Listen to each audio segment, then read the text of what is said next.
Hey, thank you guys for tuning in to Billiard Breakdown for the live stream today. Shane is a little late. He's running behind. He's going to be here at 4:30 rather than 4 p.m. Damon Betlow in the live chat asks, did Shane and Mickey play one pocket? And the answer is no. Shane and Mickey play one pocket today at 4:30 p.m. if Shane can make it at that time. Possibly 4:40, but we're shooting for 4:30. We will begin our first match starting at 4:30, Mickey versus Shane. And then after that, we continue with our regular schedule of Manh, then Dan, and then rather than Robert Supriniak, it's going to be Mark Kramer. And then after that is going to be Ron Casanzio. Sorry for the delay. Thank you guys for tuning in.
All right, Shane Winters has entered, and Mickey and Shane will begin very shortly their race to 3 in one pocket pool. They will get started in about 5 minutes.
Shane is doing a little warm-up before he gets started on his one pocket match with Mickey Goldberg.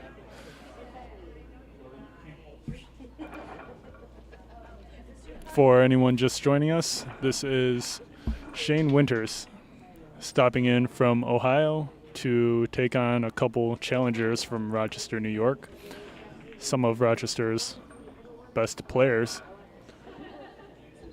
Mickey Goldberg is the number 5 player in Rochester, and his specialty is one pocket. So let's see if Mickey's able to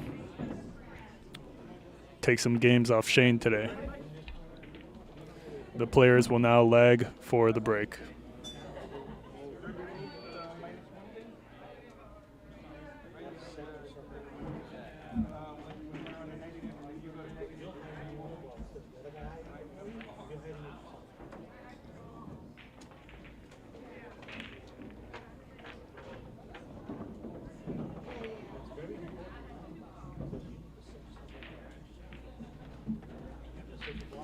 Shane wins the lag, and he will begin with the break, which is a very big advantage in one pocket.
Table 9? Okay, thank you.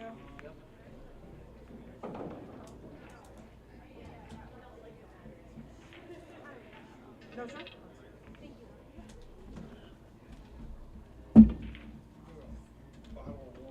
Yeah. Do you want a cup of ice with that? Always. $2.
Yeah, pretty good. We're good then, right? Good 18, we're good. Yeah, as long as you don't have a tab, then you should be all set. Thank you.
Yeah, thank you.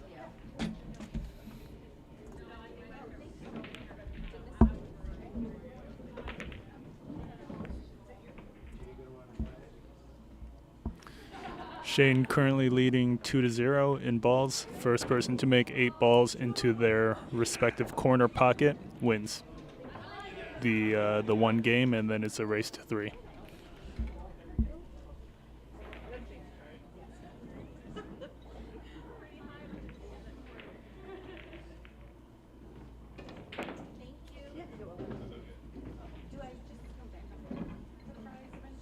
No, we're gonna bring it to you. Oh, which table? 14? 15? Yeah. Okay. Thank you.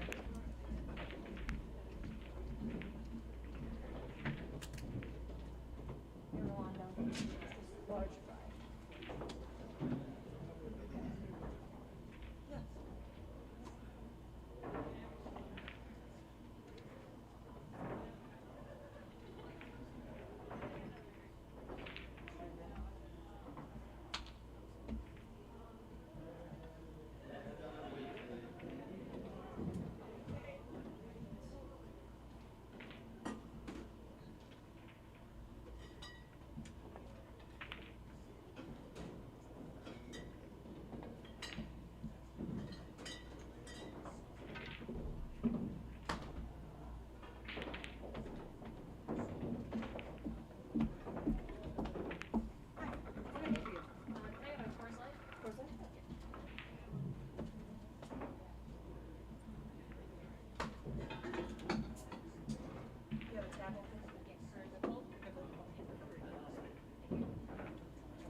Shane doing a really nice job with some combos and some awkward cuts.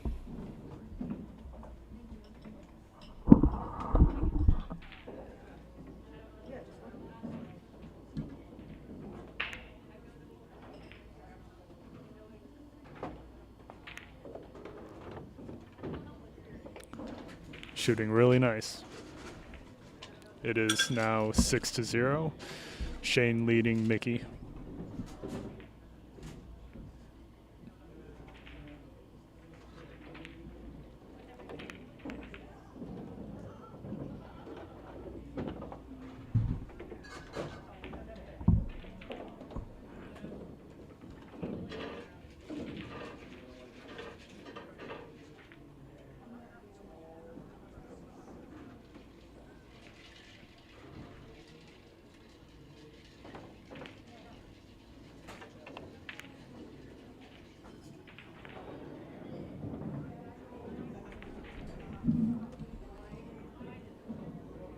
Nice try by Mickey to get that 6 all around towards his pocket.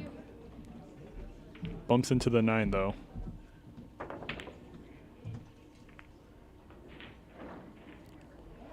Shane tries to bank the 9 into his corner. Misses slightly.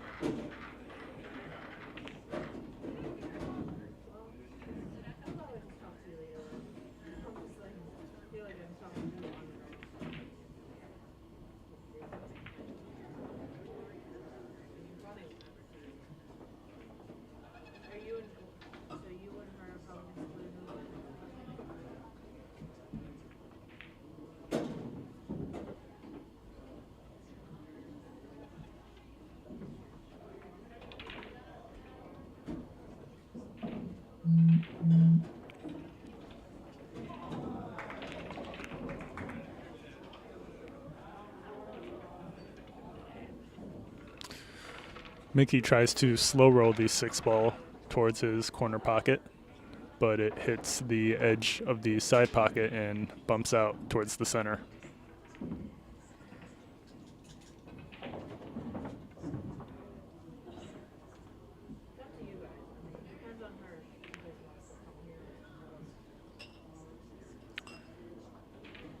Shane's been doing a good job of leaving Mickey on the rail here.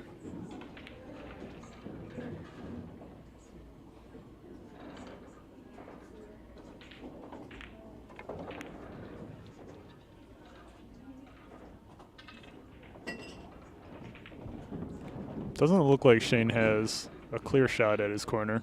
He may just try to shoot that 6 ball out. Maybe he's eyeing the 11 ball cut though.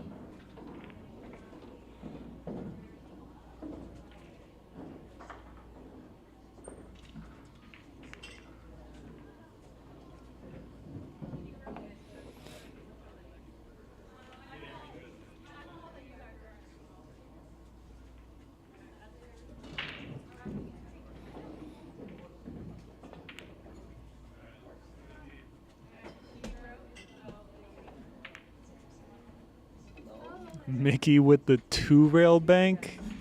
Wow. Good try. Good try by Mickey. You want to play for the 9 as well?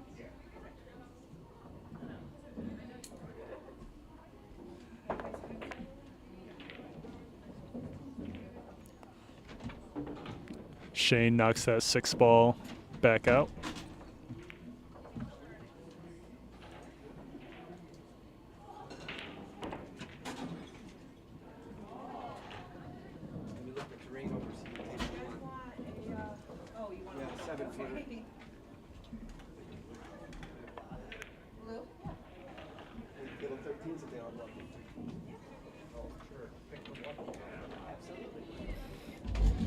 Hi, Mike. How are you? Very good. How are you? Good. Good.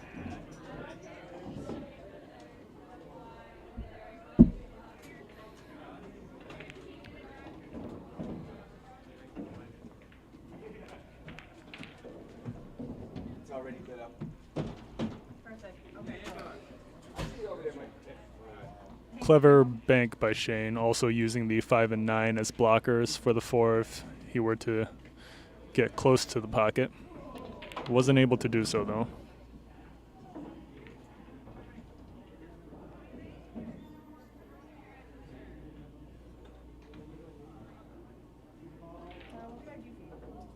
Bud Light and Modelo.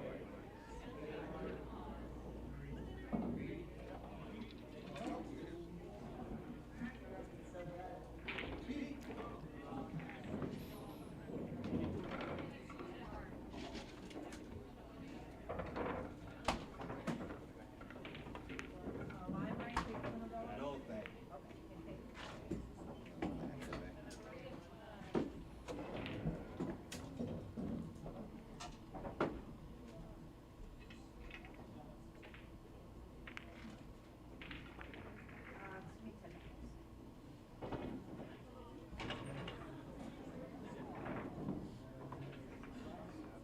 Yeah, yeah, yeah.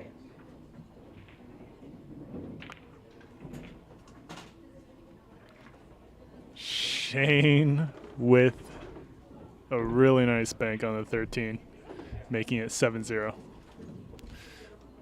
Shane needs one more to win this game. What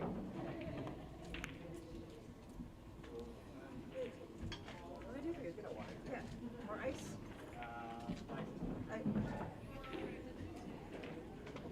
Bartending or kitchen? It's cooking. Rolando. Allegedly.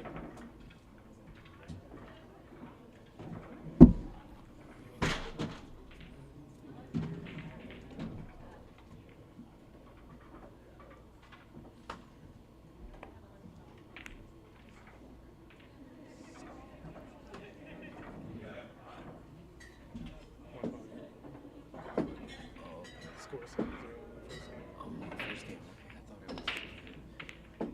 Could be.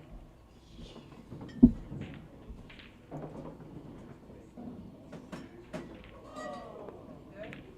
How are you?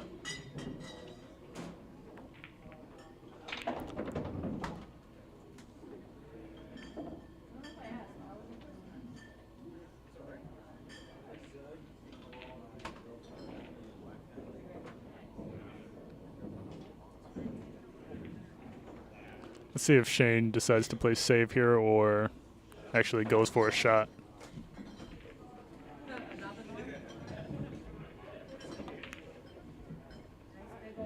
He goes for it. Nearly double kisses with the cue ball, but good attempt.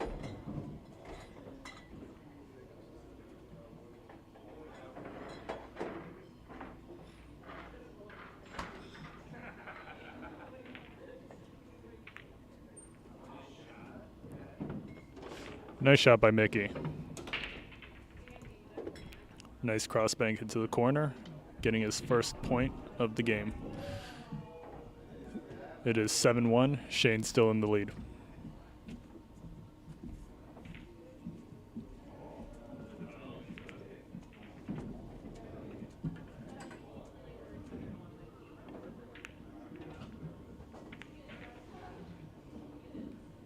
I wonder if Shane can actually see that 6 into the corner here.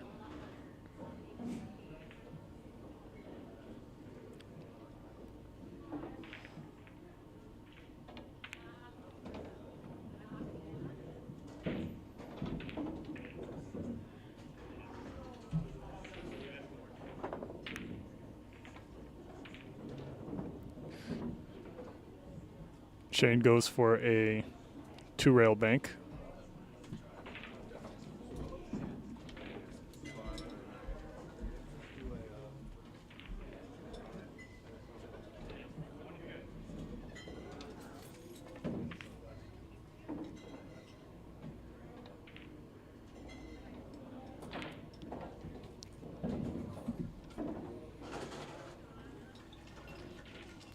Tough position for Mickey to try and get out of here.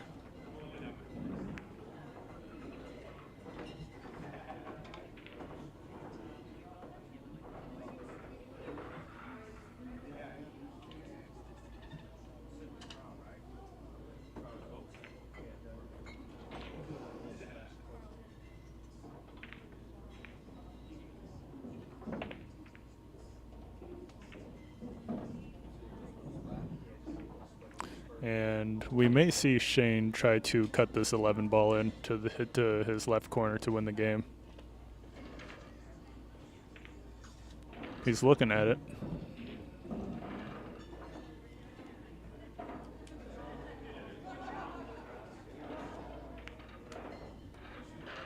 Ooh, almost. But he leaves Mickey with a thin cut on the 11 into his corner.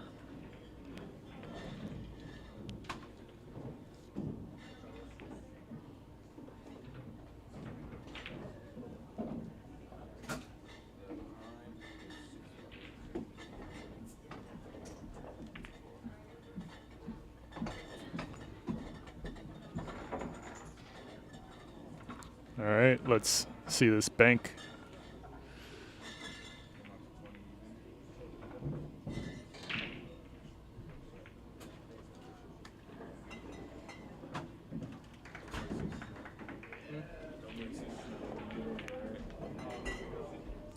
Instead, Shane runs that 11 ball back up the table, once again leaving Mickey on the rail for a tough shot.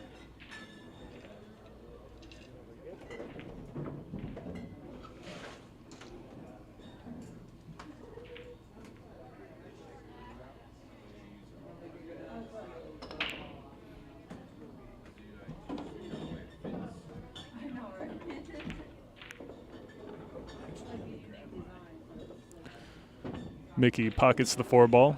When a ball is pocketed in a pocket that is not the left or the right corner closest to us, it gets spotted on the spot. And Shane pockets the 4, no problem. Shane wins the first game 8-1, and it is now 1-0. Shane leading Mickey.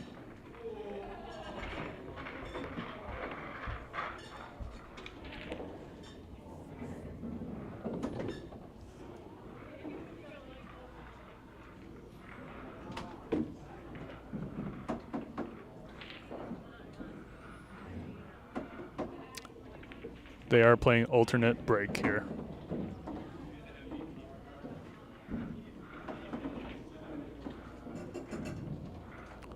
Looks like Mickey was able to freeze Shane on that 6 ball in the rack.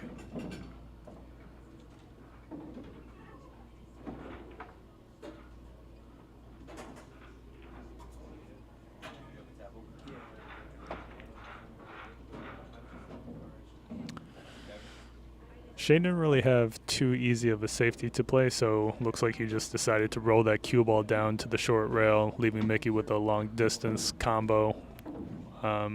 Mickey also has the 15, but it is a high-risk shot. The cue ball will go straight into the rack, but if he makes it, he will be rewarded.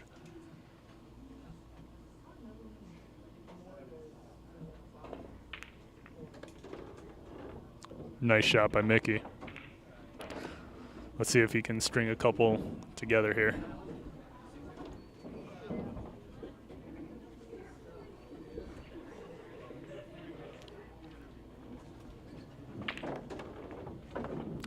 And he accidentally bumps into the 3 rather than coming behind it for position.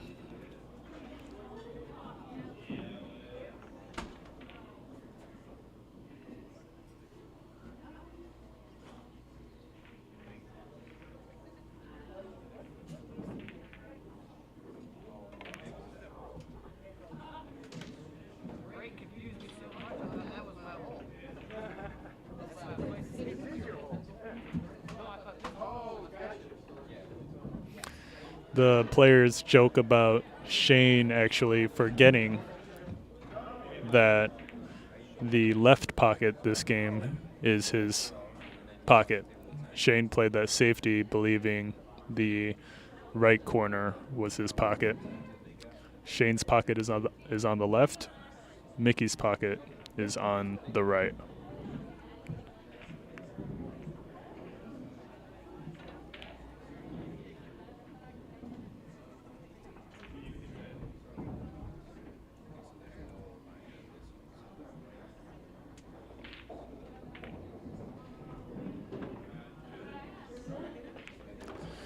Good bank.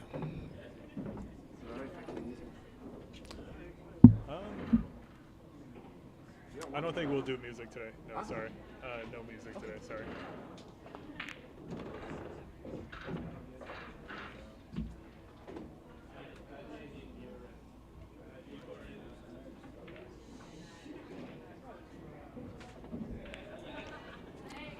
A customer asked me if he could play music, but unfortunately we got Shane Winters here, and I got to do a good job with this commentary.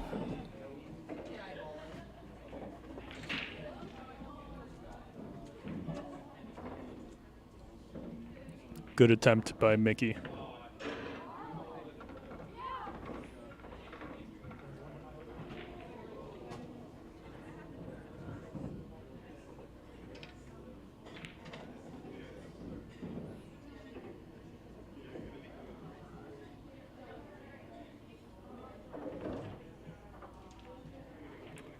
What a shot by Shane to get behind that 7 ball there.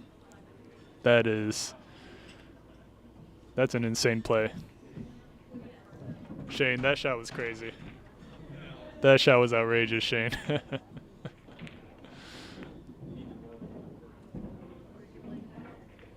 Shane looks back and laughs.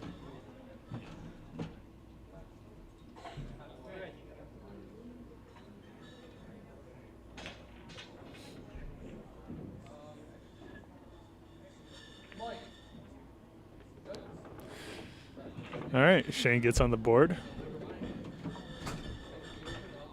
Mickey's still leading 3-1 for this rack. Actually, my mistake, it is 4-1 Mickey.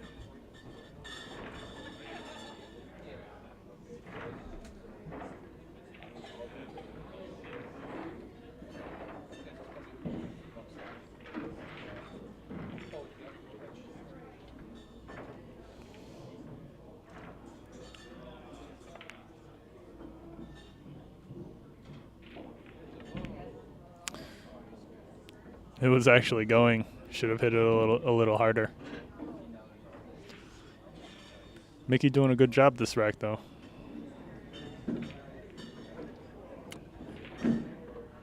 It all started from that long distance shot on that 15, pocketed into the right corner.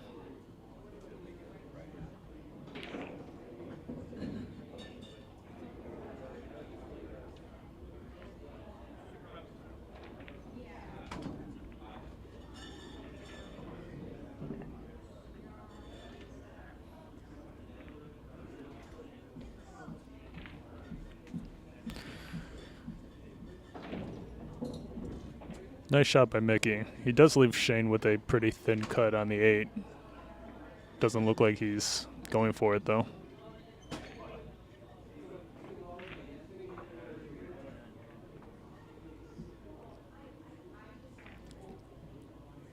Looks like Shane tries to knock the balls closer to the short rail, closer to his pocket, and leave the cue ball behind the cluster of balls in the center, but wasn't able to do so. Mickey can see the 11 and the 8 here.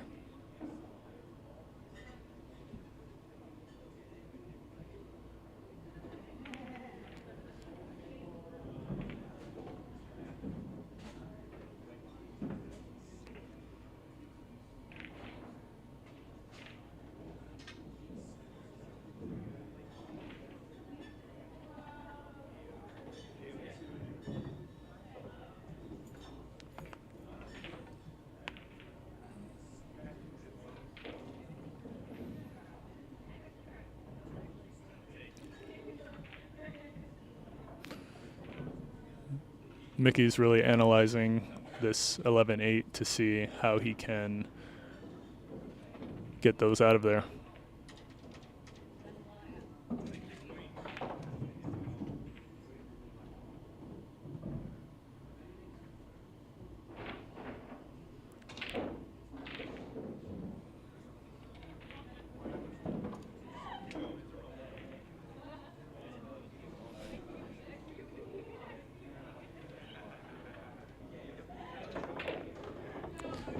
And it looks like Mickey may have accidentally pocketed the 8 ball there. Not too sure.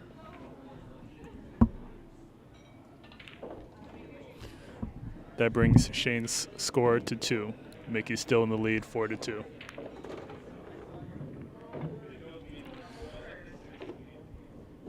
Shane makes another one to bring his score to 3. And it looks like Shane's going to go up the table here.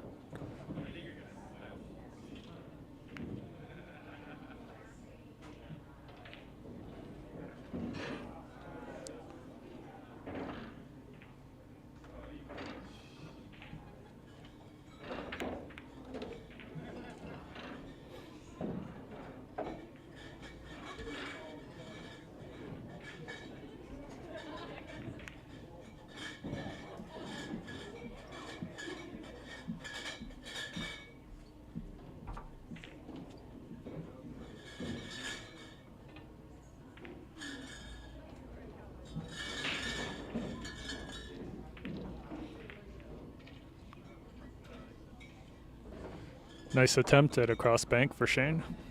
Almost gets it.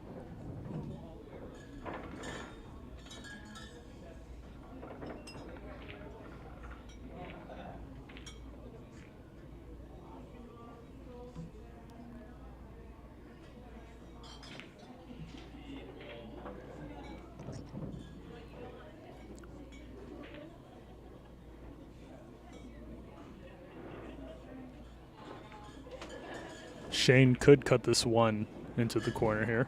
Looks like he's going to save it though.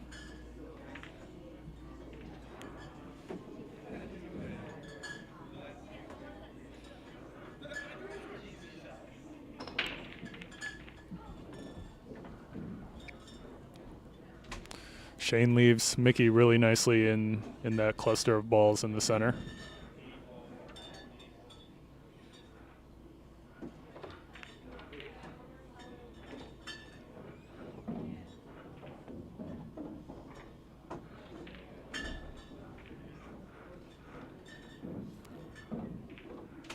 And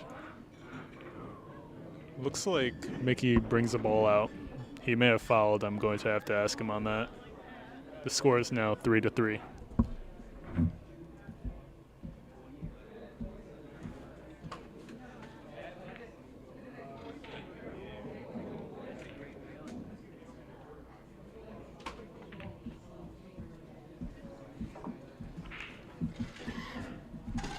The foul that just happened was Mickey was, well, I guess he accidentally stroked and touched one of the object balls, and he called the foul on himself.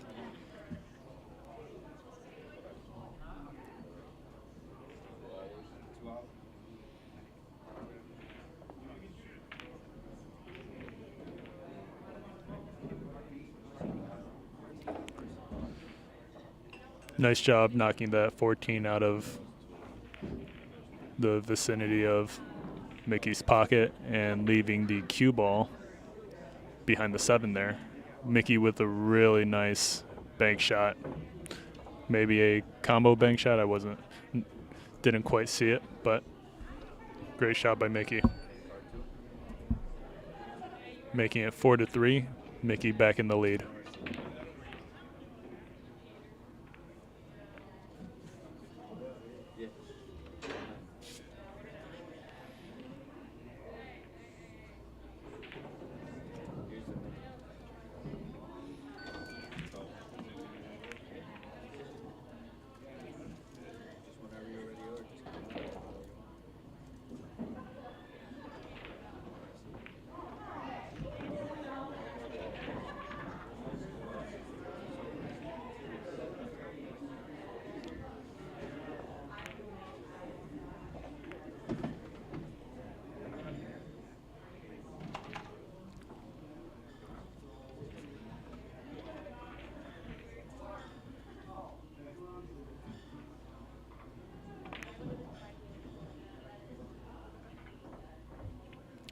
Shane tries to bank the 12 ball, but catches the edge of the corner pocket on the end, which throws it off its course.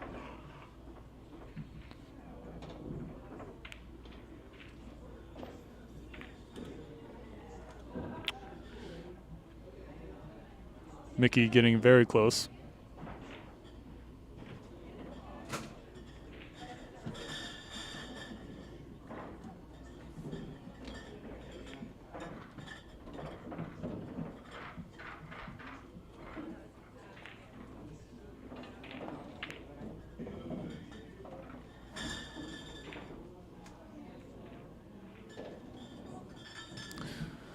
The 12 ball is pocketed and spotted on the table.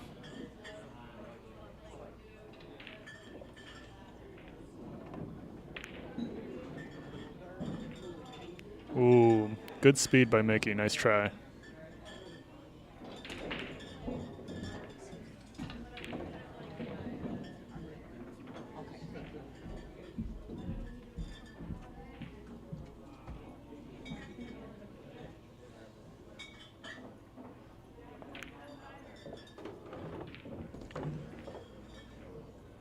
Nice shot by Shane, tying the game up 4-4.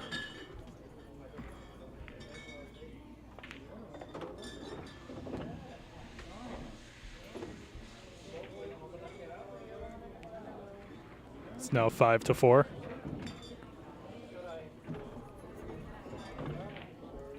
Six to 4. Left himself a little awkward on the side pocket here. But it makes no difference at all. 7-4, and this should be the last one that he needs to make. All right, Shane wins. Oh, that was 7. My mistake. And that's 8. Nice make by Shane. Shane is now up 2-0 against Mickey Goldberg, our number 5 player.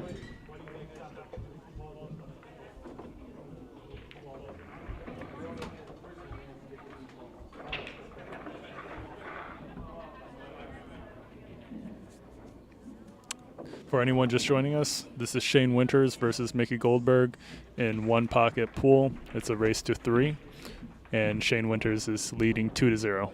Shane to break.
Shane tries to pocket the 7 ball into his corner and misses. Doesn't leave Mickey with too much though.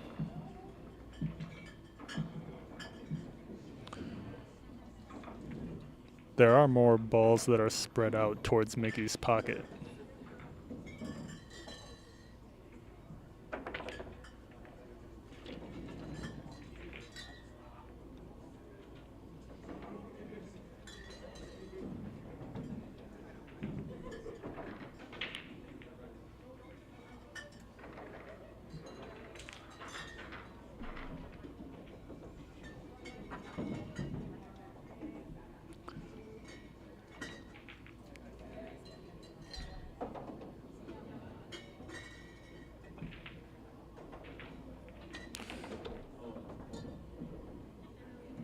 Shane's got a nice shot at the 7, but looks like he's eyeing something with the cluster over there.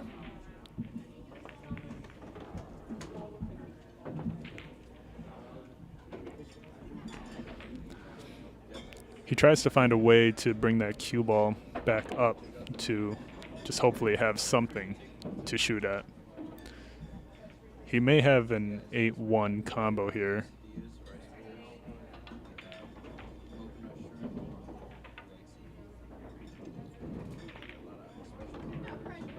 No problem.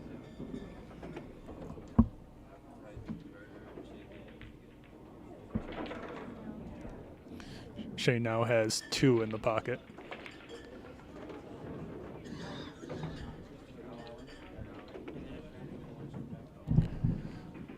Shane now has 3.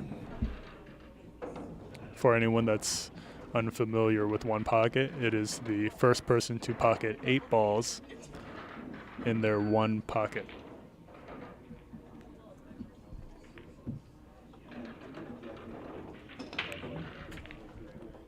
Shane is now at 4. It is 4-0. Shane leading by 2 games as well in a race to 3.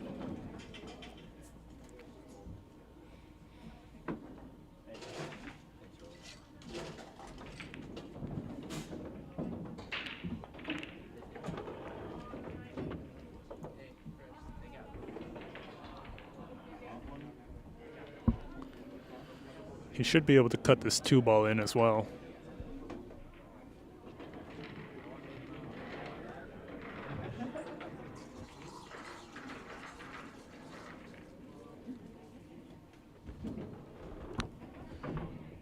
Making it look easy here.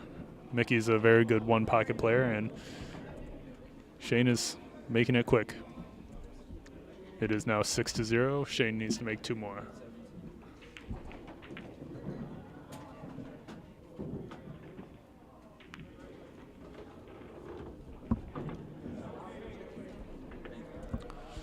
Shane needs 1 more to win the match.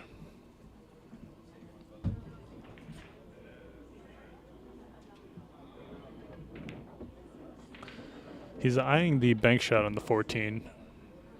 He may be hesitating because he wants to avoid the double kiss on the way back. And it's no problem. What a bank shot by Shane. Hitting it with speed to narrow that bank angle. Wow. What a showing in one pocket. Up next is Manh, Nguyen. And that will be a race to 9 and 9 ball pool. We will begin that match in about 10 minutes. We'll be back.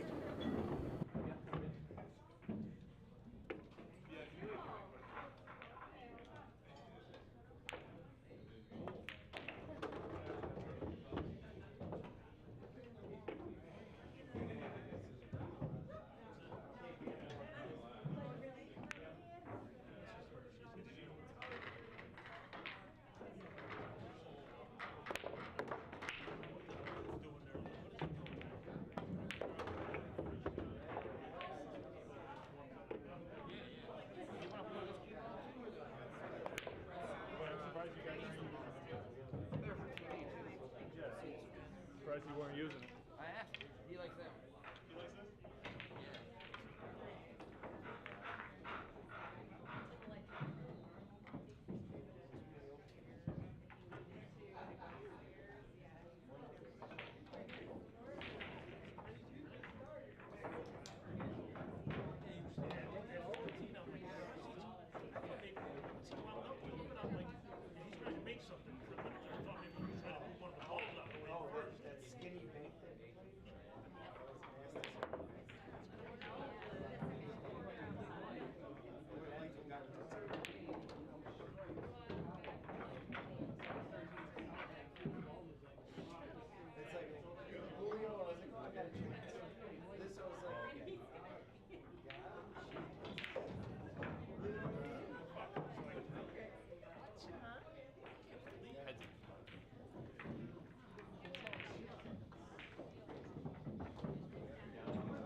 Manh is going to warm up for a couple minutes on the main table, and then we will get started with the match.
up over there somewhere. You hit a ball here, you hit a ball here.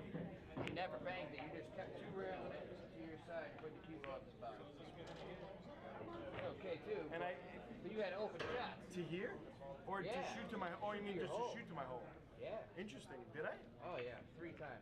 I'll have to look back at the video. Like, man, I can't believe you're not shooting these shots. Huh, I'm surprised I One did. time you double kissed it, but you made it, remember? There was one double kiss that I remember I thought I Finally, shot he tried to cross it, but he double kissed it, he still went in. Oh, I didn't realize it double Close. kissed. Yeah, it did. Okay. You know, apparently he's saying there was Yeah. one that I banked that I didn't shoot straight. I had a ball right in my hole. He was asking me about me. I don't remember about that one. I don't remember that one. But I remember banking a ball. Shane, a couple pictures. Yeah, absolutely, For the brother. Yeah. Come on, get at us. You got a fist? Hold on. Yeah. UFC? Turn it so that I can see your. I was looking at your page, I see Other like side, you other side, other side, right. Yeah. Hell yeah. Yeah, me and my girl love UFC. We watch it all the time. Yeah, I was looking at your page, like, he likes UFC. His motherfucker goes to all the fights. Hell yeah. We watch that shit all the time. What up? How you doing, brother? Good, how are you? Good, good. That's funny. That's like the third. You're not the first person to tell me that I've banked when I shoot at my hole. And I'm like, A couple times, and then you try to force some stuff. You know, you didn't really have a shot, but you still try to shoot at your hole, let your cue ball loose. So the name of this game is it don't matter if you miss the ball. What is your cue ball gonna do? Ask yourself that before every shot. Well, what's my cue ball gonna do? Remember when you bank? Oh yeah, you banked one. You banked like a combo bank. Remember my one ball was here, and you left me right here in the stack. If you didn't make it, I was straight in. Dead out all the balls. oh yeah, you were like looking straight in at that one. Like, Yeah. well, you were jacked up on the one, but yeah. It was dead. It was easy. Yeah, it was, for you, yeah. Yeah, it's yeah. like, well, I should have been knowing that it was dead. I should have been playing out to break it out. That's how I tried to. Two railers from down here. Oh yeah, yeah, the two rails. At the right angle. They weren't there. I hear what you're saying. Maybe just two rails to your side. Cue ball dead right. Yeah. More productive than hitting it, going off. Trying to get it. 3 railers in my hole on one side. Remember that? You tried a 2 railer, but you ended up 3 railer into my hole on accident. Yeah, when you cut the ball. Yeah. But where I'm used to people that are gonna miss versus right.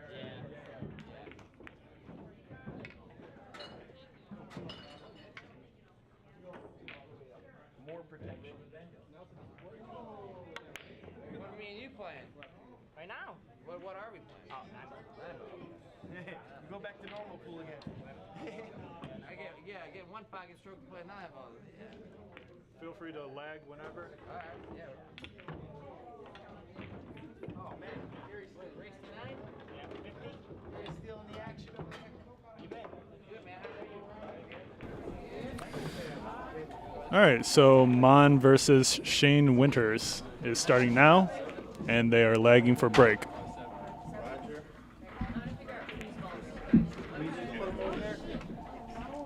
14 and 50. So this 4.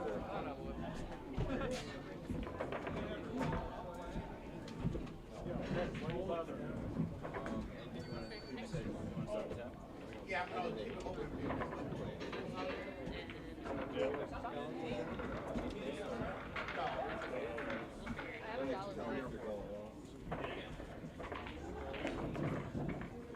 Do you guys have a table already?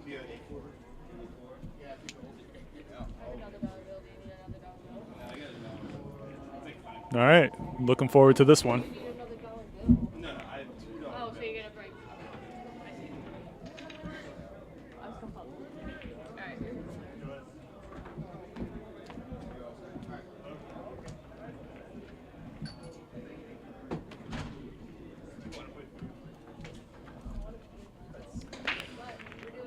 Good luck to Manh. Spinning's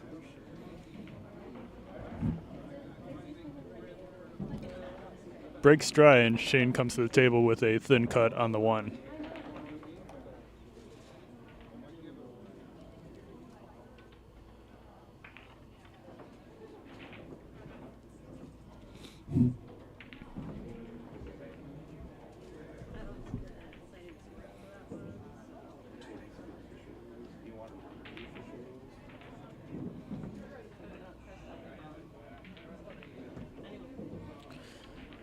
Shane chooses to play safe, trying to use the 2 as the blocker, but Manh is able to see the 1.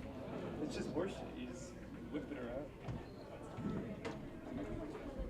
Oh, this is broken. That was great. Sorry, but We just break it. yeah. And do we have any quarters in that box score? Yeah, I'll check it. Thank you. 2 quarters. Well, In the bottom one.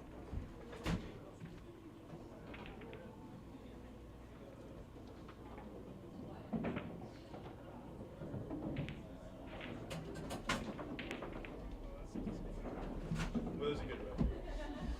It's fine. Sorry. No worries. You have to change the chart. Yeah.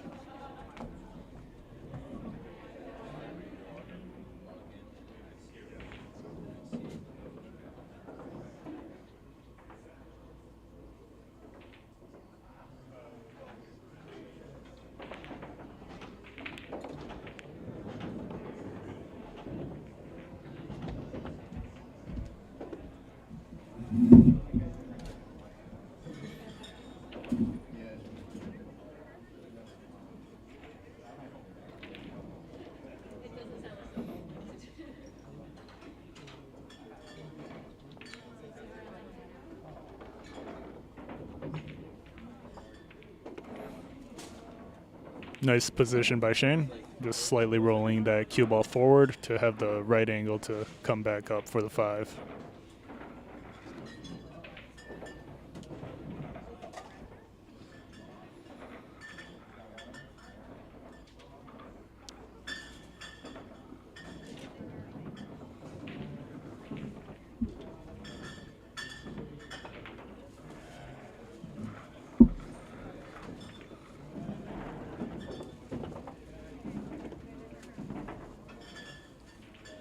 Gets a little straight here. We may see Shane hit that cue ball a little harder to make position for the 6.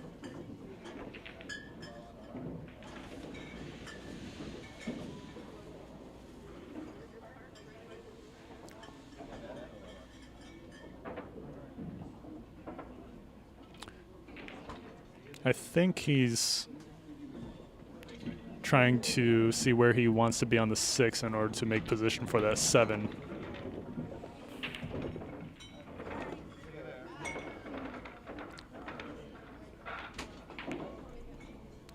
Let's see if he can go 2 rails. They can find the chart that's 12 feet away. Back it up. Back it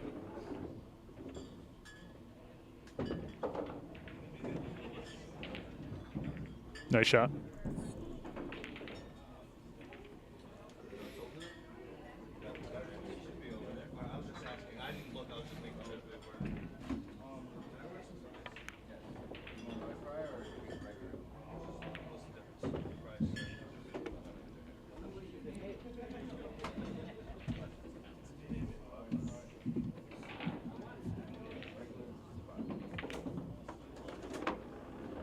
Shane chooses to roll that cue ball towards the right and back towards the center of the table for position on the 9 into the right corner. Taking the first game, Shane leading 1-0 against Manh Nguyen.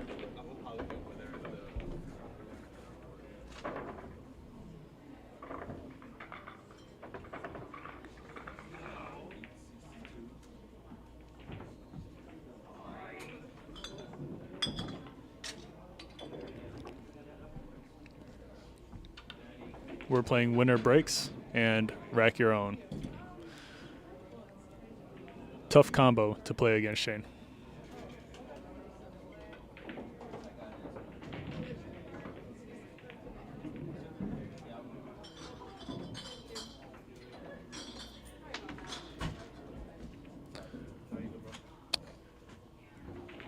The Kid Hunter on the live chat asks, any peanuts on the match?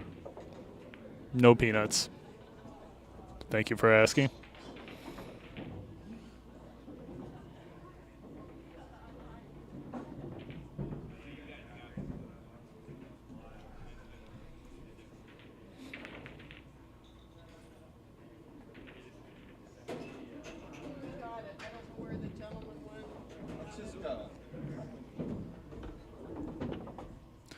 Nice slow roll into that 2-ball combo, just to park that 1 in front of the side pocket as well. Oh, he got it out? Oh, okay.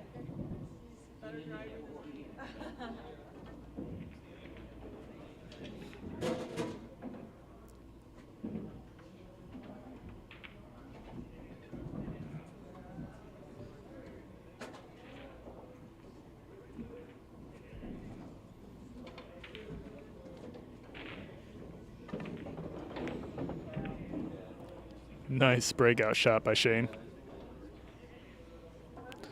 as well as maintaining position on the 3-ball. Not an easy shot, long distance at a tough angle.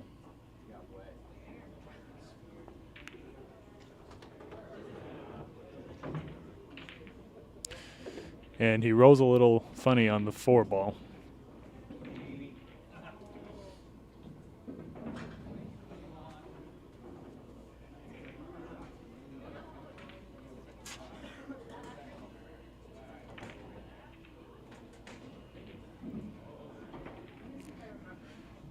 Shane decides to play safe and does so pretty nicely, leaving the 9-ball in between the cue ball and the 4, but also potentially rolling the cue ball behind the 7 as well.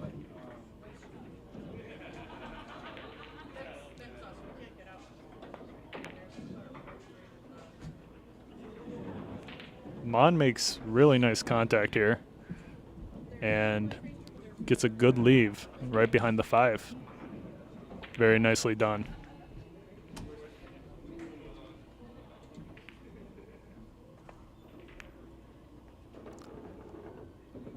And Shane is Shane. Amazing shot by Shane Winters.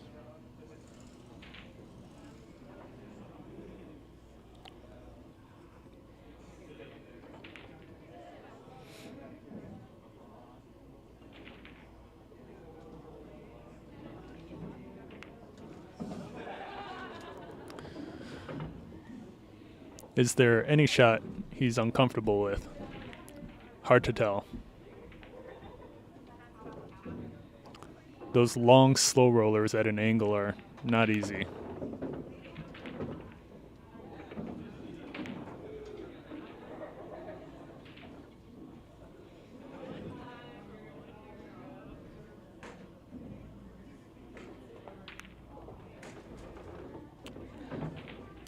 Shane leaves himself a little funny in the center of the table. Should be no problem though. And it is 2-0. Shane leading Manh.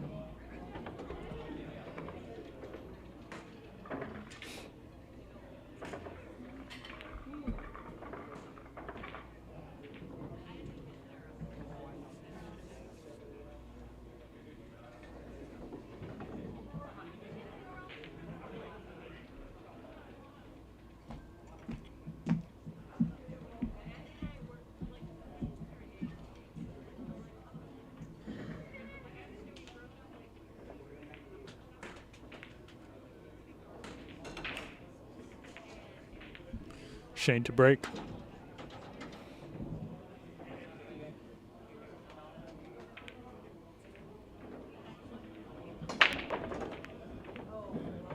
That break is ridiculous.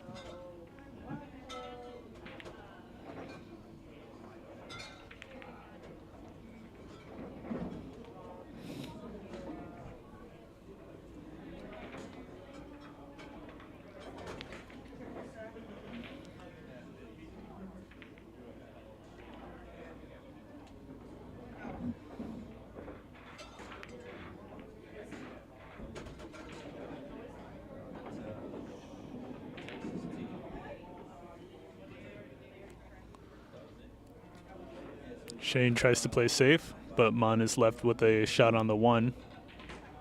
Nothing too makeable here, but no problem to make contact. Shane tried to roll that cue ball into the 7 to slow that cue ball down, but the 1 ball didn't travel up enough. Mahn's doing really nicely, recovering from these tough positions. He's hit a couple nice safeties so far.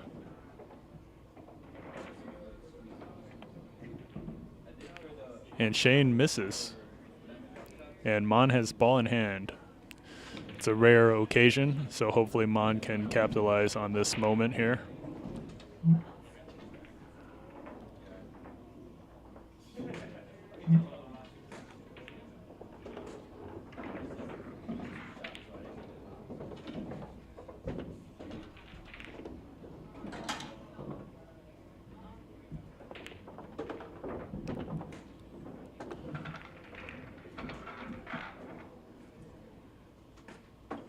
Looks like he's going to just try to slowly roll that cue ball down for the 5, which he does very nicely.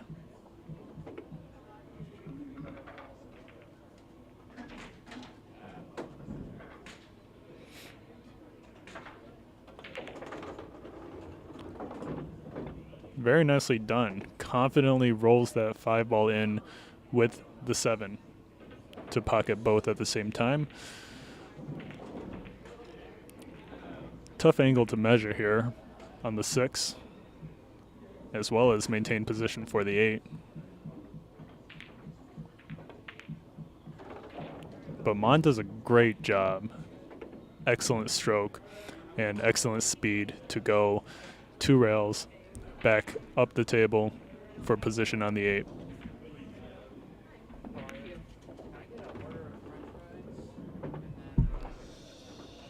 Oh. Manh letting out a little bit of frustration on his cue ball leave just now. Hopefully he can make the shot.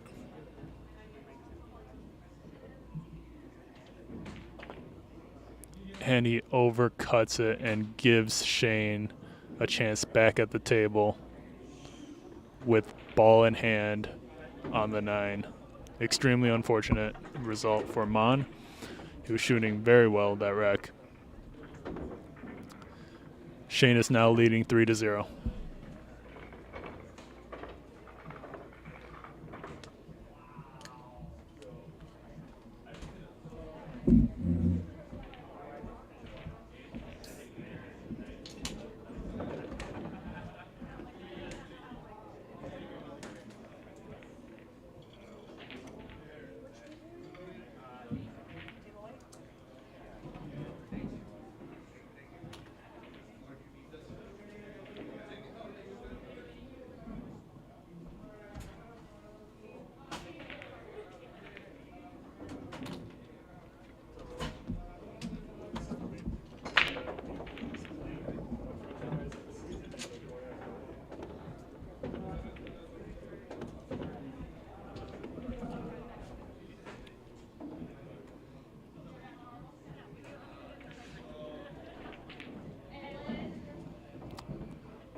Manh might be in trouble here if Shane can bring that cue ball back for the 3.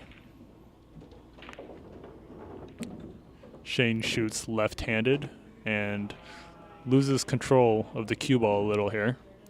And Manh may have a chance to see the table again, but it looks like Shane is bringing out his jump cue.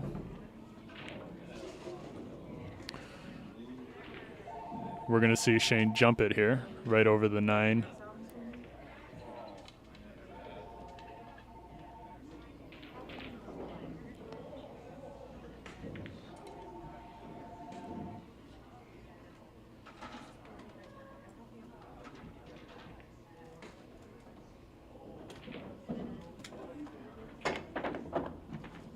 And Shane knocks both the cue ball and the 3 off the table.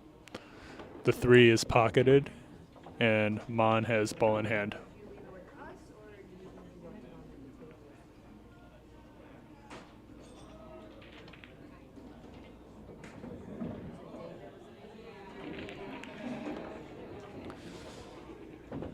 Manh with an opportunity once again to get a rack off of Shane here.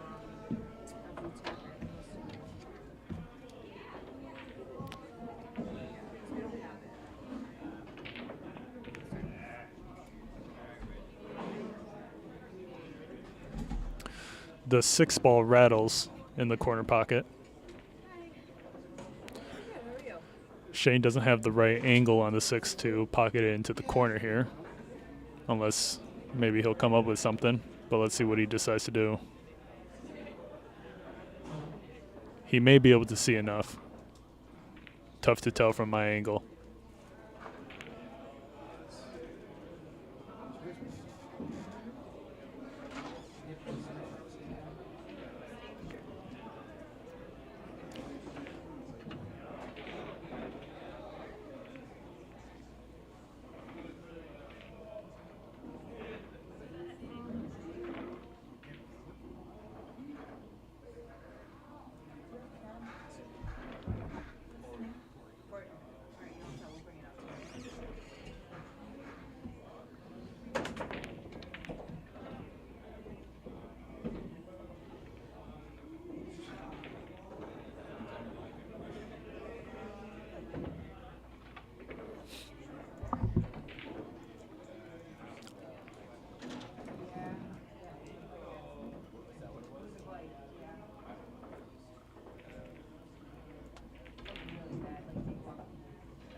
Nice job by Manh to avoid that side pocket scratch.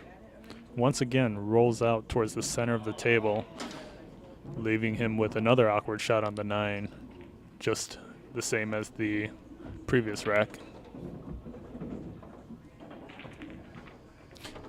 But he makes this one. Great job to Manh. It is now 3-1, Shane Winters leading.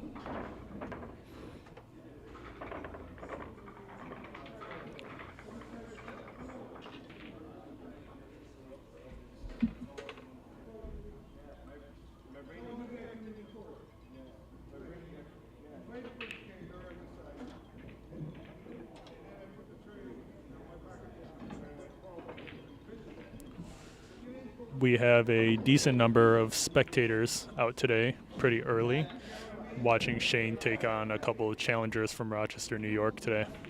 Thanks for coming out.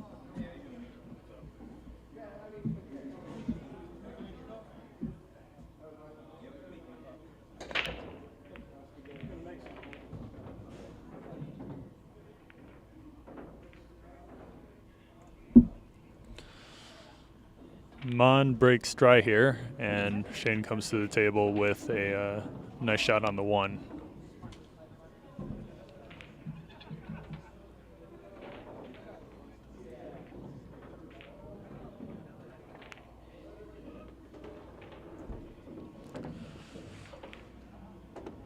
Brings that cue ball back at a nice pace.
Shane with a really nice cut into the left corner pocket and avoiding the 9 ball with the cue ball to come back up for the 7.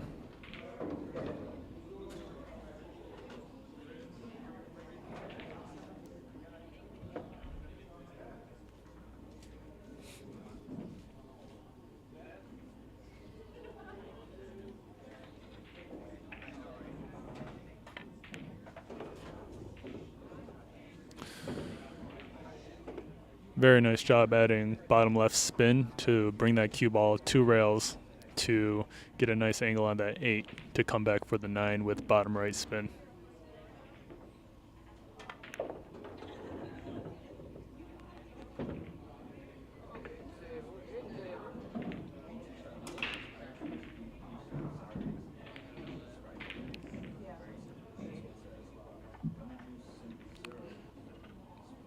Shane brings the bridge out to make this final 9 ball.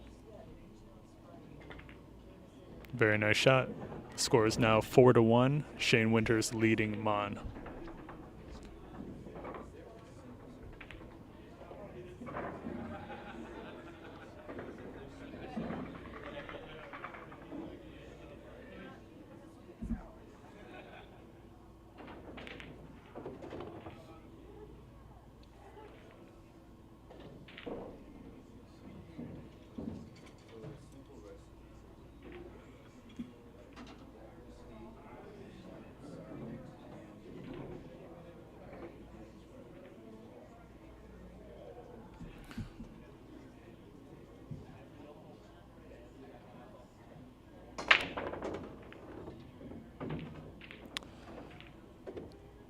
I can't help but say how insane that break is every time he does it.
Huh.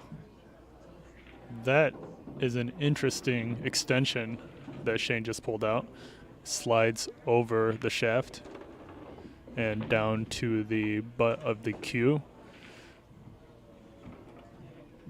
That's new, to me at least.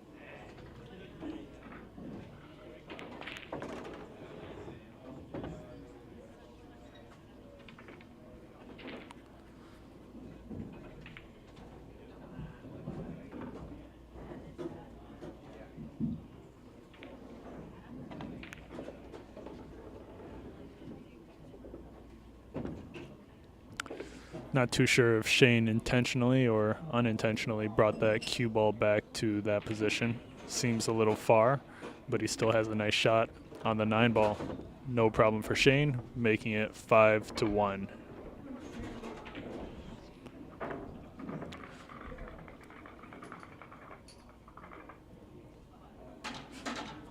Manh wasn't able to get to the table that wreck.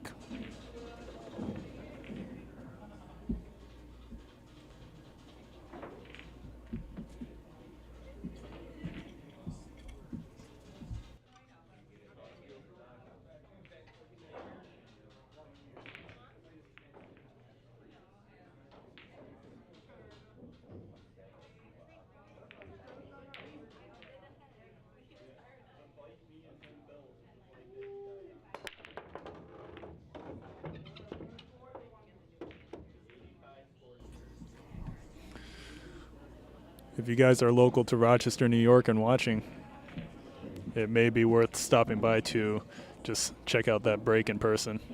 It's pretty nuts.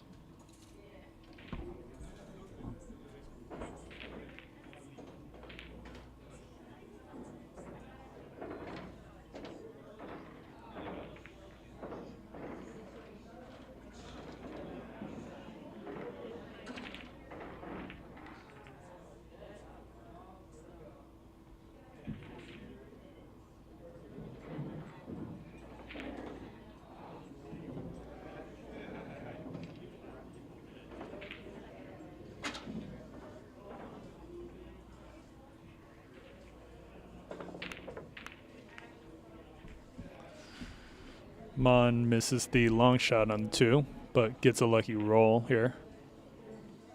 Shane doesn't have an easy shot on the 2, but he is able to see it.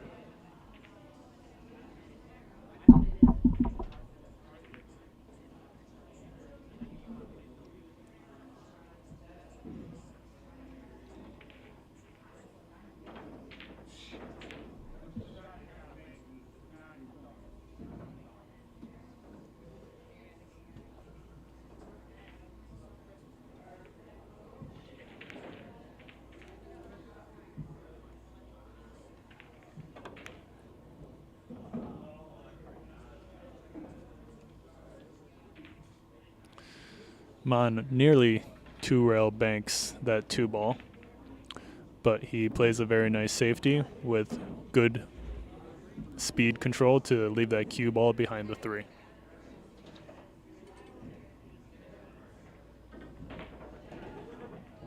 Shane Winters with the jump cue once again, and he makes it. The cue ball travels left far enough for him to see the 3-ball here.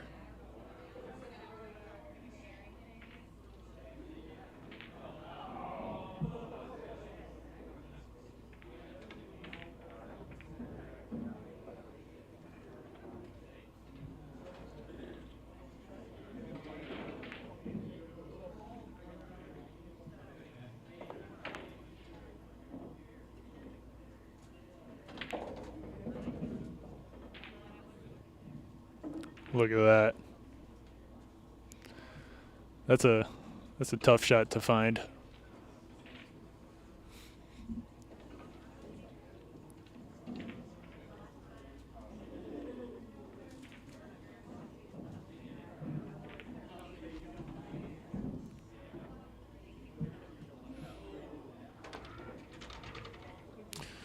Manh makes good contact. Nice roll for Manh. Leaves Shane tough on the rail here.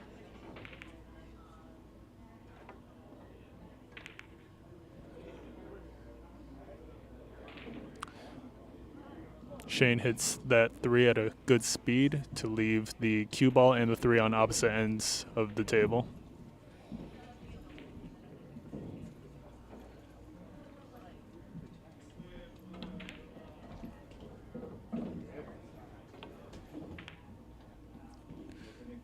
Good contact again by Manh. Shane is left with a nice shot on the 3, unfortunately.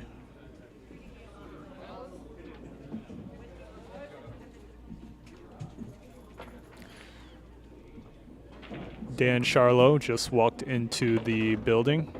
He is up next after Manh.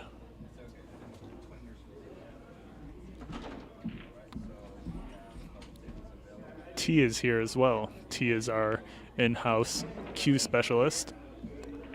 He can repair, fix, upgrade, downgrade anything with a cue.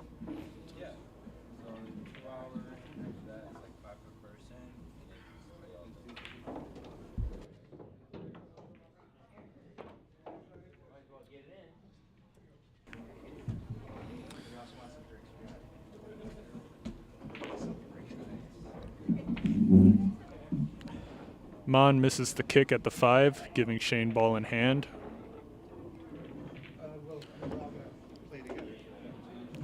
I'm a little surprised Shane decided to just play a stop shot on that 5 and play the 6 into the side here.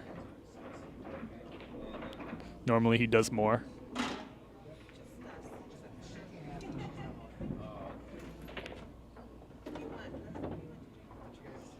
Nice stroke to stun that cue ball over to his left.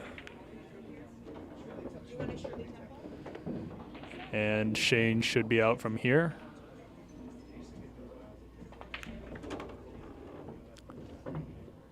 Which will now bring the score 6-1. Shane Winters leading Manh.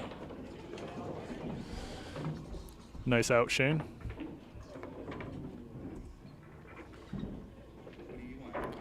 For anyone just joining us tonight, this is Shane Winters taking on a couple of challengers from Rochester, New York.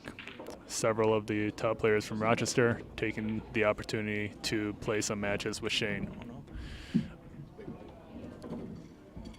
Up next is Dan Sharlow. Following Dan Sharlow is Mark Kramer. And then for the final match we have, while Shane is here with us, is Ron Casanzio, Rochester's best pool player.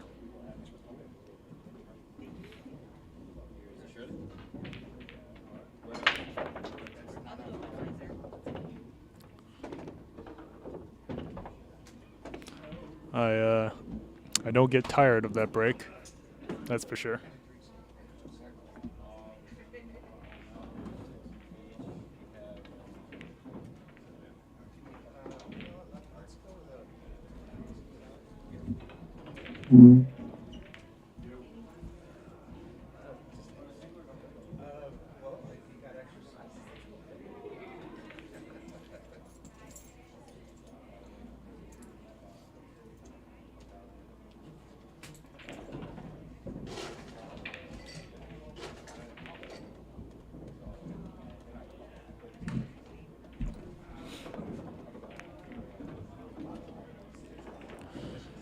Manh misses the 2-ball kick.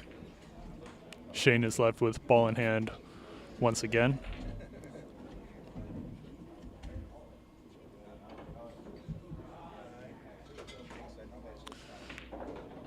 Manh Nguyen is an up-and-coming player out of Rochester. He hasn't been playing for too long, but he's gotten very good in a short time frame.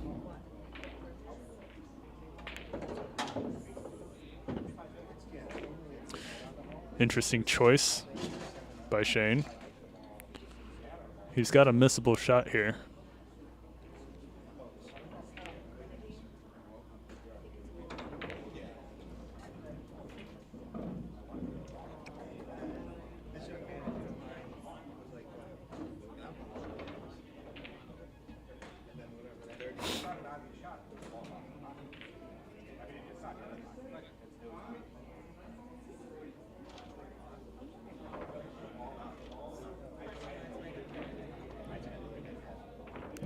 Shane carefully considering what to do with the 6 here.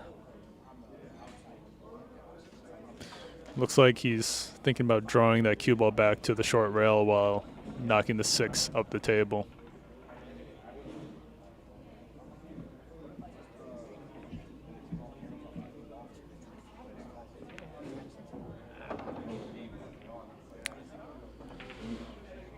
Shane misses, and Manh comes back to the table with an opportunity here.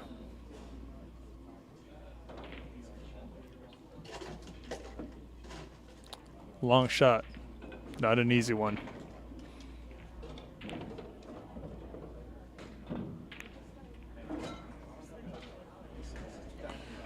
He misses it. And Shane comes to the table with a very nice look on the 6.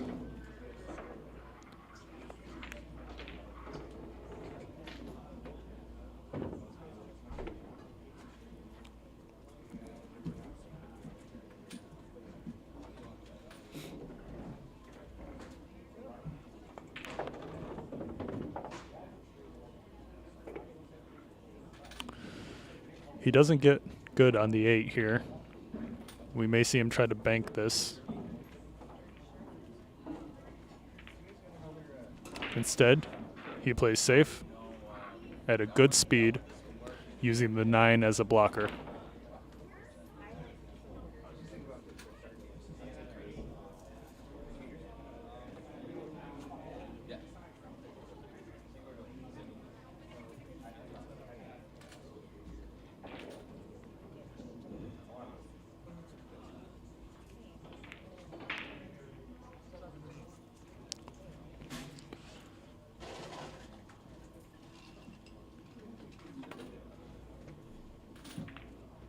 Nice contact by Manh. Good roll. It's a makeable cut for Shane, but it's not easy.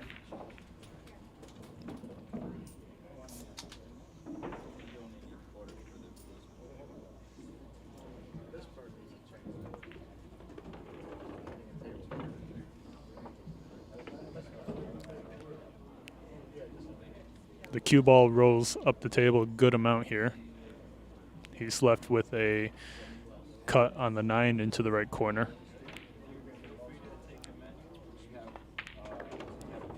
And it is no problem. The score is 7-1, Shane leading Manh.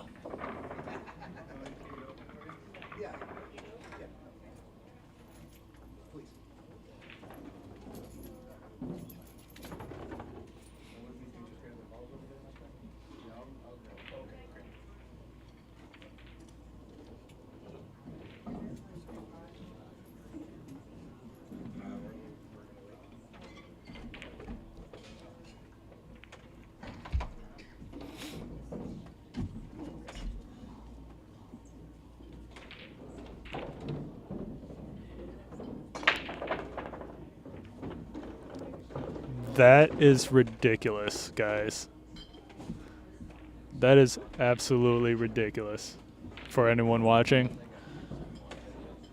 What?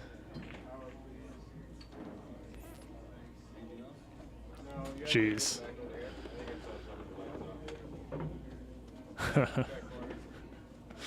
Okay. Can't lose when you shoot like that, huh? Wow. What a break.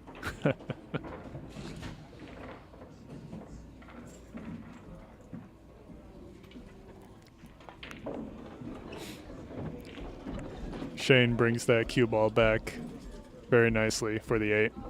He should be able to draw the cue ball back towards the left to hold position for the 9 into the corner here.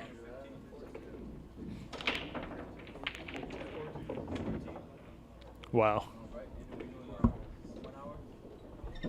What a break. That's insane.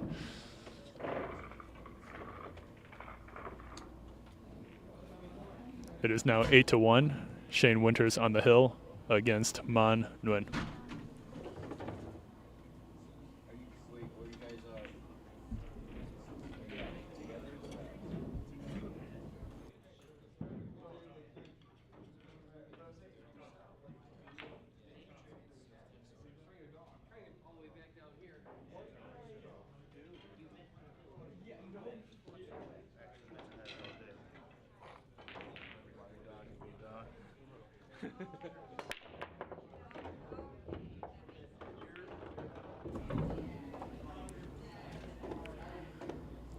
Once again, Shane with the break.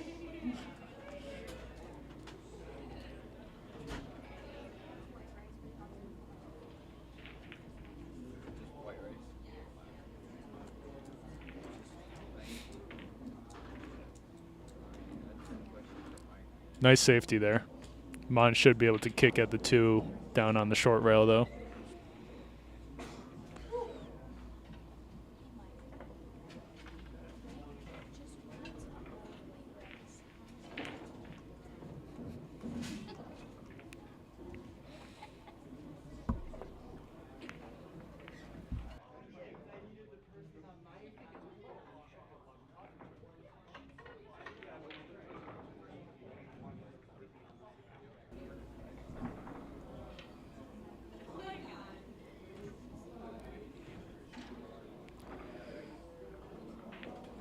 Manh makes contact.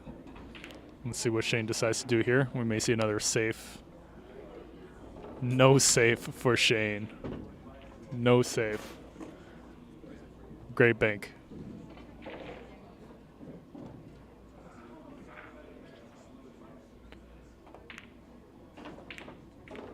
Are you kidding me? It's too easy for him. Jeez.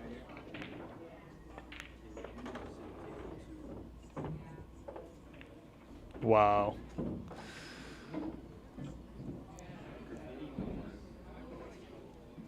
Really? I learned how to write cursive. Let's see if Shane uses a little bit of bottom left spin to bring that cue ball 2 rails for the 8, and he does.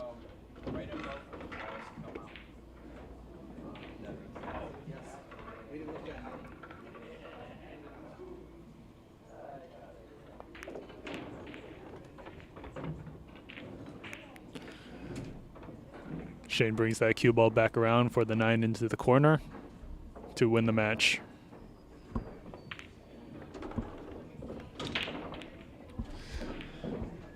What a match by Shane.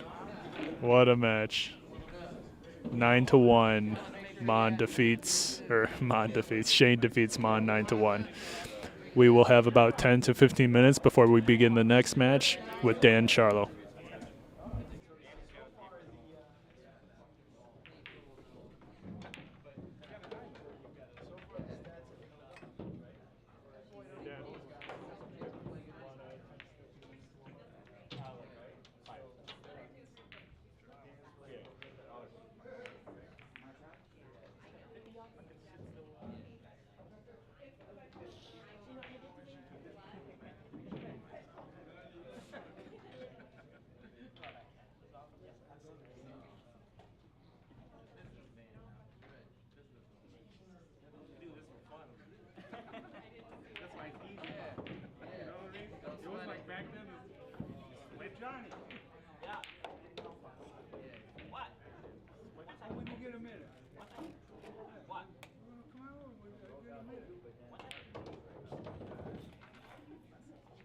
What are we playing?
Everyone's a winner. It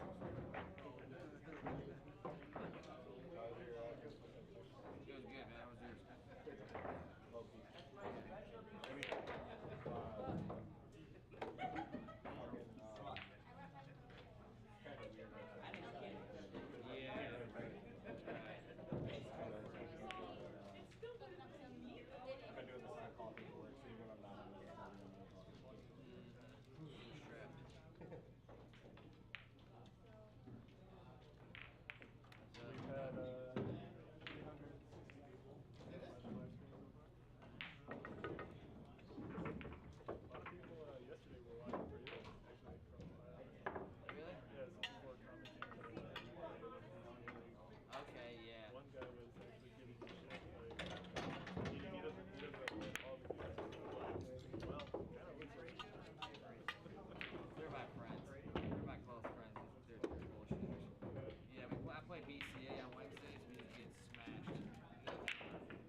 Never miss a ball, but I'm at home just whacking balls, you know? I'm not really trying to get anywhere.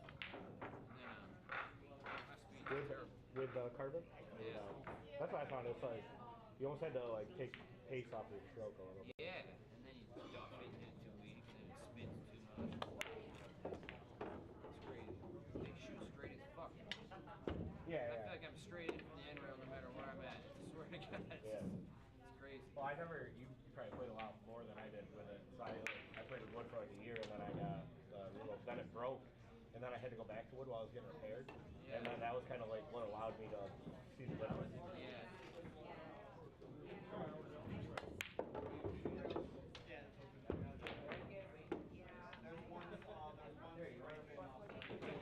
Yeah, I played with wood for 25 years.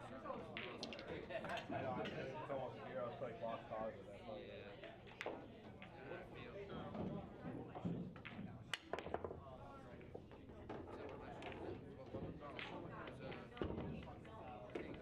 She gave this kid lessons and he gave me a stick to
Yeah, as soon as it gets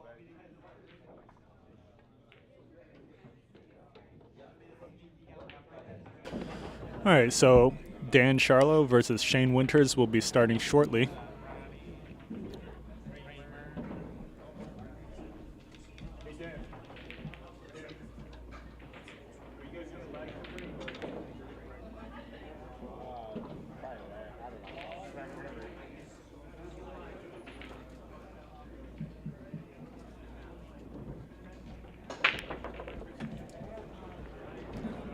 Dan is still practicing at the moment, and they will lag for break soon.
Yeah, I'll take 1, 2, please.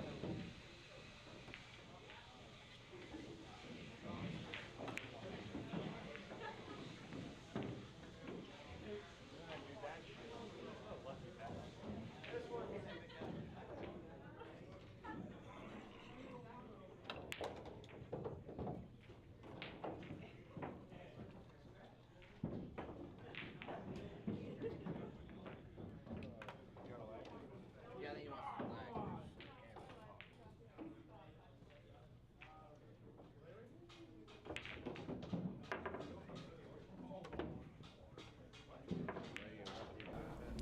Looks like the match between Dan Sharlow and Shane Winters is starting now. The players are lagging for break.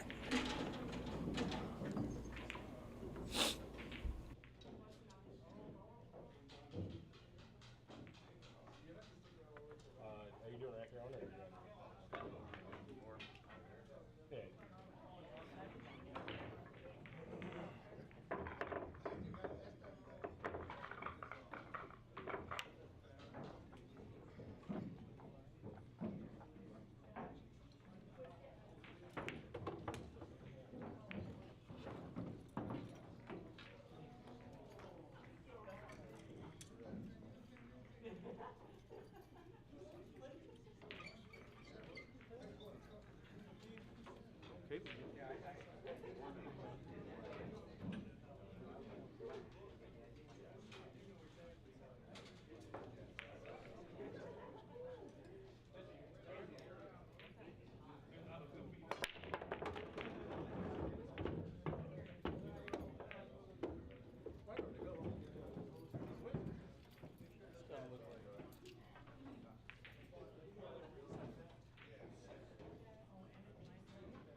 Nice safety attempt by Shane. It looks like Dan may be able to see the two a little bit. We'll see based on how he shoots at this.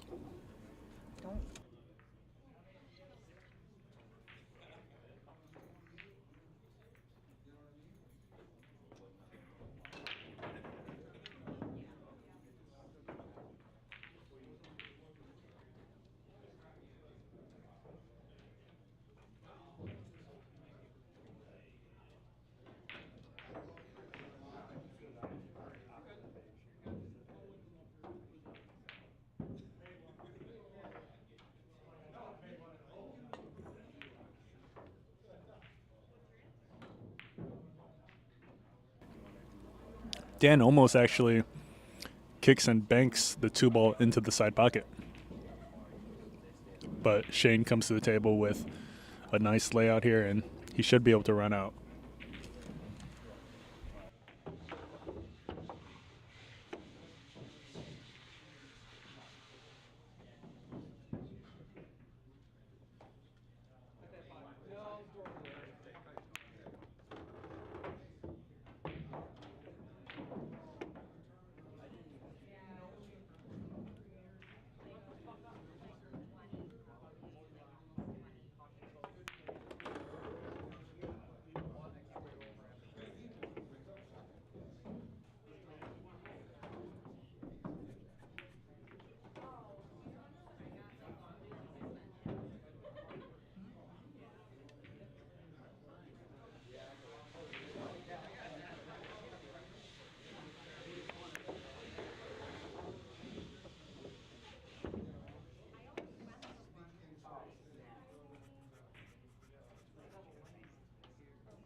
Shane left himself pretty tough on the 9 here.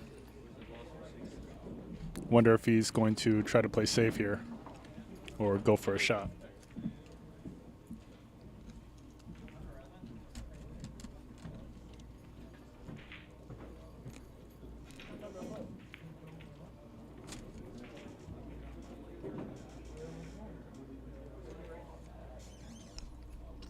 Shane gently bumps into the 9 ball, giving the shot back to Dan. Dan may have the option to do the same thing here if the 9 ball's off the rail. Let's see.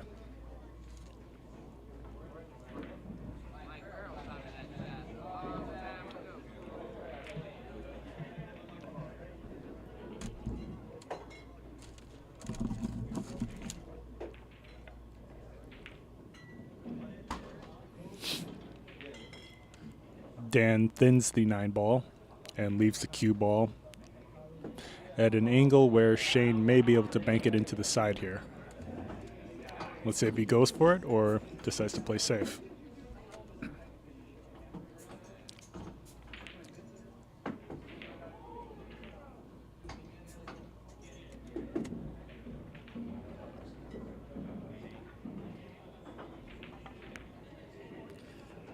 None of the above. He goes for a very thin cut on the 9 into the corner, and that was an amazing shot by Shane, making it 1-0, Shane in the lead.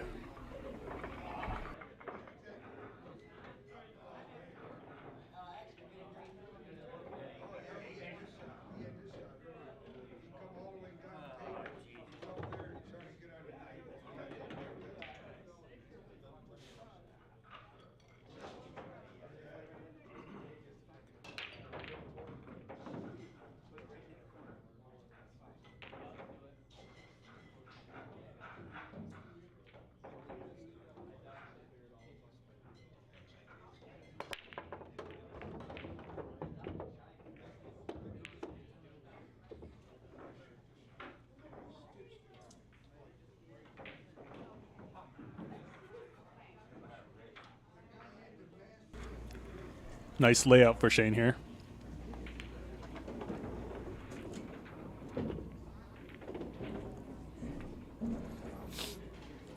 Looks like he rolled back just the right amount to leave himself on the 3 into the corner.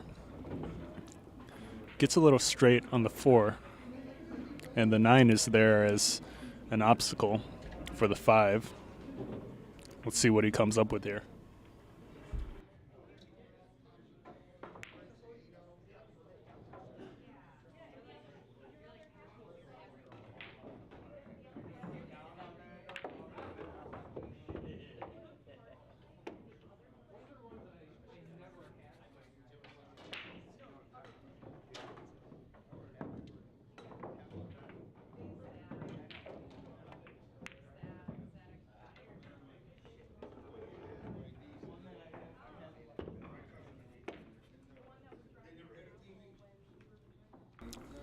Doesn't miss much.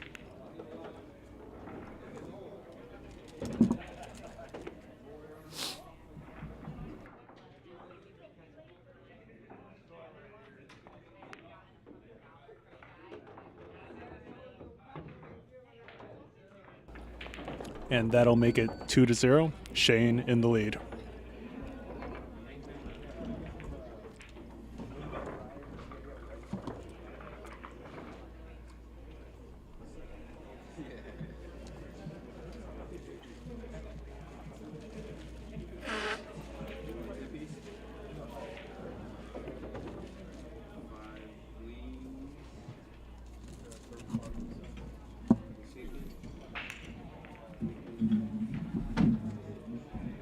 Going on, chat.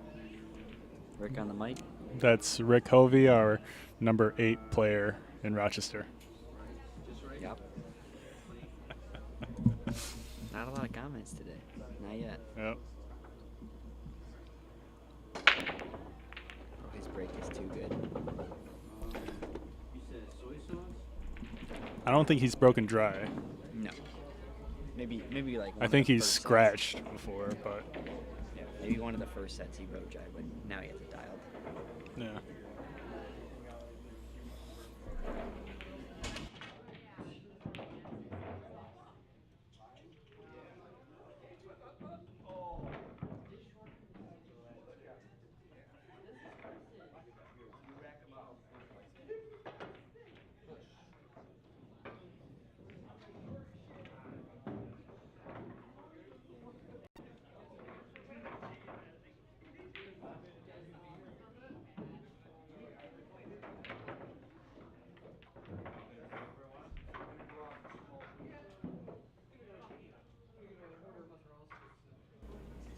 Looks like Shane pushes out here. Dan has the option to shoot the shot or give it back to Shane.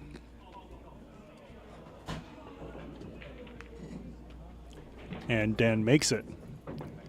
Excellent shot by Dan with great position on the 4 here.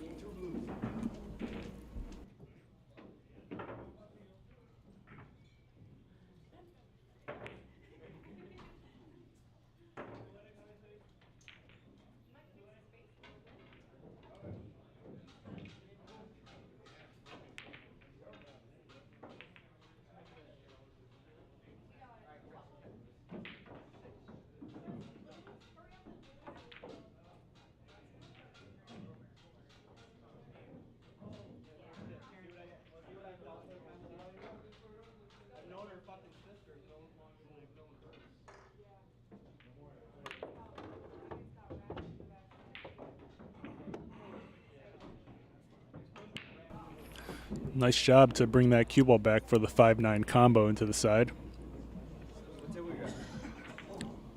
Dan should be able to make this.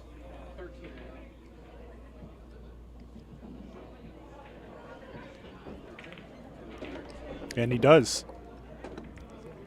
Dan is on the board with his first game. It is 2-1. Shane Winters in the lead.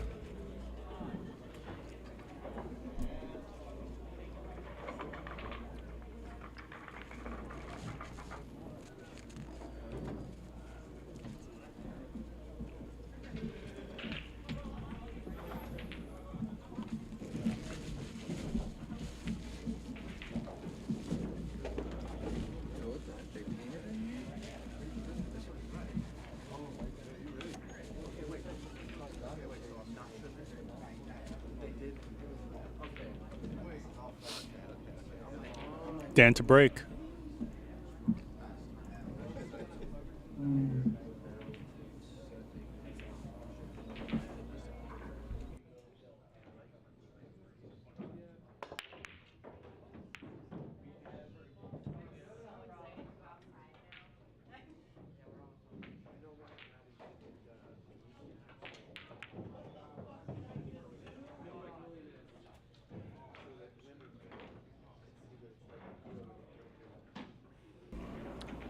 Dan unfortunately breaks try, and Shane comes to the table with an open shot on the 1.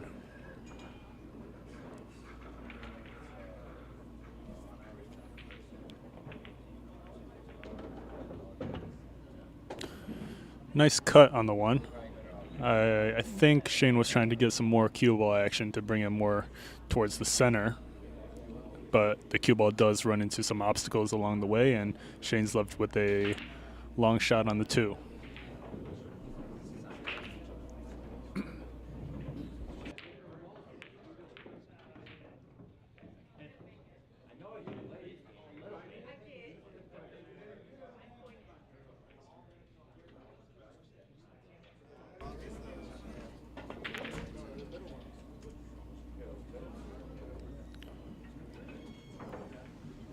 The 2 ball almost rolls in anyways, but Shane does miss the long shot. Dan comes to the table with an opportunity here.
Dan leaves himself pretty far from the 4.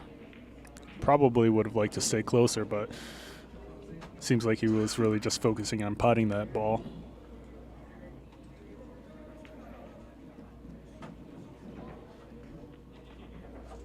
Looks like Dan is eyeing the carom for the 6 ball to bump into the 8 and go into the side pocket.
Nice safety by Dan. Gently rolling that cue ball onto the 8 there.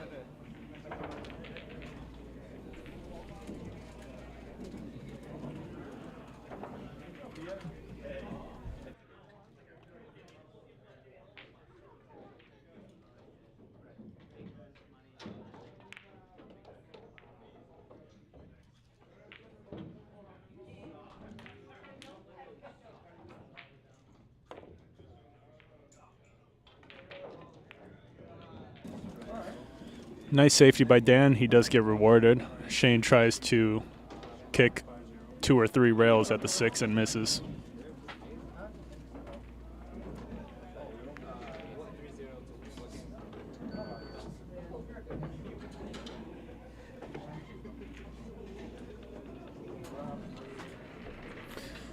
Sean Kelly, shout out to Sean Kelly in the live chat, letting us know the light is out on the left table in the background. Thank you, Sean. We'll turn it on shortly.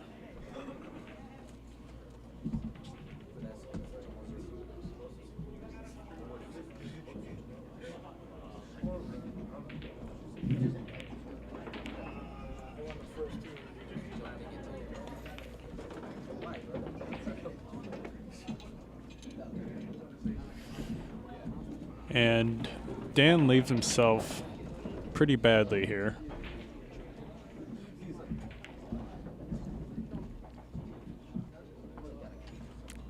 Hopefully Dan can make the bank here or find a good safety, but it's not easy here.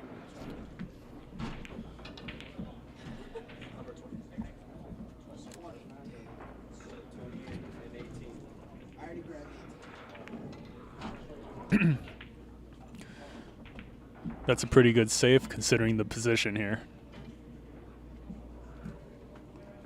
Dan's able to leave Shane with a bank into the side pocket.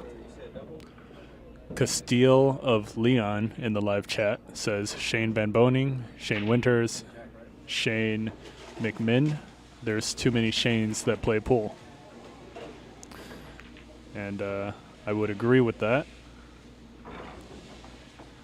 And Shane misses the bank on the 9 ball, giving Dan an opportunity to tie it up here 2-2.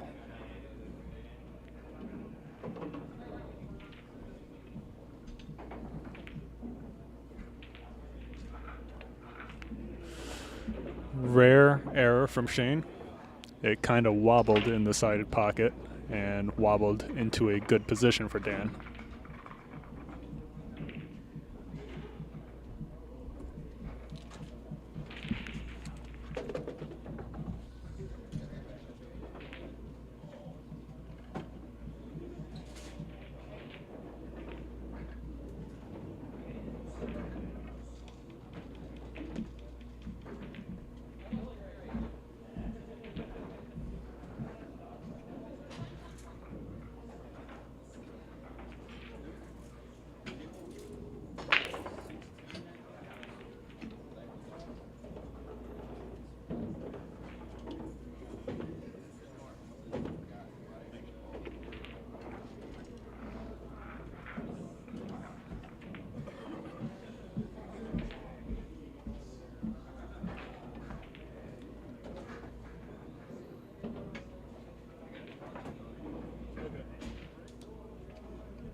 Shane overhits his safety a little bit here. Dan's got a long distance shot on the 1 ball.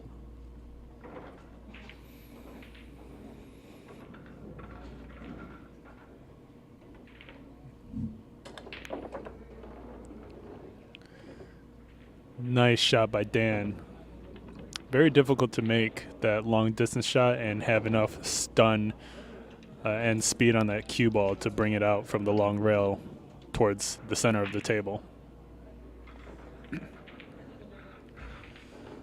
Sean Kelly in the chat says Imperial Scotch Ale, I hear. Good ears, Sean. I did open a can, but it wasn't Imperial Scotch Ale, although I did think about opening one of those. It is a Voodoo Ranger Juicy Haze IPA.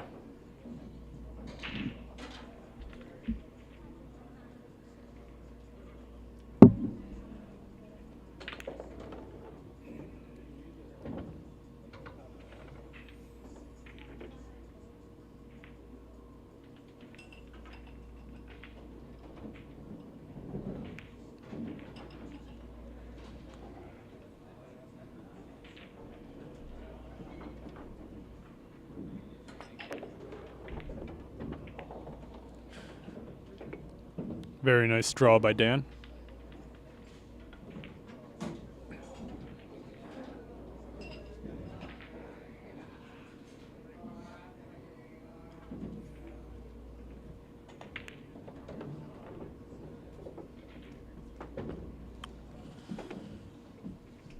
Brings that cue ball towards the 8 nicely at an angle.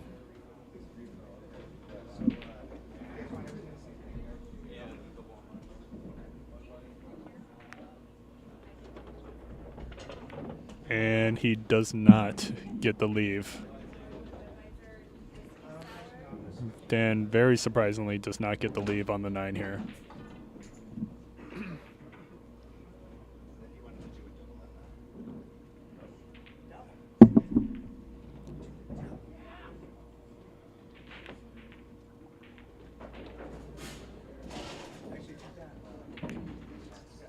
But he makes the bank.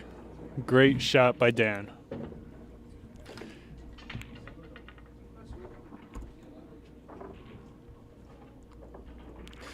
Dan is now in the lead, 3-2 over Shane Winters.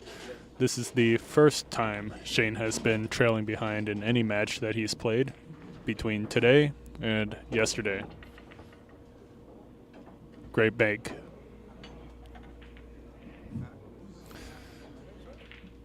Sean Kelly in the live chat says, my wife says she loves Voodoo Ranger, and nice bank, Dan.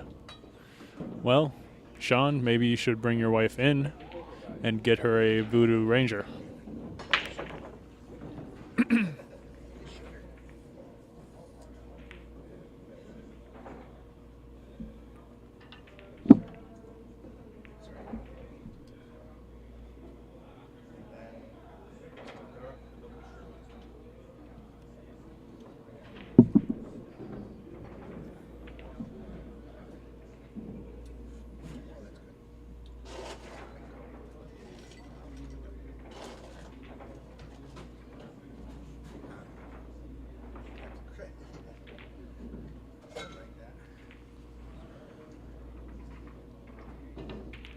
Shane pushes out on the cue ball, giving Dan an opportunity to shoot at this one or give the shot back to Shane.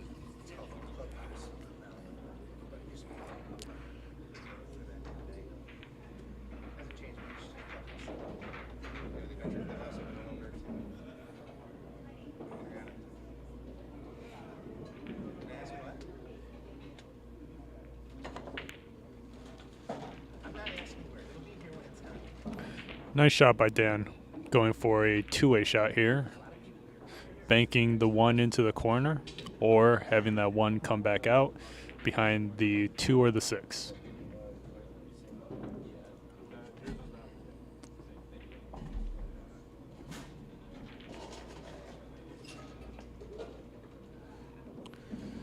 Shane misses the thin cut on the 1, and Dan now has ball in hand.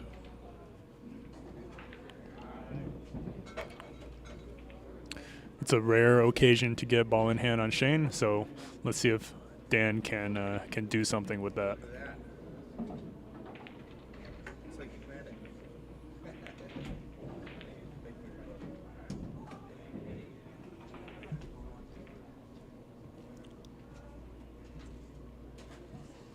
Looks like Dan's trying to play safe here, behind the 6 ball, possibly. Hard to say. I'm surprised he's not just shooting it here.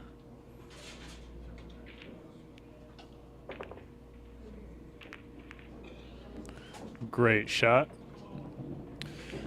If Shane Winters misses this, he will be on his 2nd foul, and I'm not too sure if they are playing 3-ball foul. Actually, I'm pretty sure they are. So Shane needs to make this, or Dan will have an opportunity just to win the game off of 3 fouls in a row.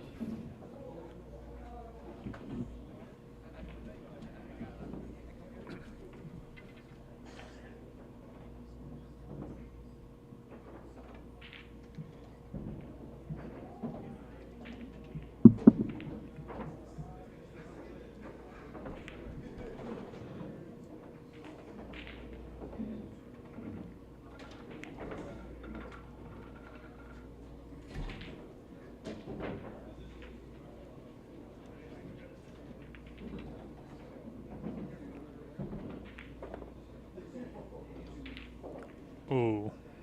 Shane almost makes contact with the 1. Slightly overspun it a little. And Dan comes to the table with ball in hand once again, and we may possibly see Shane get 3 fouled here.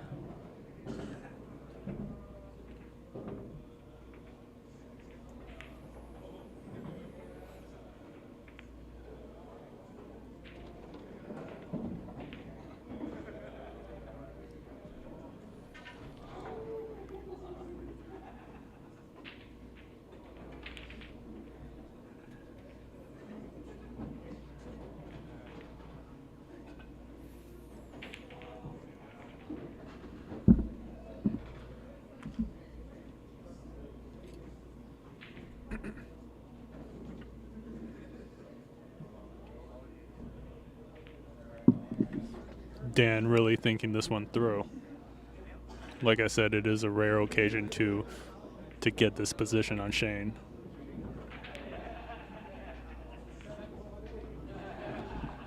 And he does well, but Shane does have a pretty straightforward long kick at the 1 ball here.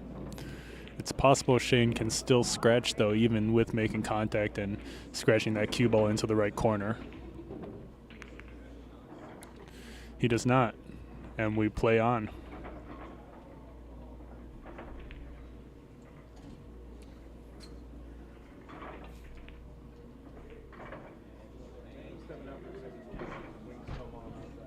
Okay, I got you.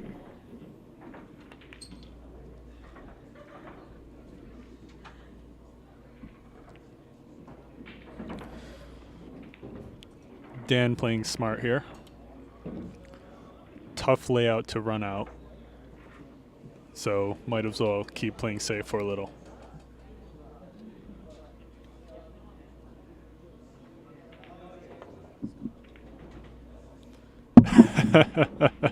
What? Are you serious? Shane cuts that 1 ball into the side pocket with a two-rail kick. Shout out to Tom Ferraro, sitting, spectating, shaking his head in disbelief here. Crazy.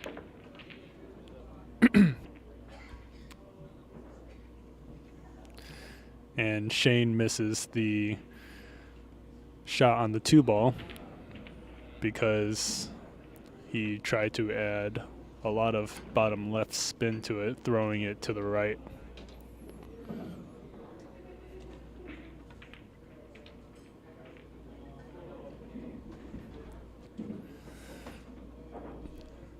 Sean Kelly in the live chat says "damn" in all capital letters.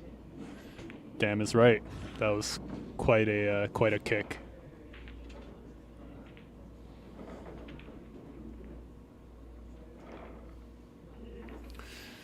Shane Winters bringing out the jump cue to clear the 3 and the 4 here to make contact with the 1.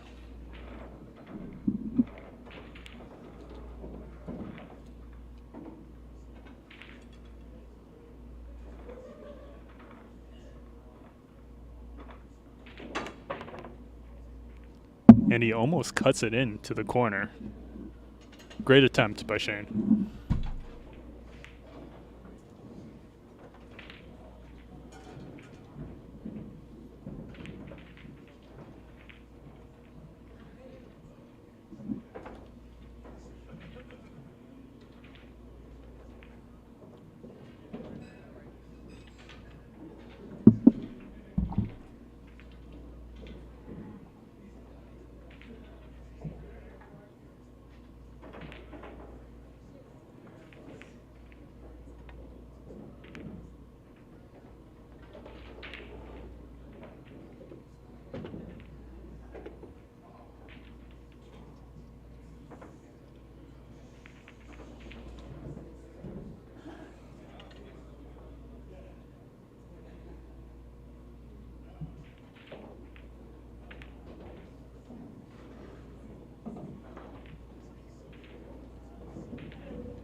Dan plays another very nice safety, parking that cue ball behind the 8 and the 9 and shooting that 3 around the table. Very nice.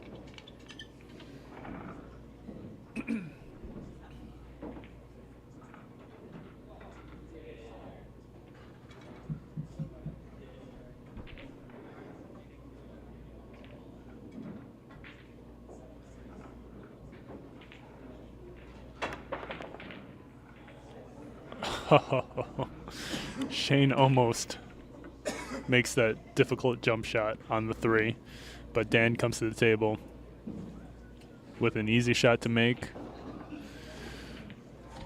The 4 is tricky to make position for because the 7 and the 5 block both the corners. We'll see what Dan decides to do. He may just go for the combo into the 7 here.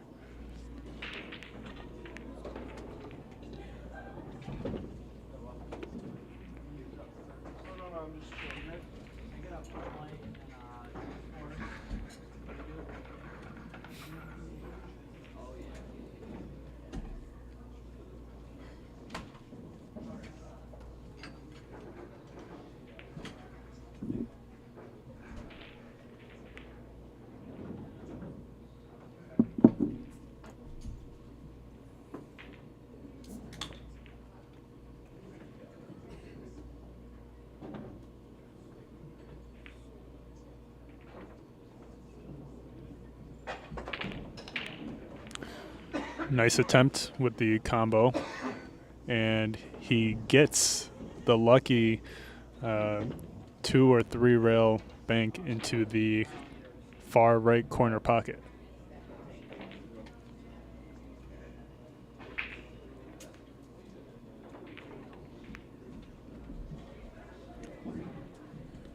Dan tries to leave the cue ball behind the 9 or the 8 and overhits it.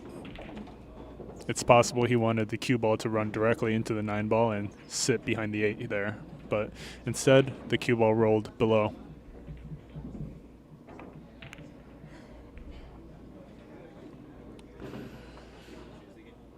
Shane's missing some long shots here.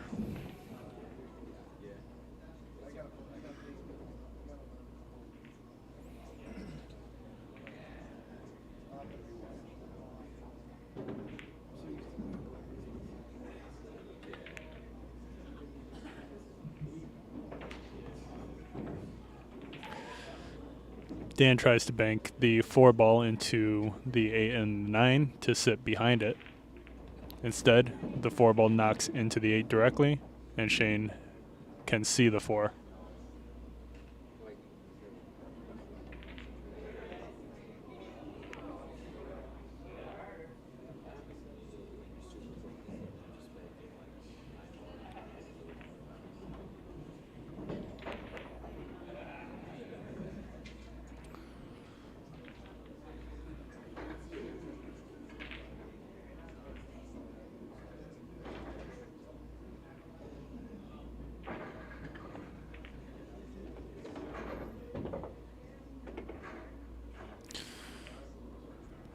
Pretty lucky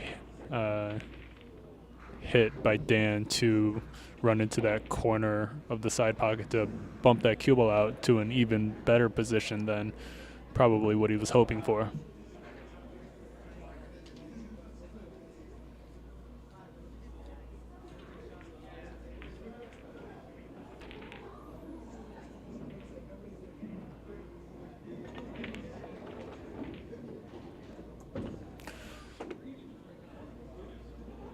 Nice angle by Dan to get a breakup on that 8 and 9. The key here is going to be controlling that cue ball speed as well as the angle he makes contact with the 8.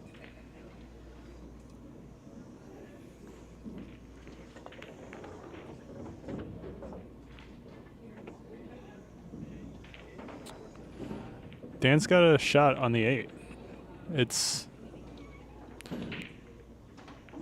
If he strokes all the way through, it's going to be a little tough to maintain a nice angle on the 9 for the right corner. He was taking a look at placing that cue ball to the short side of the 9 to shoot the 9 into the left corner here.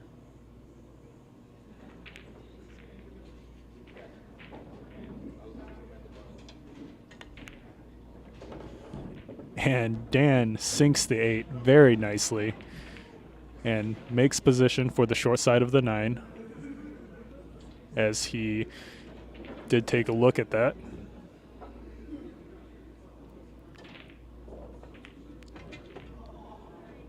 Oh. Oh, man. And Dan misses the 9 ball. Wow. And Dan concedes the rack. And Shane ties it up 3-3. Crazy miss by Dan. Very uncharacteristic. Wow. It is now 3-3. Shane Winters to break.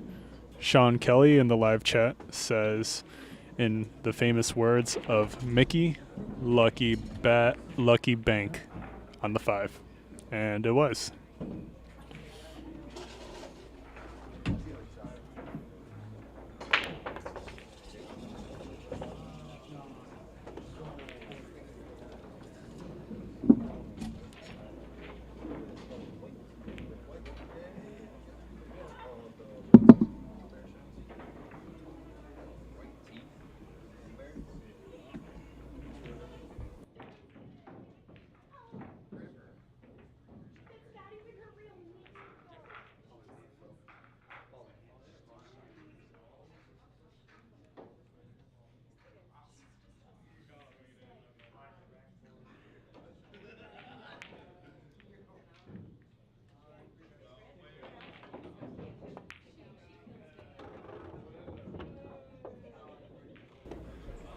Shane makes the 9 ball.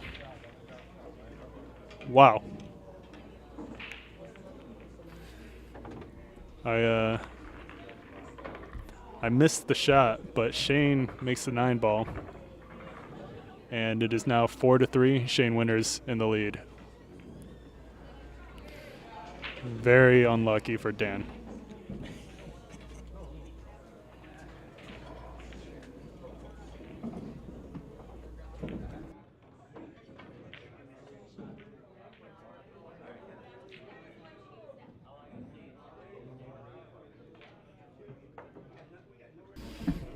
Joining me on this live stream briefly is Nick Coppola. He is our number 7 player in the top 10 players ranking in Rochester, New York. You want to say hi? What's going on, guys? This looks like a pretty good match.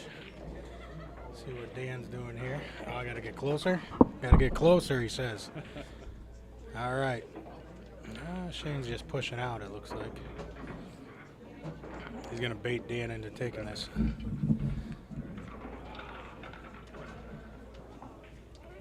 Dan should be banking this 2 rails and back behind those balls, but I'm not sure what he's gonna do here.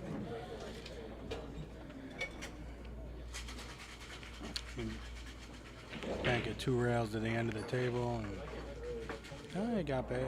He might have got there.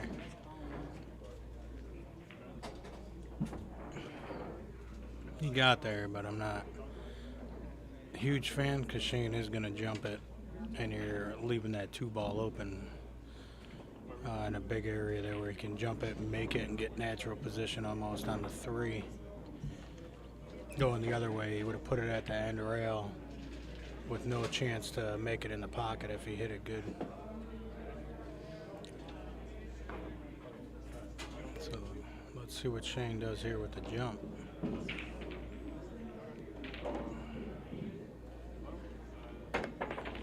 Oh, all right. This puts Dan in a similar position. He's out further. I don't think he's going to try to make it in the side. He might try to do the same thing, play it safe behind the balls. Yeah, that's what I was talking about the first time. I mean, even though it looks like he might have sold out a shot to the ball. The ball had no chance to get to a pocket. So now, even though Shane's shooting at this, he's probably just going to bank it back up table, try to put the cue ball up near them balls, and yep. So that's a good shot.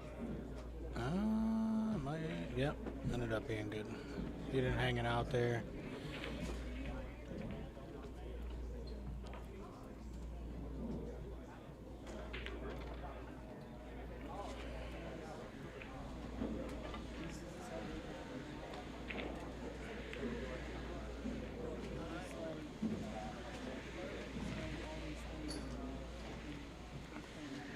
Dan's going to go with a jump here.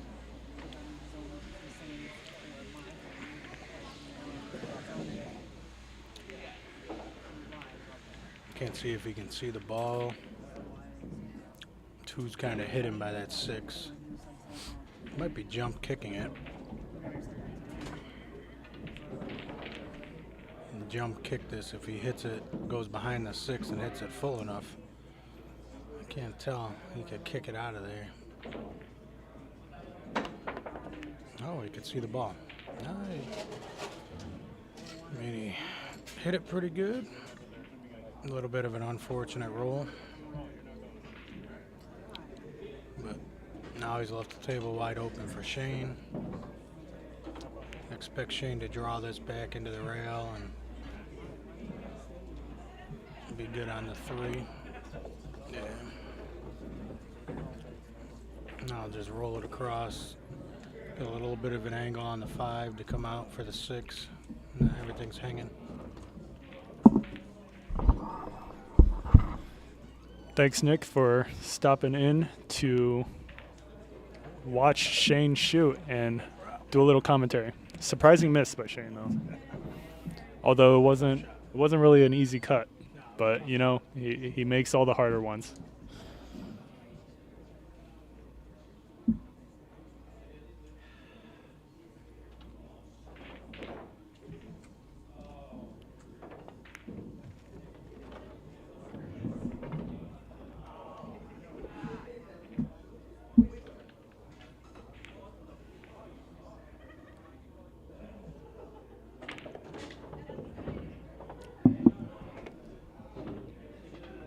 Dan nearly overdraws that cue ball, but he's got a nice look at the 6. Tricky to make position for the side if that's what he's going to go for.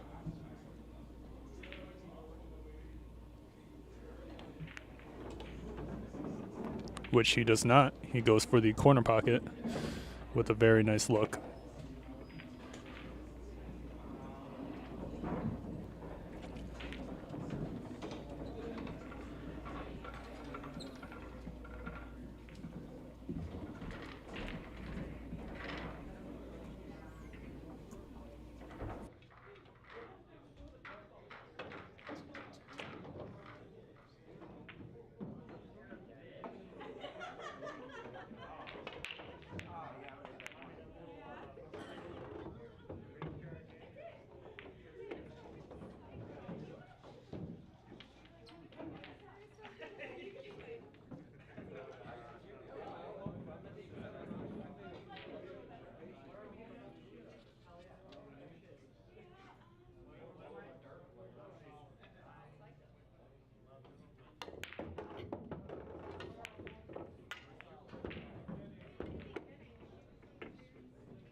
Dan very surprisingly follows that cue ball into the far right corner, scratching and once again giving a game to Shane Winters.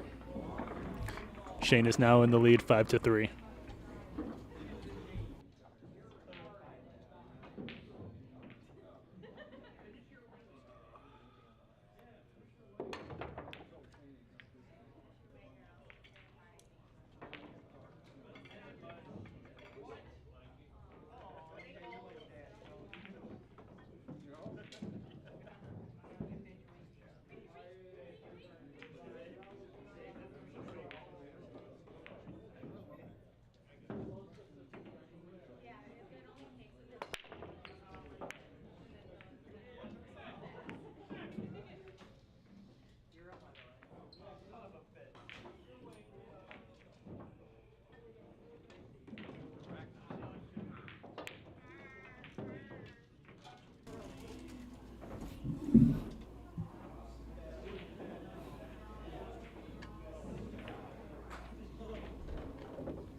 Dan's got a shot on the 2 here. Thin cut, but he should be able to come 2 rails back around for the 3 ball here.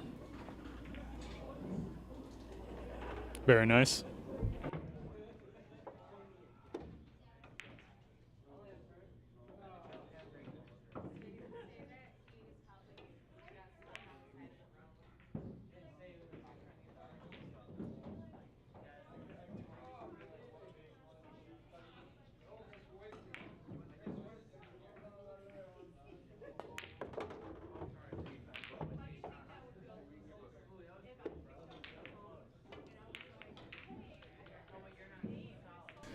Nice position by Dan to bring that cue ball down to the 4.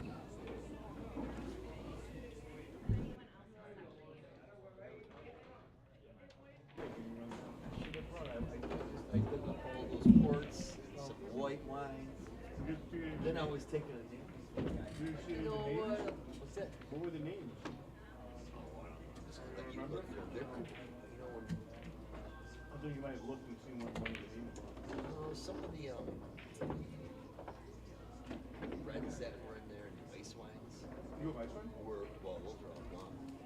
But those were like golds and silvers, so they're making some ports in there that are like. Well, just the fact that you're an ice wine in there, because we both the ports are pretty good too. Because you're not going to put a little bit. Oh, you're the best one. Thank you so much. Appreciate it.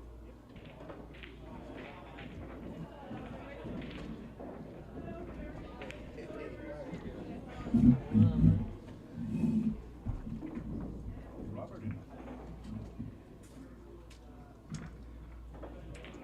did you do commentary? Where's he gonna play? He's going to do commentary. For the Robert, for the Hovey match? Yeah. It's pretty cool.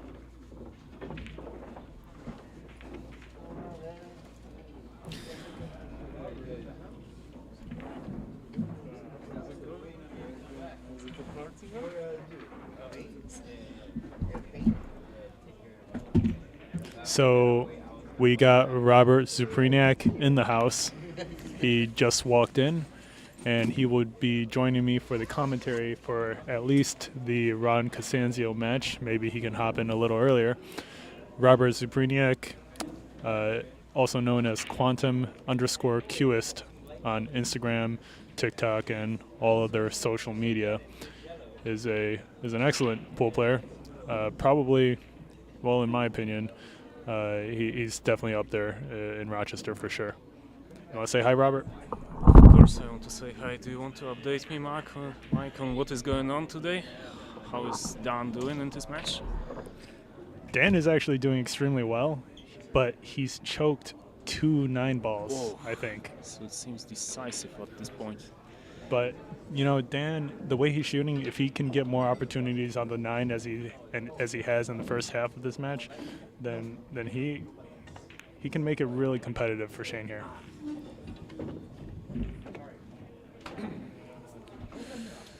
Oh, it's tight. This one is really tight. Is the cut on? Is the cut on for Dan? Yeah. It was a bit funny on the 7. The angle is wide. It was tricky to hold for convenient position on the 8. Mm-hmm.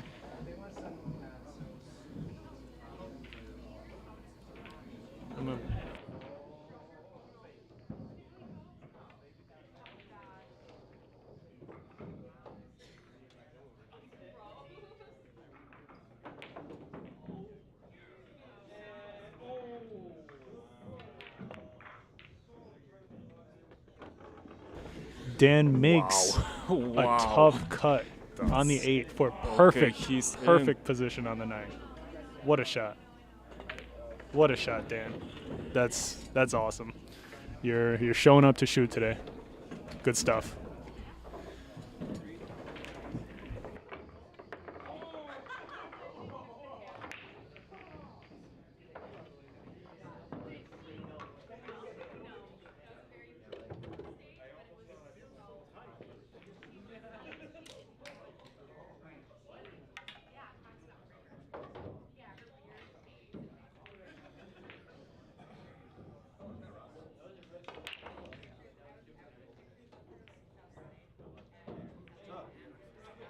You sharked me when you walked in and I was shooting that 9. I saw you walk in.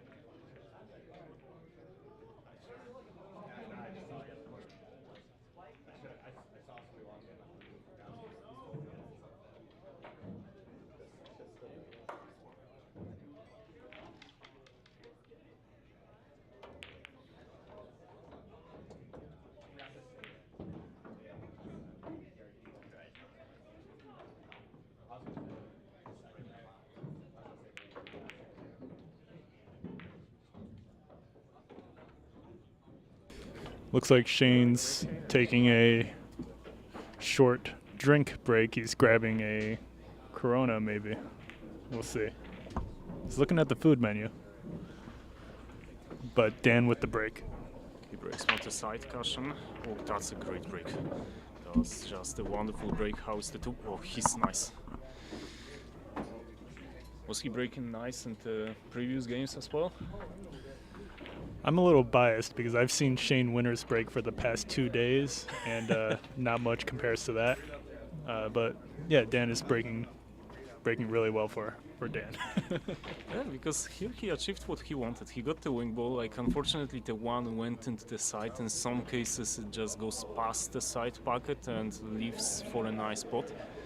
Here, unlucky for Dan, he got snookered on the two, so he'll be forced to play a push. What do you think would be a good push in this position? Well, it's tricky because Shane can make most shots here, so it's not easy to make it tough. Yeah, it feels like almost anything on the bottom cushion leaves Shane with tough position. At least it forces him to do something tough. Like, I don't know why was he aiming at this position. Let's see. Maybe he aims to tighty 8 with 6 and 9, like do 8. Sorry, 5. Is it 6? 5. 5. Yeah, it's tricky. No, he doesn't tie up the balls. He just goes safe.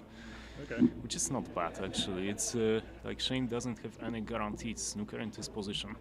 And is the bank into the right corner pocket nearest us? Is that a double kiss shot? I think it's very close to double kiss. If you have a look at the two, I think it's wise shot from Dan.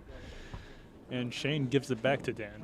So Dan's left with a tough shot on the two. It feels like a nice little period from Dan. It was an excellent push. At least he's back at the table in position where he can fight. Well, he has to contain. Is he lucky? Oh my god. Oh. What? Rough roll for Dan. What did he try to do? Like, I think just put the two on the side cushion and cue ball on the other side. Just try to contain, but... Well, it's possible Dan was trying to hit the two ball more straight on, which would, I don't know. Yeah, but even that would leave the two ball, like, possibly for an open pot for Shane. Like, it would be a cut, but still fairly makeable cut, so unfortunately it's a sellout. Yeah. What do you think? You think Shane's out from here? Yes. But there is nothing complicated on the table, like no significant trouble. Although right now a small error. It can get interesting. He's too wide on the 5. Small error may be a premature statement. Let's see what Shane's got for us. Let's see. He held nicely. Too easy. Too easy. Too easy.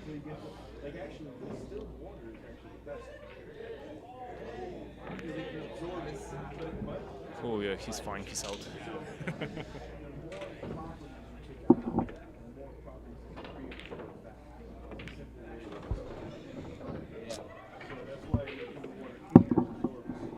So 6-4. I think it was a good push from Dan, but unfortunate execution right after, and Shane grabs the 2-game advantage.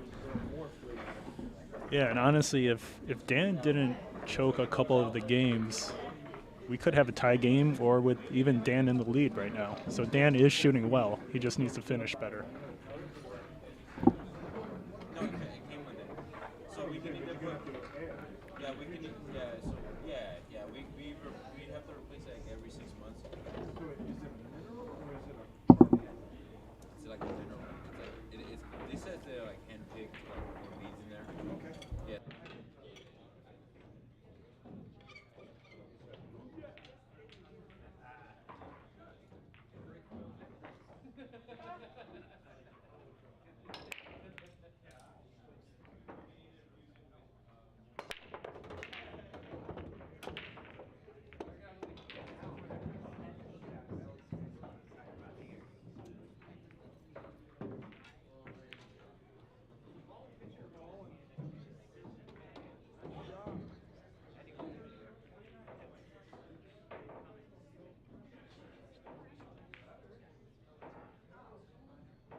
Nice break by Shane. A little awkward with the 7 ball. May get in his way a little while he's trying to shoot at the 2. I also wonder about the 4 ball. It's in a funny position near the side pocket where he might have to actually develop it into open play. There might be... He feels he can make it, but it's not... Oh, that's risky. Well, you know, it's also possible Shane's aware that the 4 ball's in a tough spot, so he may not be trying too hard to get to that first. True.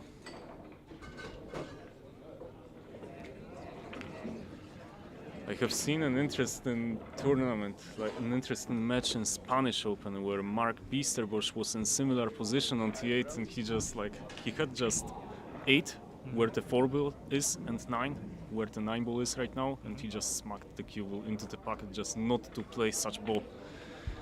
Wait, he did what with He smacked the cue ball directly into the corner pocket, just left ball in hand to his opponent. Oh, really? And he won that game. Really? Insane. That's ridiculous. That's a ridiculous choice of the shot. But Shane was right. In the end, Dan didn't manage to do anything with the 4 ball. So they are going into tactical exchange in which Shane is slightly better. He has Dan hooked behind the 7.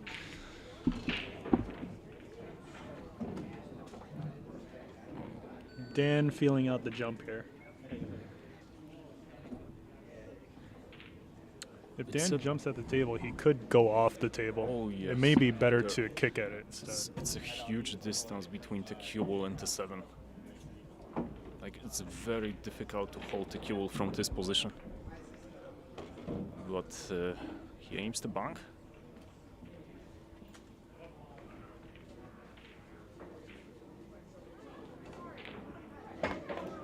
He held it, and the 4 might be in. It might be in. Wow.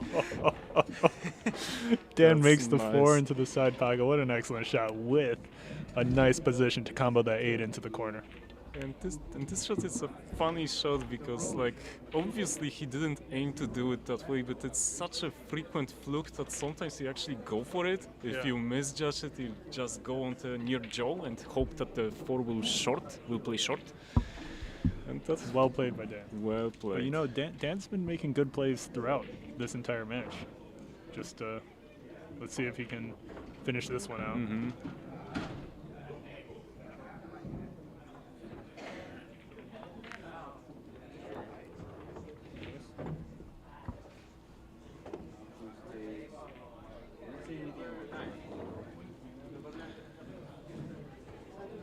Little show off with left-handed game.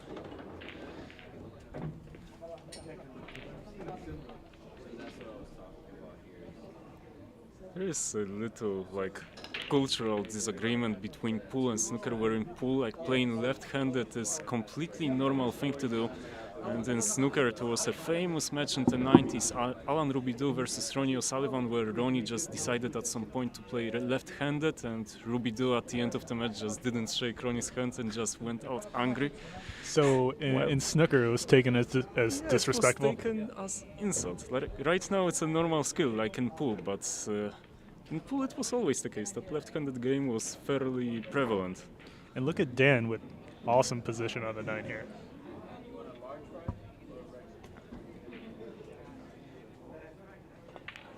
Excellent. Well done, Excellent. Dan. Well done. If you guys are just tuning in with us, this is Shane Winters visiting us from Ohio, taking on some of Rochester, New York's top players on Billiard Breakdown. This is Rochester's number 3 player, Dan Sharlow, in a race to 9 in 9-ball pool. We got a really tight game here. Dan with a really good showing so far.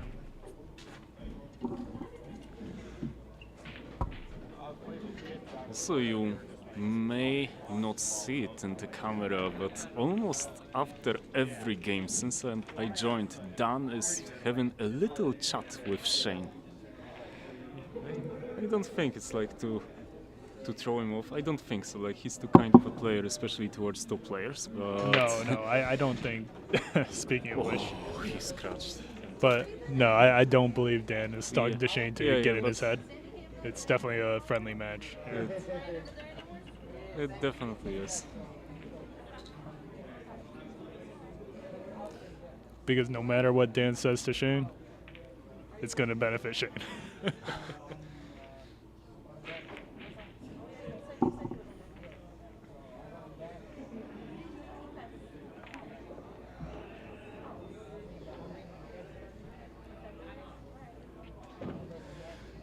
Six and 9 are wired in this position.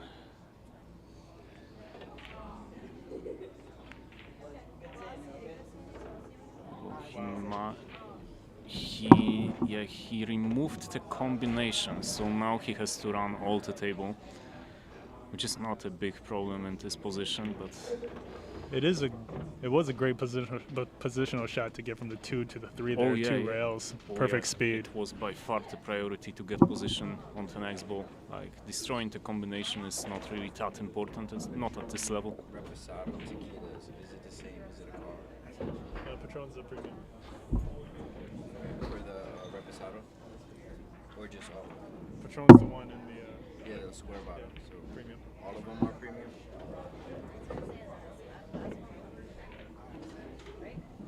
The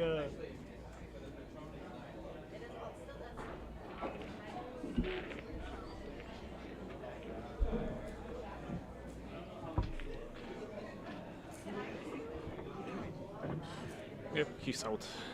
So that's...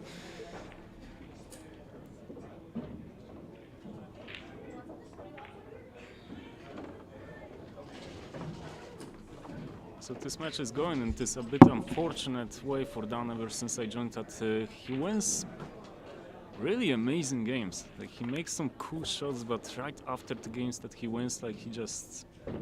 Look at the proximity that Shane brings that cue ball towards the 8 and the 9. Just the confidence to roll it to that position.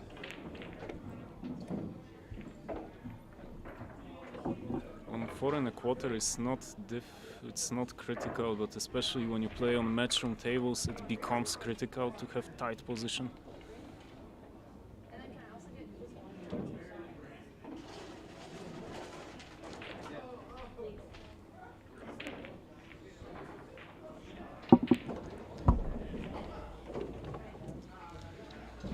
But it doesn't feel far at this point.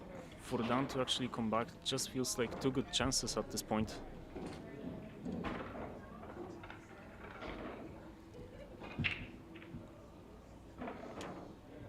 Has Shane won everything so far? What do you think?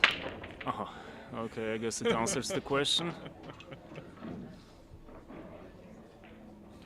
You know, Roe on the first day actually had a pretty good turnout against Shane. Audience on YouTube?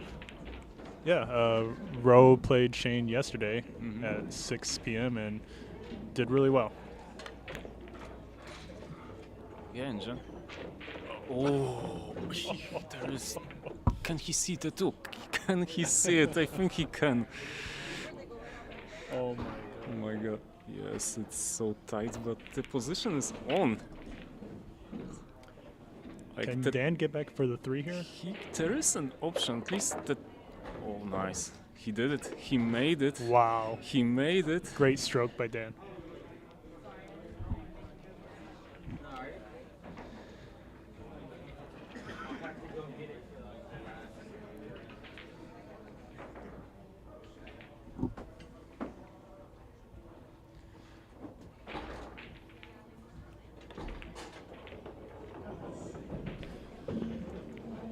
Mickey Goldberg, our number 5 player on Rochester's top 10 list, stops by to say nice shot to Dan for that high topspin setup for the 3. The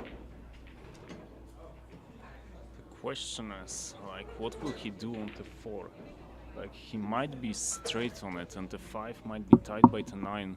Robert, he can roll that cue ball forward and combo 5-9 into the corner, far corner, maybe. I mean, look. That's close. It's almost right on. That's close, yeah. Like, so the question is, did he decide actually not to play it this way, or did he decide it's just too risky? I think he's going for the bank. Yeah, I would have rather went for the combo here. I don't think he saw it. Okay. I don't think he saw it. You think he would have considered it? Yes. But these combos are tricky. Even if it's like slightly off in this position, then it immediately makes the combo extremely difficult to judge. If it's wired, then it's... Oh, he made it. That's one excellent judgment. Great shot by Dan. Mm-hmm. And especially with insight. It was throwing the object ball in the wrong direction in this shot, so like it needed to be played with confidence. He needed to strike it hard, so the fact that he's fucked with the cue ball, it was forced by the fact that he had to strike it hard to avoid the throw on the shot. Anything softer most likely would end up being on the near jaw.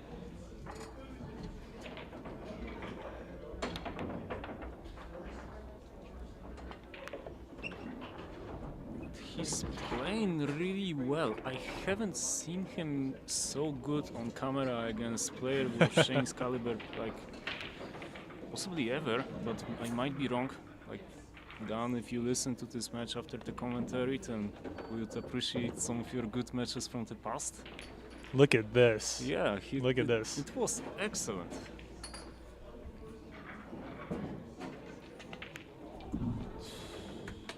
Excellent. It's just, can he make this game even? Can he make it 7-7? Like, break these little mistakes after which Shane pulls out the 2 games. I think he can. But it really depends on what kind of layout he gets here. Yeah.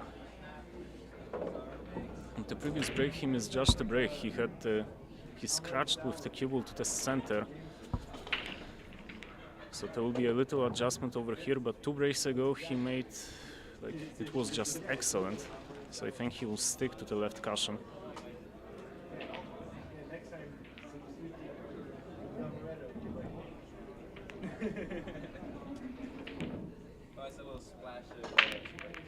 What again? He made it again. That's not good. And Shane comes to the table with maybe just the 5 ball in the way of the 2 here. Yes, but he has ball in hand on 1, so okay, 2 is a problem, but he's in as good of position as it gets to solve that problem. Yeah.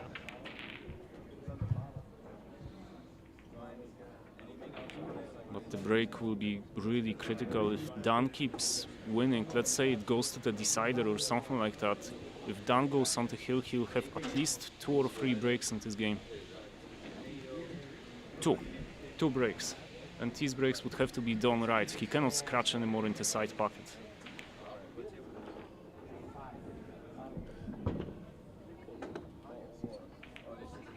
It's not. I'm really surprised that's been happening. Mm-hmm.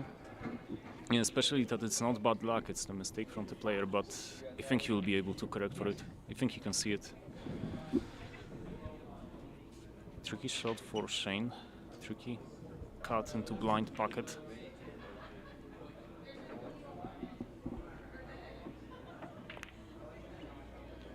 Nice, nice. Tricky or automatic? Tricky, because if I say it's automatic, then people are gonna think it's an easy shot, while it's not. No, he's it's just a tough shot. Oh, okay. Okay, that's one way to do it. Shane with the 3-rail accidental bank into the right corner pocket. Well, why here. not? He cannot do it against Ron. This will not count anymore.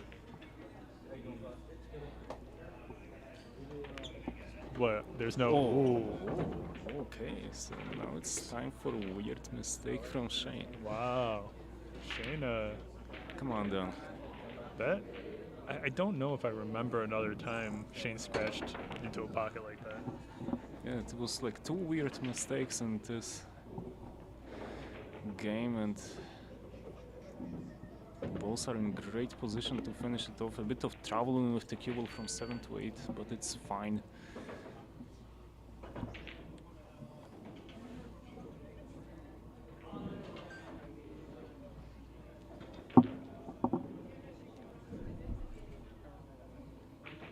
If this shot is straight, then it requires some nice cueing.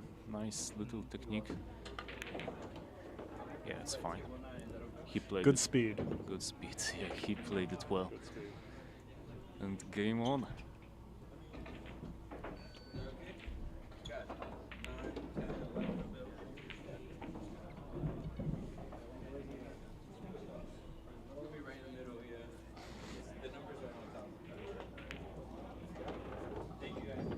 Wow, Dan. Amazing. Showing up to play today. It's great. It's great.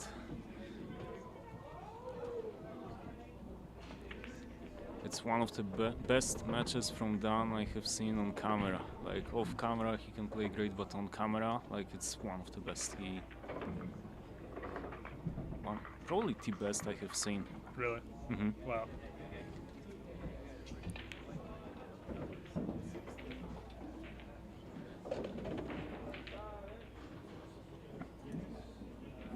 So far, he doesn't really make unforced errors in open position. Every time he has a layout, he just runs out. Oh, he considered changing the break.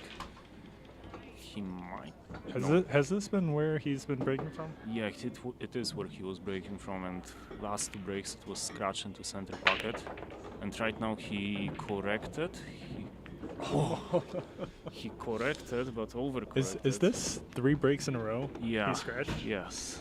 But now it was also a bit unlucky. He corrected, just went the one a bit more to the left from his perspective than he was doing, just to avoid the side, but it was a bit on overcorrection. The cue ball went dangerously close to the top right corner pocket, and in such position, unfortunately, the kick can be really dangerous. Of course, you need to be terribly unlucky to get it, but also the cue ball was brought to non-ideal position in this break. It's not a huge... Oh, Shane is doing a smart little maneuver. The thing is that positional shot from 3 to 4 is complicated, while positional shot from 2 to 4 is really easy. That's why he has done it. You know, intentionally rolling that one ball in with the 3, I don't know, I would feel like that's a more risky shot to take. Do you think he was trying to roll it in with it or leave it in the corner? Yes, but definitely he tried to roll in it with it, because look where the cue ball is on the 2, it's just perfect. If it didn't, then still the positional shot from 1 to 2 is okay, if it stays near the corner pocket. And just Shane should be able to get on the hill here, just slightly follow that cue ball on the 4. Extremely smart play. Ooh, bumps into the 9, but he's okay. He miscounted the arc. It's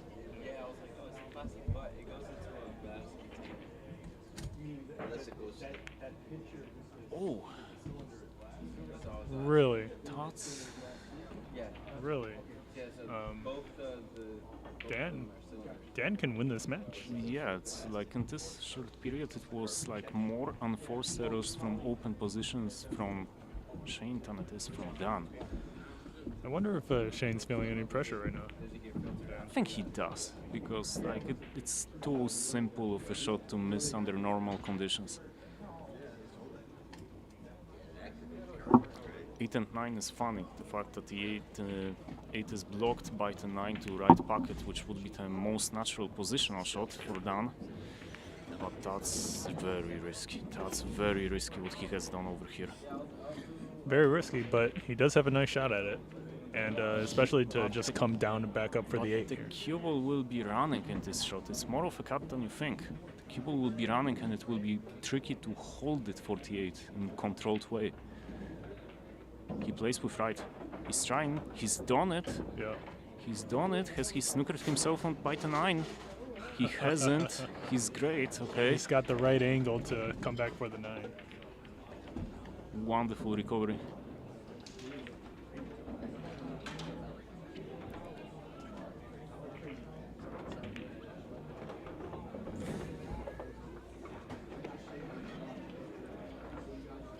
Dan shooting extremely well today.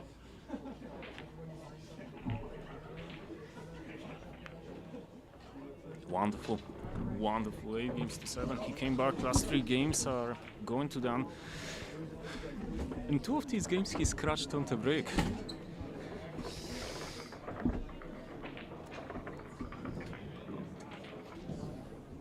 Dan is on the hill, and this is going to be the first time that any player has gotten to the hill before Shane has. Very excited to see if Dan is able to win this match here. Earlier I was saying each person on your list has got more racks against Shane. So it was like Dan's due for the win, and if you wrote that 7. Oh, something went in. How is the position on to 1? It's fine. It's fine. It's just a matter of shape on the 2 ball. Yeah, Dan pockets the ball on the break, and it's not the cue ball, and he's able to roll forward for the 2 ball here. Yeah, it's just a question whether or not a simple roll drives the cue ball into the cannon with the 2. If it does, then it will require a bit of a stun. Oof. Okay, so this time the scratch happened 1 shot after the break. Yeah, it was extremely risky. The 5 was always there for the cannon. I'm actually surprised Dan cut it into the side pocket. Yeah, I thought he was going to go for the corner. It was difficult to avoid the 5.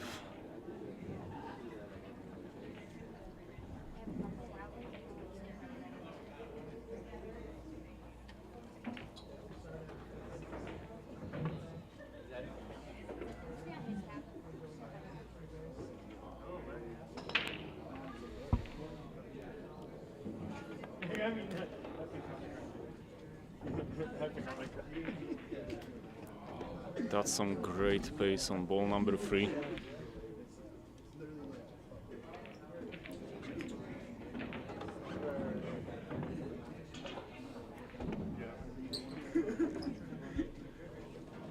Yeah, that's hilarious. What's up?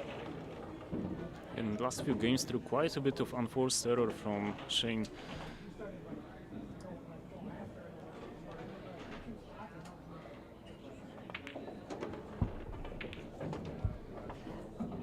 But you were right, he's driving the cue ball very close to the object ball every time he plays a positional shot.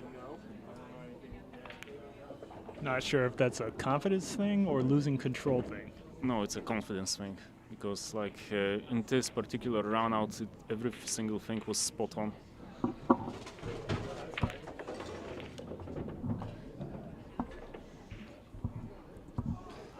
Guys, I hope you're tuning in for this because we got a nail biter here. We're down to the last rack. It's 8-8. Shane and Dan both on the hill with Shane to break.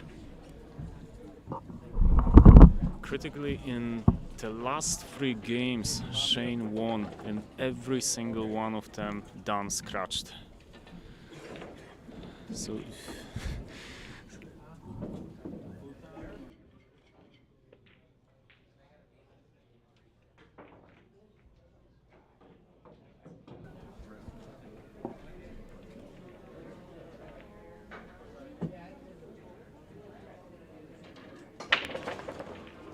Shane opener.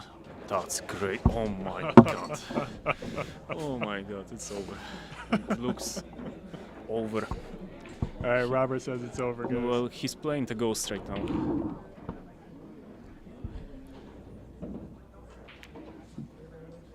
Jeez, what a layout after that break. Yeah, just maybe like a very small thing is like, does he have convenient angle to play shape for the 3? But like you cannot wish for anything better. He didn't, but he could just hold for corner. Excellent.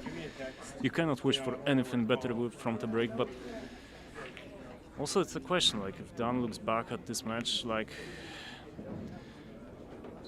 he was scratching at the breaks, and maybe it made the difference in this match. And I believe it did, especially with a couple of the chokes on the money ball.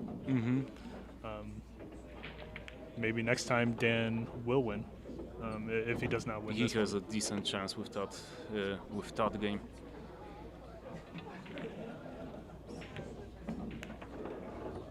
Like the main thing, if you play against like players above 700 Fargo, is to clear up from every position, every open position that you get. If you get like nice position of the cue with respect to object ball and nice layout, you're supposed to get out.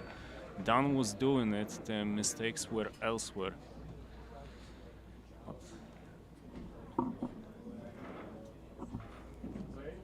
let's see, will he decide to go close 48? Okay, so one last shot in which nice bit of Nguyen is required. You think he's gonna set up for the cue ball to be on the right side of the 9 here, or It's come straight back? I'm not sure. Let's see.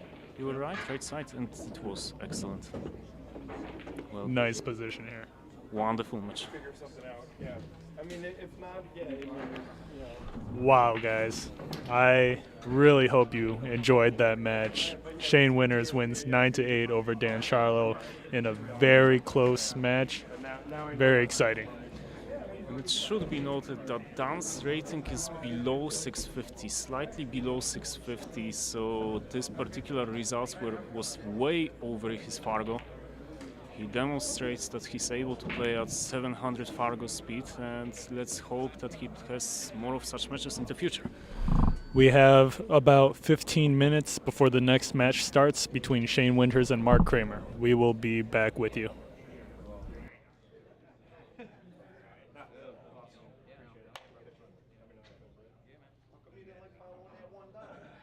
The angle was right at the 2.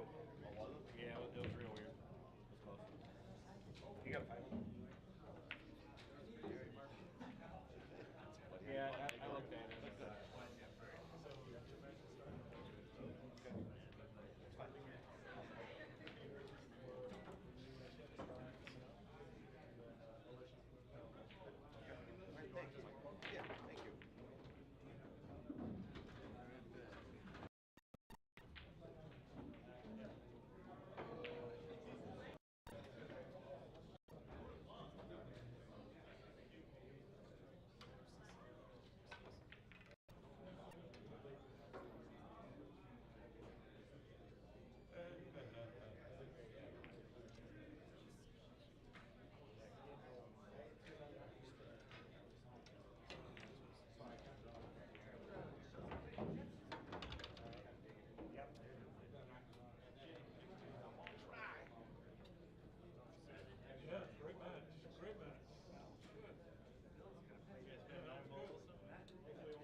there's a ball block. I didn't call it. I didn't call it. I know, but on that situation, I got when there's something like that, that's key. In other words, like I think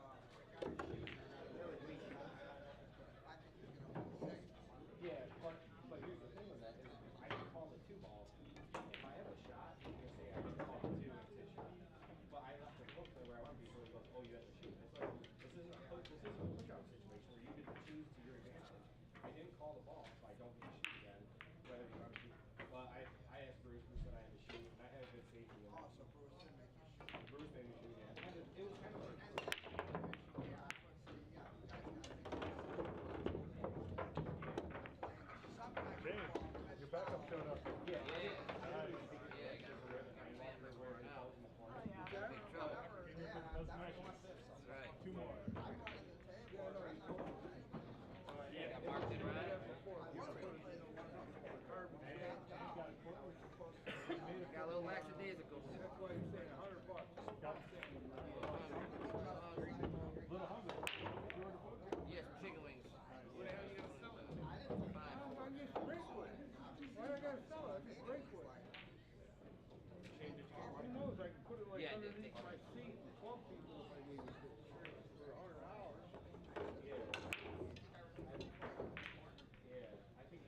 that's what my argument was. My shot's not straight in the pocket, so I'm clearly playing it safe. Everybody knew I was playing it safe. And if I had a shot, the kid would have argued, "Oh, you didn't call the 2-ball if it went in," and then he would be against my shot. But I didn't call a shot, and he got hooked. So he's like, "Oh, you have to keep shooting." So it's like either way. I go, "Why does the shooter get fucked?"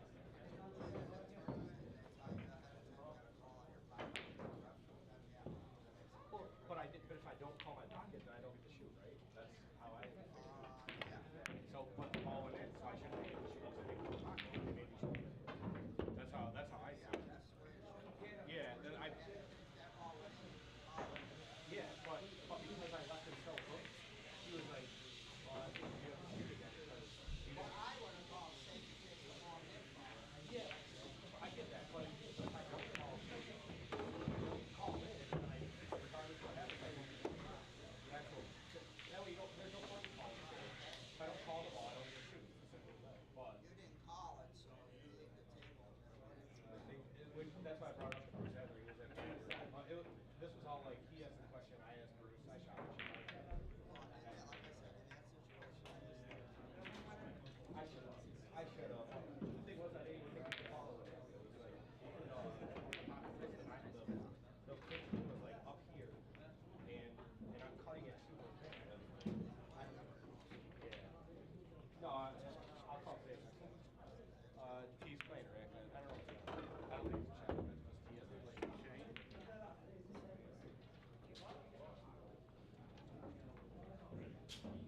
What's up, man? How's it going? I thought you said you walked in earlier. Rage kind of. Yeah, I was playing. That's fine. How you been playing? Good. Awesome.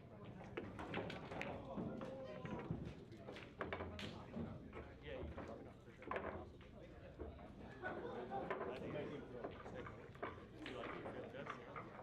I'll watch it in a couple of minutes. We'll do like 5 minutes. Are you hitting right now? No. Oh. I'm heading out. But if you want, send me a video. I'll kind of just quick get it even further ahead. Okay. No worries. All right, Dave. All right, bro. That was an easy shot, man. Are you back in February sometime? If not, I can play like Monday. Might be able to play Monday. I want to play. You want to play like what pocket stuff? Yes, yeah. What's that? Love flash. Yeah, I know you're good enough too. There's only 9 years. Yeah. All of my games.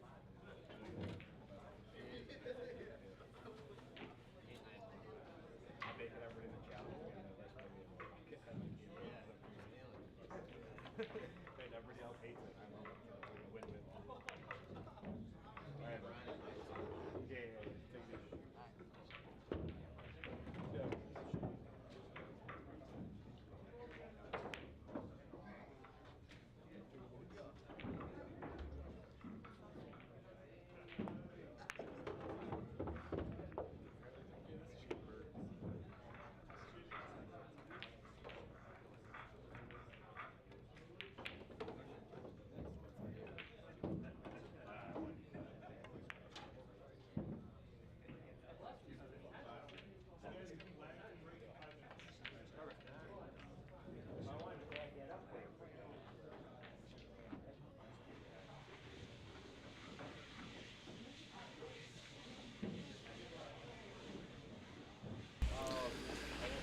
Christine Strong in the live chat says Shane's probably getting a little tired. Been playing a couple hours straight already. I actually spoke to Shane, and Shane said he was getting a little too lazy and comfortable there. As far as being tired, I will have to follow up with him on that.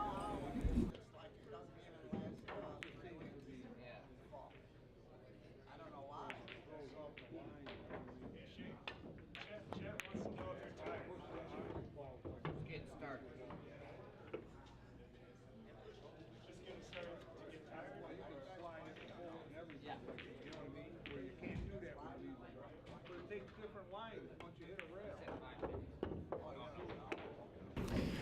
And Christine Strong in the live chat, I asked Shane if he's getting tired, and Shane says he's just getting started.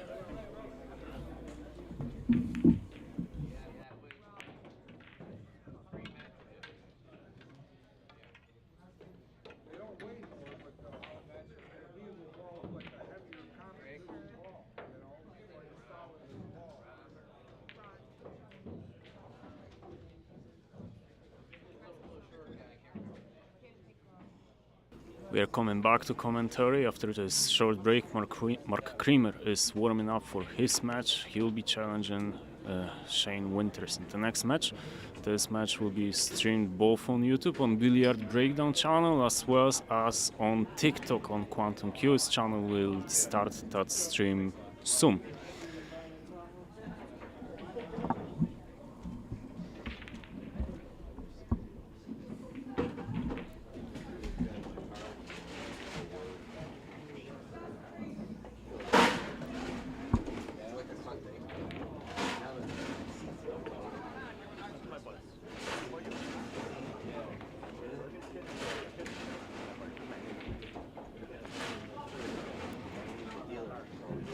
Mark needs to finish his warm-up, Shane needs to finish his wings. Once that's over, we'll start with this match. There is a huge discrepancy in the rating between both players. Expected result would be something like 9-3 to Shane Winters just based on the Fargo, but we have seen in the previous match that Shane had with Dan Sharlow that it doesn't play a role. It was 9-8. Dan was close to winning that one. And there is also 100 Fargo difference between them.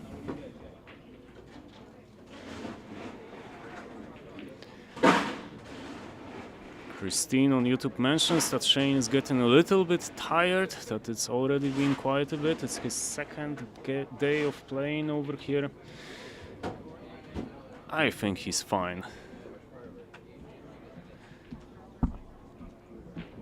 I think it's alright, like it's still way better than playing in tournament play, where these hours can get way longer than they get over here.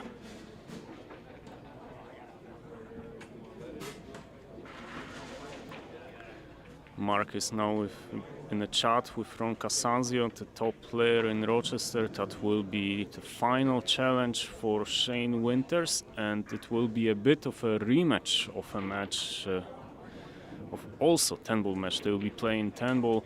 They played a while ago, about half a year ago, in fact, on my channel, on Quantum Q's channel, and Ron won that match rather comfortably. I think it was 13-6.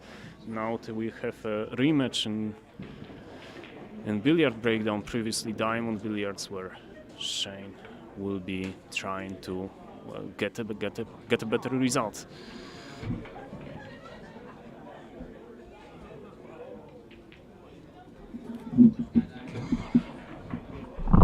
Shane Winters just eating some chicken wings right now.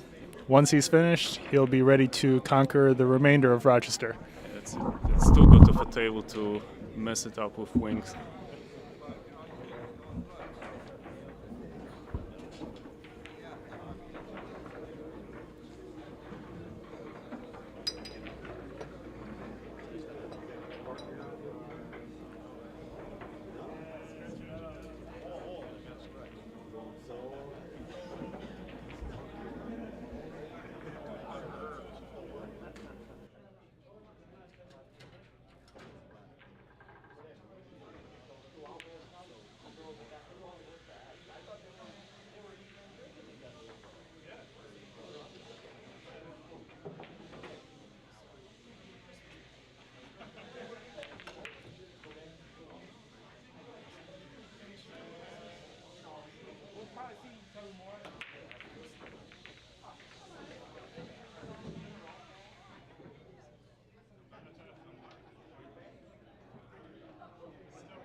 don't matter.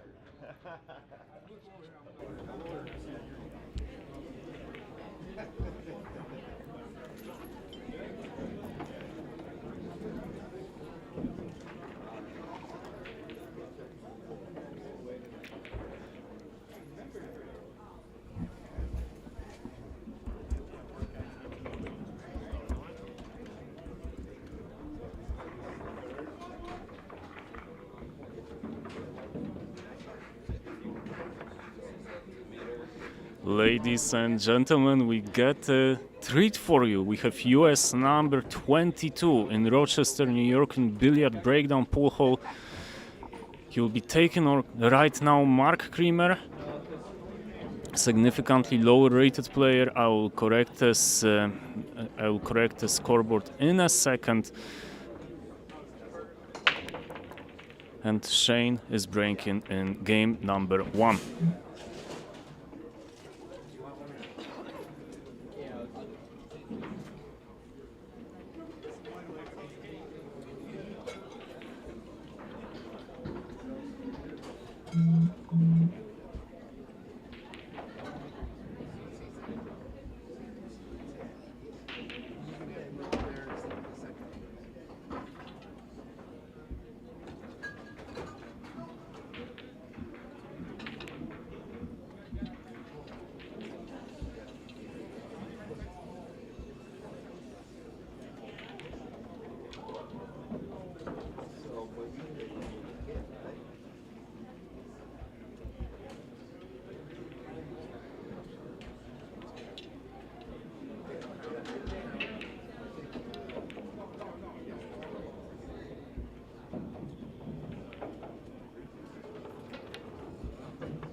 Shane is in fine position right now, like everything is in the open. 7 ball just blocks a bit of position area, but it's pretty good to get it over. Occasionally we'll have Mike Lynn coming over here with his commentary. He's the owner of previously Diamond Billiards in Rochester, New York. Right now Breakdown Billiards, which is his little brand, present also both on YouTube, on Instagram, on TikTok as well.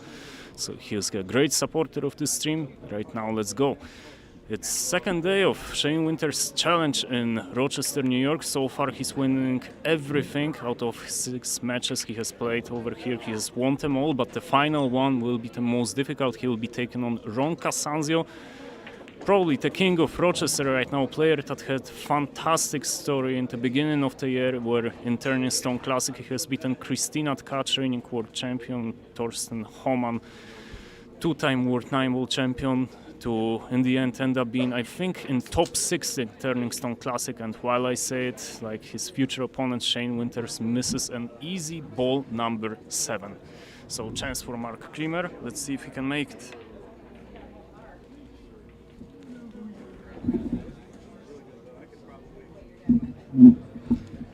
Mike Lynn is joining me here. We are present both on TikTok and on YouTube as well, so welcome. Try to Mark, beat the audience. Mark shoots the 7 into the corner and Didn't 3 do rail it scratches. particularly well. 3 rail scratches into the side pocket on the right. That's one way to scratch for sure. This is Mike with Billiard Breakdown. Make sure you guys like and subscribe as well.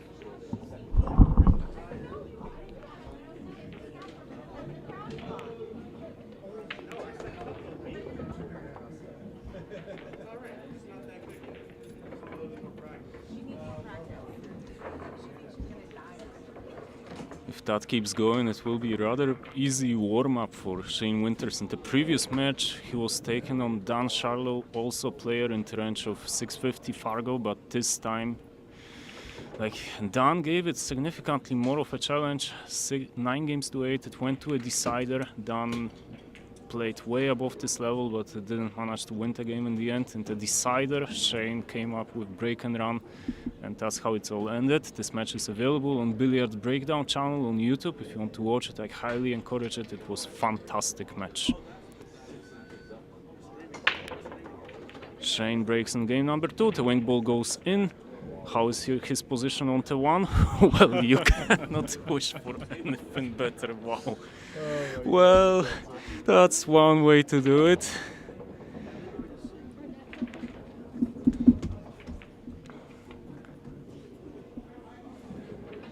That's one way to do it. He's perfect on the 1. A bit of a shot from the bridge.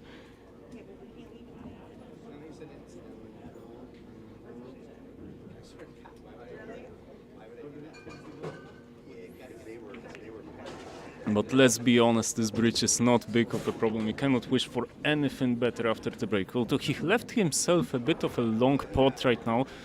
Like, Shane made quite a bit of unforced errors so far in this today, so it's not a gimmick right now.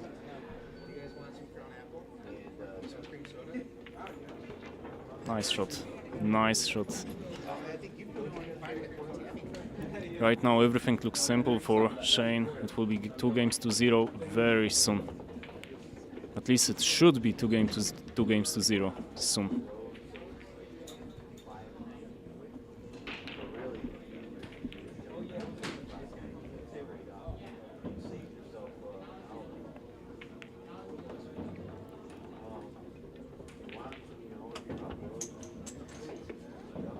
So once he gets his runs so far, at least in the previous match, like Shane's position game is spot on.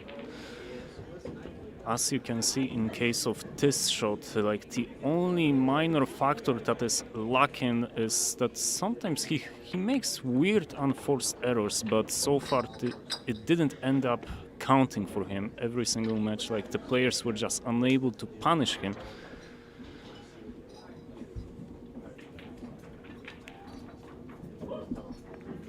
And right now it's pretty comfortable win.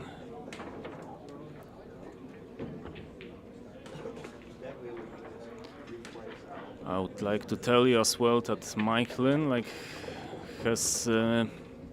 has made some initiative over here. We expect in the next year to have Efren Reyes over here in Billiard Breakdown. We expect Francisco Bustamante to come over. So quite nice future in front of us. Exciting times here in upstate New York. Something that has never been here like in the last few years. I think it was just some little isolated cases where some top players visited over here. I think so far this year, I think the top visit was Hunter Lombardo. Like around the middle of the year, he showed up over here, played some tournaments, gave practice sessions to some players, including myself. And Mark with a chance. Can he convert? Otherwise it would get pretty bad. If he doesn't convert and Shane, well, he just pull out, it will be bad for Mark.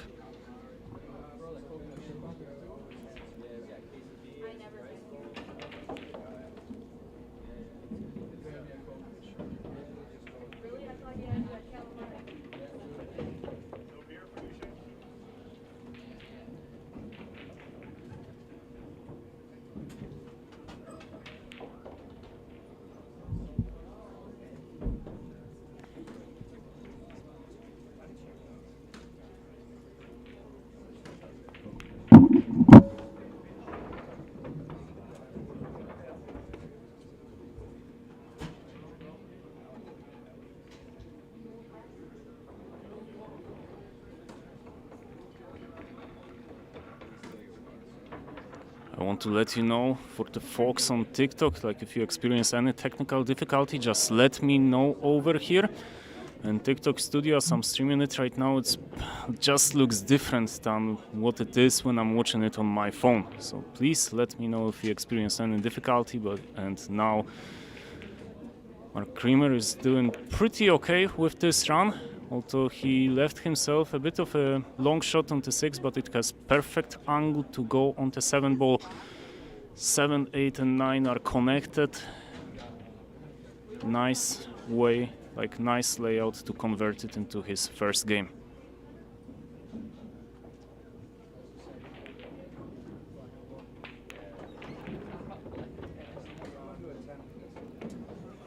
That's not great. That's not great. This one forces him to go to the right-hand side of the table and leaves him a tricky cut as well.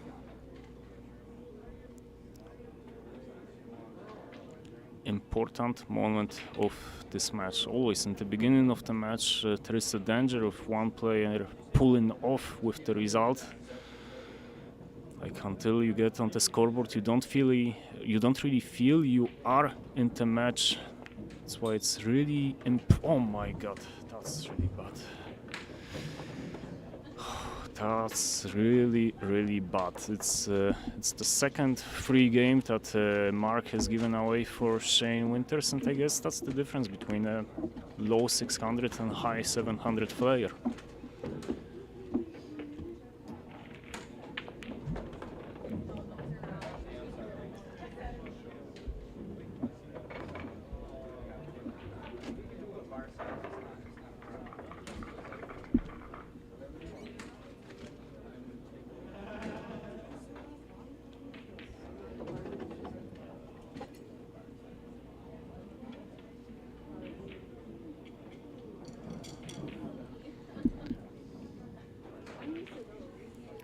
So far, Shane's break has worked extremely well.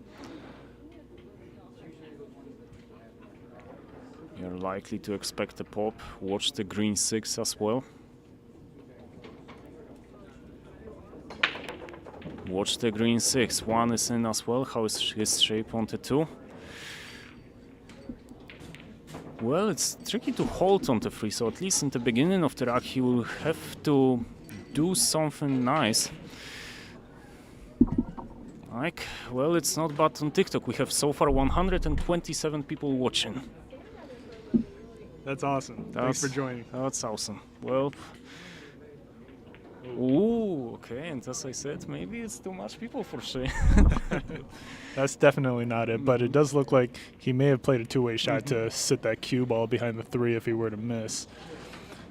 It's not a bad save as well, you got to admit, and I don't think that jumps are in Mark Creamer's arsenal. Like the most popular tournament series up over here in upstate New York is Joe's tournaments. Mark is pretty frequent visitor of them, and in these tournaments jump cues are banned.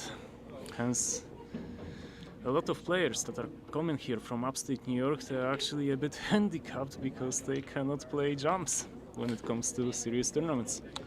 I will also say Shane's demeanor may have changed a little bit between playing Dan previously and Mark right now. He seems to understand that he has to take these players seriously or he can easily lose control of the match here. I think he's chilled. Actually. But nice little shot from Mark actually. He decided he has no chance to get a nice cannon over here. So he just tied up the ball number 2, just decided to survive the position in this way. Gave away ball in hand, but at least survive for one more shot. And maybe right now Shane will do something imprecise. Maybe he'll give away a chance of a good save. But I think he's playing a combo. I think that's a combo. And he's got it. Great shot.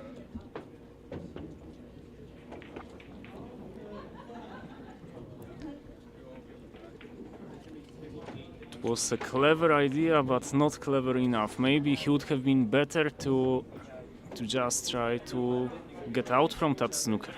An ordinary way, not give away ball in hand.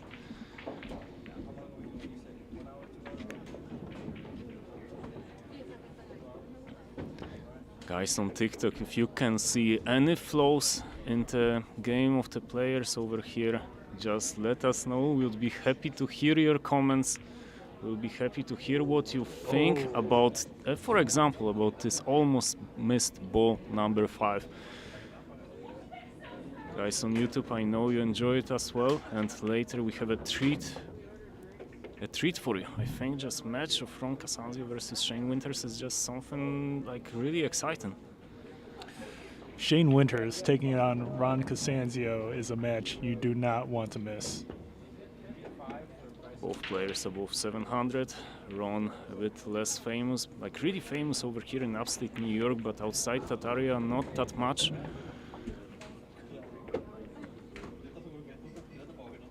But that's the feature about the US. There are just plenty of players that are just hanging around in their little area and their little pockets within the United States and don't go almost anywhere else. And despite it, when they go and they play in these big tournaments, you can really see them shine. I'd highly recommend you, for example, watching the match of Fedor Gorst versus Kevin Clark, also from Turning Stone Classic, something that Fedor streamed on his YouTube channel. And it was just 9-7. And Kevin Clark played surprisingly well. Again, the wing ball goes in for Shane Winters. He has shape on ball number 1. Well, it looks ominous signs for Mark Creamer.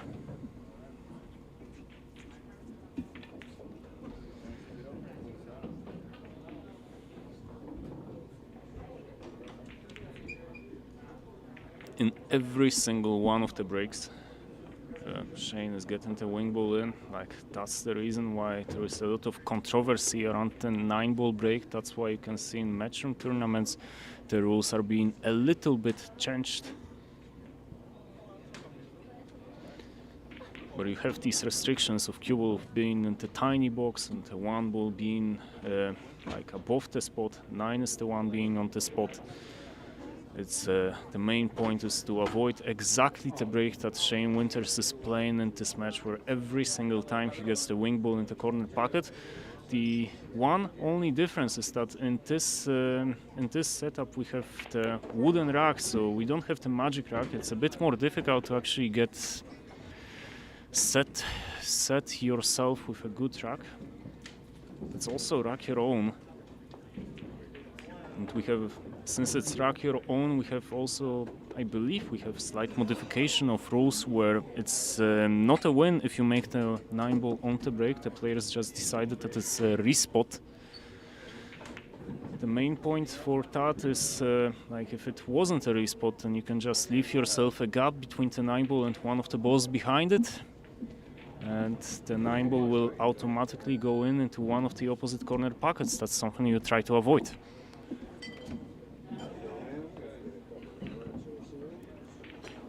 Excellent shot, excellent hold for ball number 6.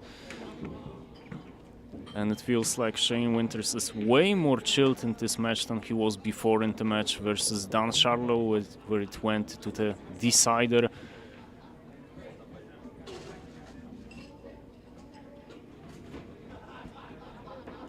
But in this one he feels comfortable. Like, Mark had 2 chances in 2 games, didn't manage to convert any of them, and that's how it ended. It's 5-0, complete domination from Shane Winters. And moreover, it's winner breaks. Shane has figured out the rack.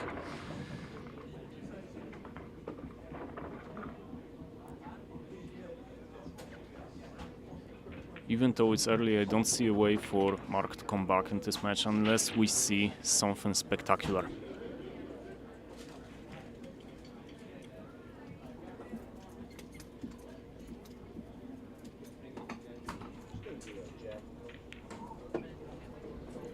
Again, he elects to break from the side cushion.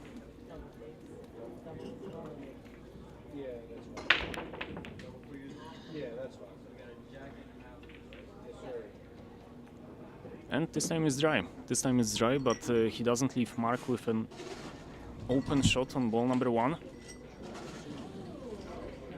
So we'll have a bit more of a story in this rack than it was in the previous ones.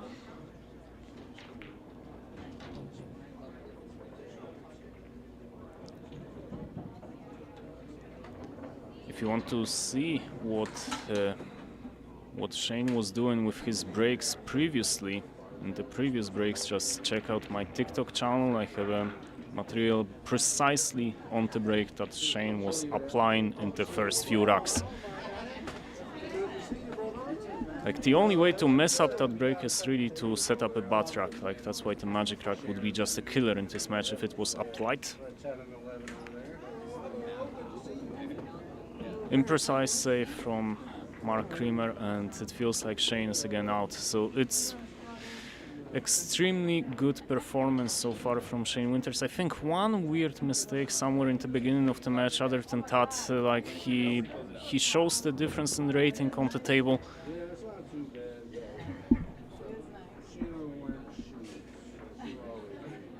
And to be honest, for me, it unfortunately looks a bit more like a warm-up.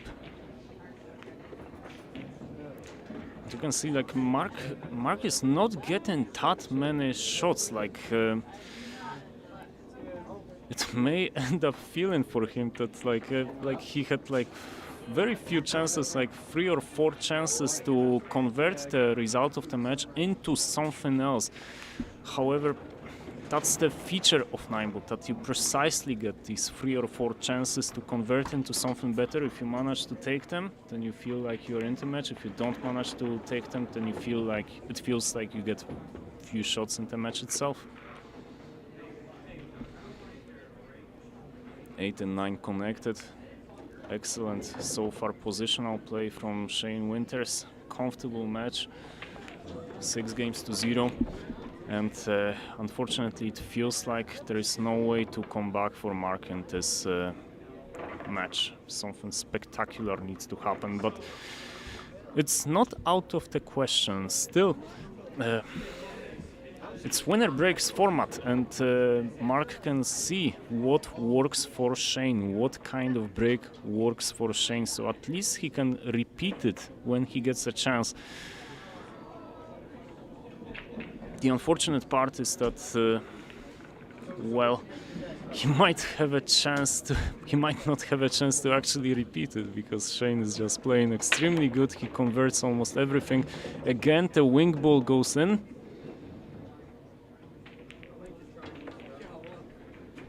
Which just proves that the TikTok I recorded with Billiard Breakdown recently on my TikTok and Instagram channels, they just work. As you could see in the previous rack, in the previous break, my bad. And Shane feels extremely comfortable. Like, for players that are like in high 700s, just like Shane, if you leave them off the hook, if you allow them to get comfortable on the table, they will get comfortable off the table, and it will feel that they can clear up from almost everything. It feels that way right now.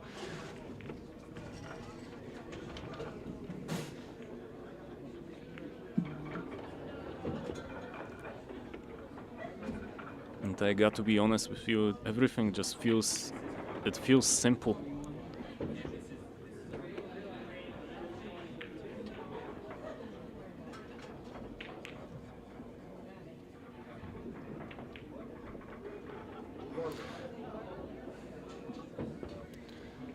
Nice little wrap of the 9, like it felt like the cue ball was going dangerously close to the middle pocket, but no danger in the end. Extremely comfortable game.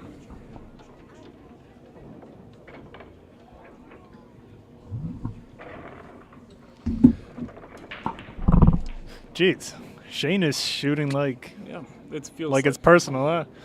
It feels like a warm-up. It feels like a warm-up. Man, the way Shane is shooting right now is insane. He definitely means business. Or maybe he's just warming up. I think it's a warm-up. I think the business was there when he played Efren Reyes in Derby City Classic. It's probably one of his most famous matches, where was it 2023 or 2024 when they played each other in one pocket, Efren and Shane managed to win that game in the decider. I'm not sure, but if so, that's awesome. It was so. It is there on I think AccuStats on their YouTube channel. You can watch that match. Probably one of the biggest in Shane's career, even though Efren is like way above way deep into his 60s right now. To beat Efren in one pocket at any age, even if he's 100, it's phenomenal. I agree. I actually played Efren in one pocket one time. He beat me 8-1. How did you feel? Happy. Happy? Yeah, that's pretty cool. So far, the only world champion that I played was Darren Appleton. It's just like some short race that he played with fans like over at his booth in Super Billiards. Okay. It was cool. Where was that? It was in Philadelphia. Okay, cool. My pants were shaking at this point. Yeah. He let me win, actually. He let you win? He let? Yeah. Or did you take it? I pretend I took it. It was 2-1. Nice cut on the one by Nice Mark here. cut on the one. He's back at the table and the layout is open. Can he run 7 in a row? Depends on how hard Shane is staring at him. It feels like he's staring pretty hard right now. Like.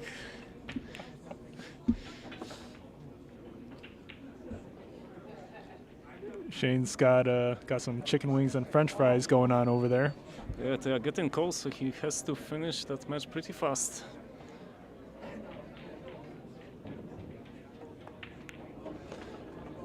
But yeah, he's trying some improved menu over here at Billiard Breakdown. Everything changed over here.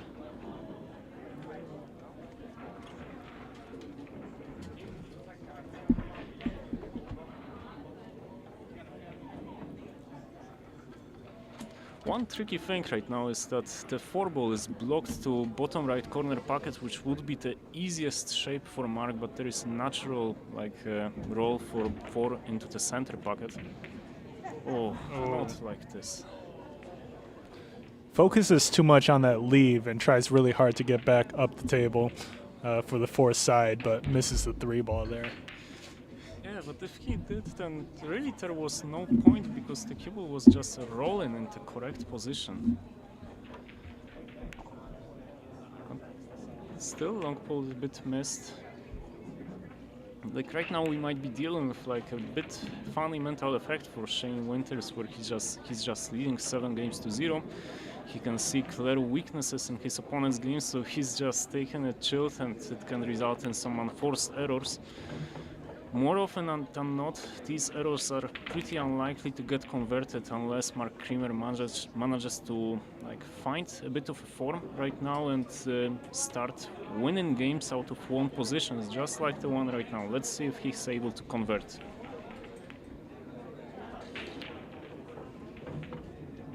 There is a bit of traveling with the cue ball, like from 6 to 8 to 9, but neither of these shots is particularly difficult.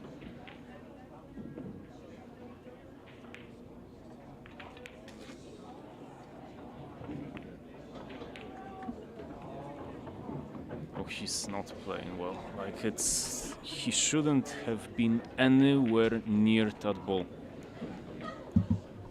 Mark's frozen, guys. Yeah, he got completely frozen. That's the thing that happens. In the beginning part of the match, you have a chance to pull off with the result, just like Shane did with the 7-0. His opponent is just frozen right now, and even with simple shots, like in this particular case, it's easy to mess it up once, if you were sitting in your seat for last 30 minutes. That's ball in hand, pretty easy layout, so all the simplicity that I mentioned goes back to Shane Winters.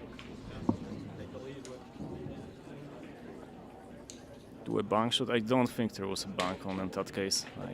He needed an excellent kick, and also the cue ball was in pretty bad position for a kick.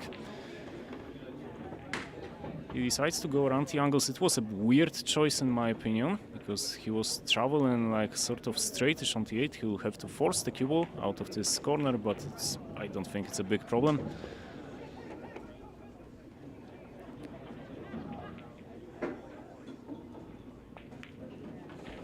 Simple.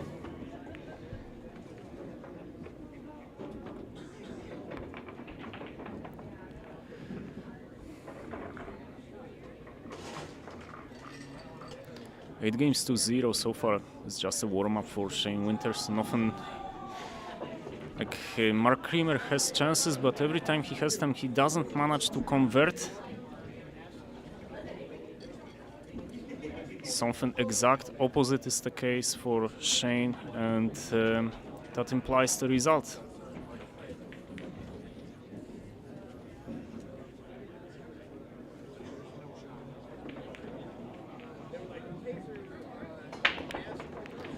Excellent break. There was a pop of the cue ball. Where is the 2-ball traveling? Where is the 2-ball traveling? Will he get a shot? Well, it's tight. It's tight. It's an open question whether he even has the 2-ball. Does he have enough of it to play a good, to make anything out of it rather than a push?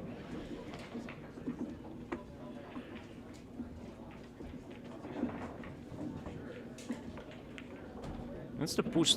This shot shows that there is a bit of respect for Shane with to Mark. Like often, like when you lead 8 games to 0 in a race to 9, and some players just tend to like show a little bit of disrespect to their player. But this tying up the free ball to ball number 6 shows that Shane still wants to play it tight, that he doesn't want to leave Mark with a comfortable layout over here. Like the purpose of the previous push shot is first of all to leave Mark with a challenge right now, and second to tie up ball number 3. Like it doesn't look tight, but the 6-ball blocks bunch of position area, and it's not that easy to play shape from ball number 2 to ball number 3 out of what Mark has right now. All that difficulty goes to Shane right now.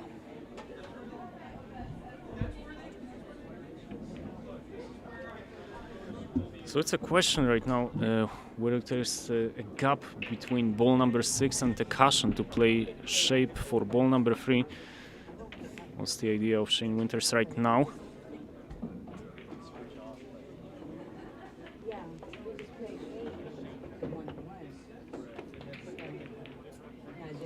Develop it. He's close. He was close, but well, it's not great. And Shane will do exactly the same maneuver that Mark was doing like a few games ago, where he gave up ball in hand, but he has tied up ball number 3 to ball number 6.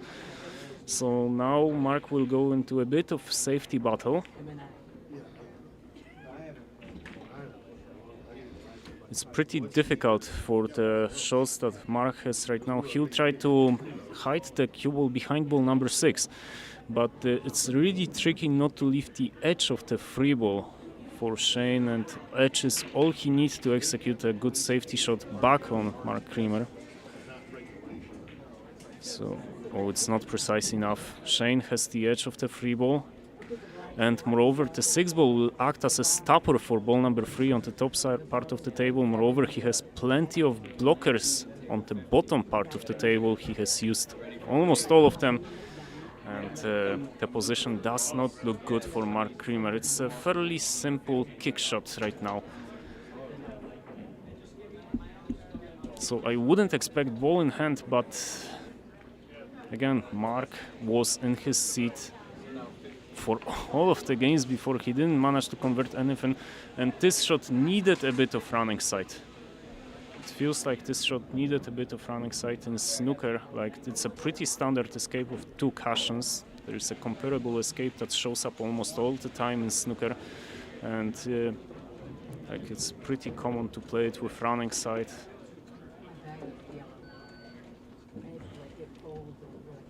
Otherwise, you just risk the cue ball straightening up of the top cushion, exactly something that has happened for Mark Creamer in his escape. So in the end, completely dominant so far performance from Shane Winters, but unfortunately for Mark, like we have to be honest, like it's a fair result right now. Like this result unfortunately has reflected the difference in their game. Mark is capable of showing something significantly better in his game. He has proven that,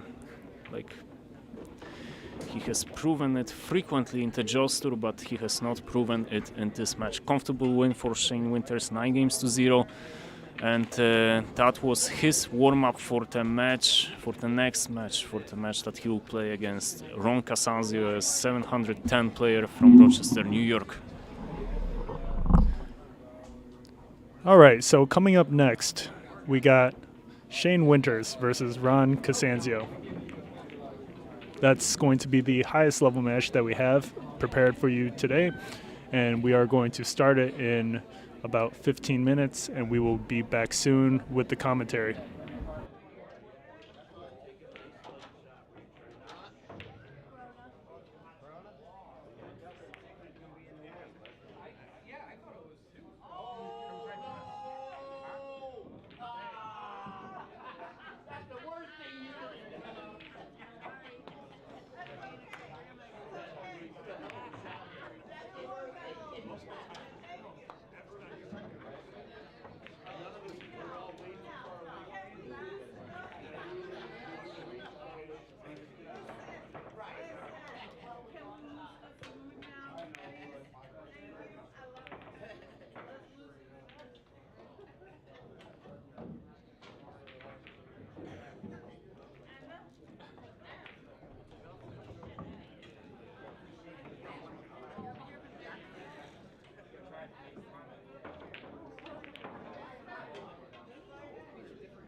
Robert Hovey on the live stream chat asks, is Rick around? And Rick is around. He is shooting on table 2, watching very closely for the action that's happening on table 1.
whenever you're ready, let me know.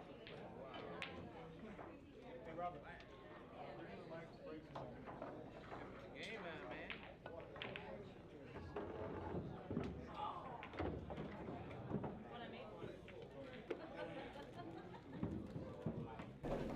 on, man. Casanzio is good and ready to go. Shane is already warm after his previous matches, and now it's Ron who will be challenging him. Although it feels a bit weird of a challenge because for the last match they played, well, Ron won pretty comfortably. It was indeed on my channel quite a long time ago, about half a year ago, where Ron won, I think, 13 games to 6. So it's unclear who is challenging who in that match. We have Sir Rays in the live chat here saying Julio is a strong player too, and we agree with you.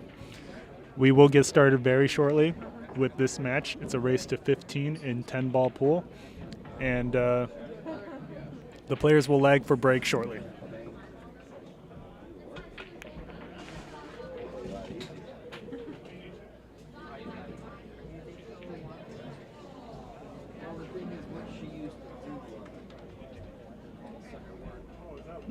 You always had to upgrade the system.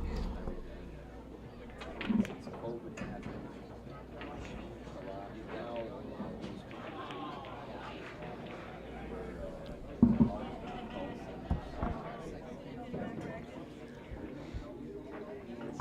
The biggest mistake you can make right now is to get fooled by Ron's demeanor, by the way he looks at the table.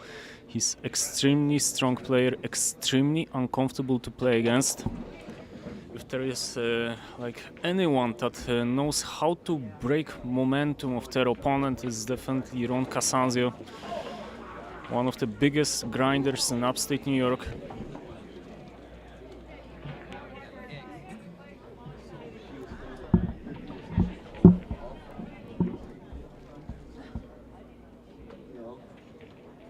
And Ron is finishing his warm-up. I need Bruce Buffer to do it. You know who Bruce Buffer is? He's the announcer for the UFC.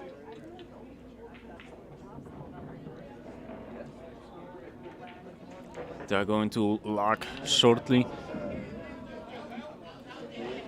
Ron is just taking his time, as he should, because definitely Shane has had plenty of warm-up on this table. It's also really interesting right now because in the previous challenges that Ron has played over here in Rochester, New York against the local players, he didn't really warm up that much. It was just maybe couple of minutes, couple of shots that he played, and then he was good to go. And well, I guess that's the difference that's the difference in playing versus 600 players and playing versus Shane Winters. You need to be on top of your game from the beginning.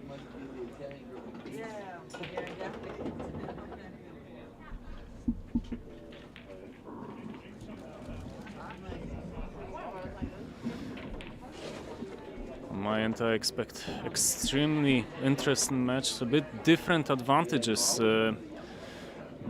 on the in the corner of both players, where Ron, as I mentioned, extreme grinder, extremely proficient in what he does, while Shane extreme firepower, but not it doesn't mean that he's not a smart player, quite opposite. As mentioned before, he has wins in one packet versus Efren Reyes, tournament wins in Derby City Classic, so you cannot go any better than that, I guess. And now they are lagging for the break. It's 10-ball. It's a game, it's definitely correct choice of game for Ron Casanzio, because in the previous sets where Shane Winters played 9-ball, critically Shane has figured out the break. Now, we cannot say it. I think it's his first 10-ball set over here as he challenges the local players in Rochester, New York. But the change of game from 9-ball to 10-ball implies that Shane will have to figure out the break from the beginning.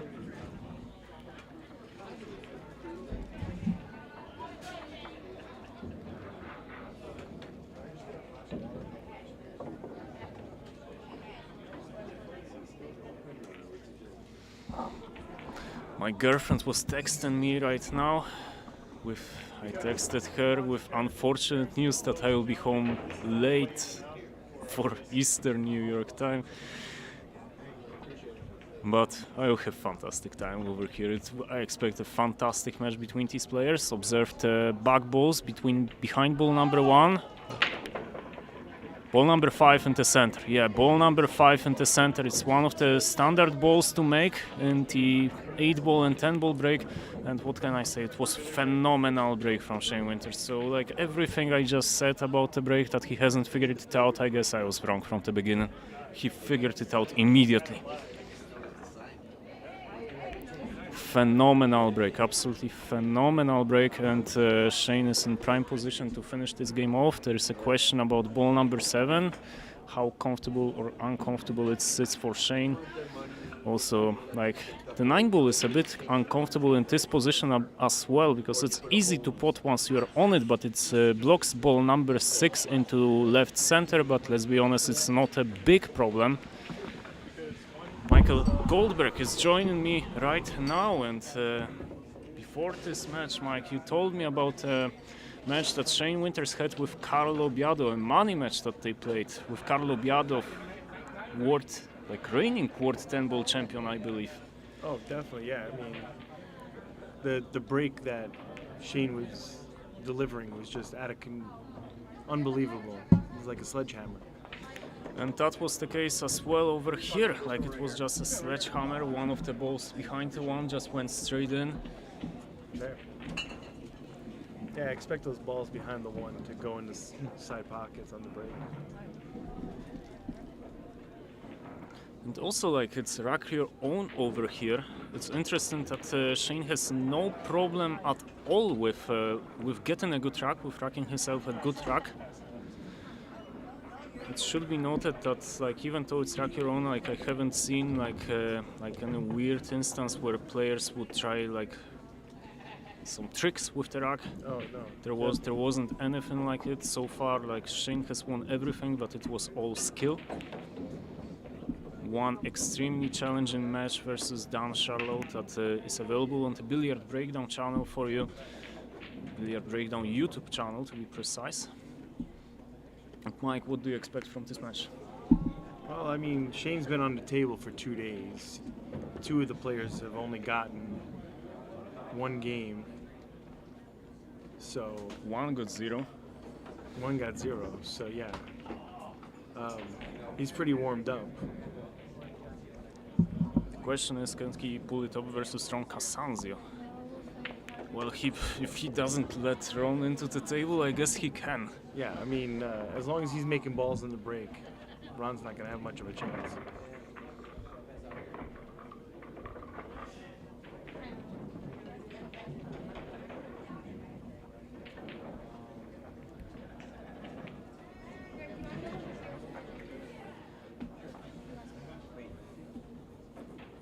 Shane racks in game number 2. Yeah, so against Biado, he was making this 6-ball in the side pocket.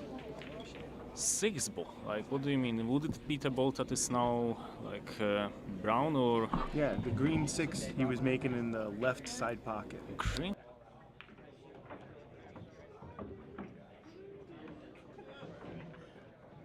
We'll try our best. We just have 2 chats to follow.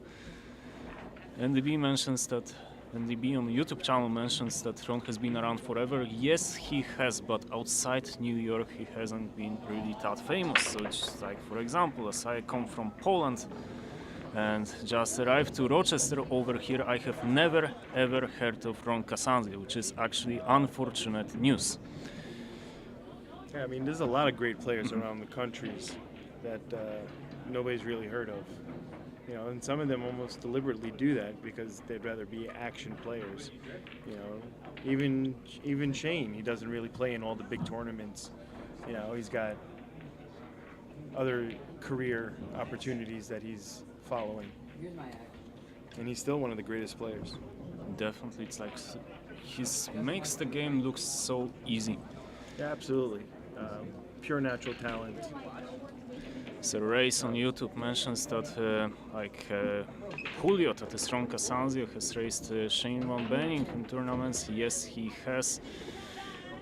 Shane has good record against Efren. Yes, he has famous match in Derby City Classic.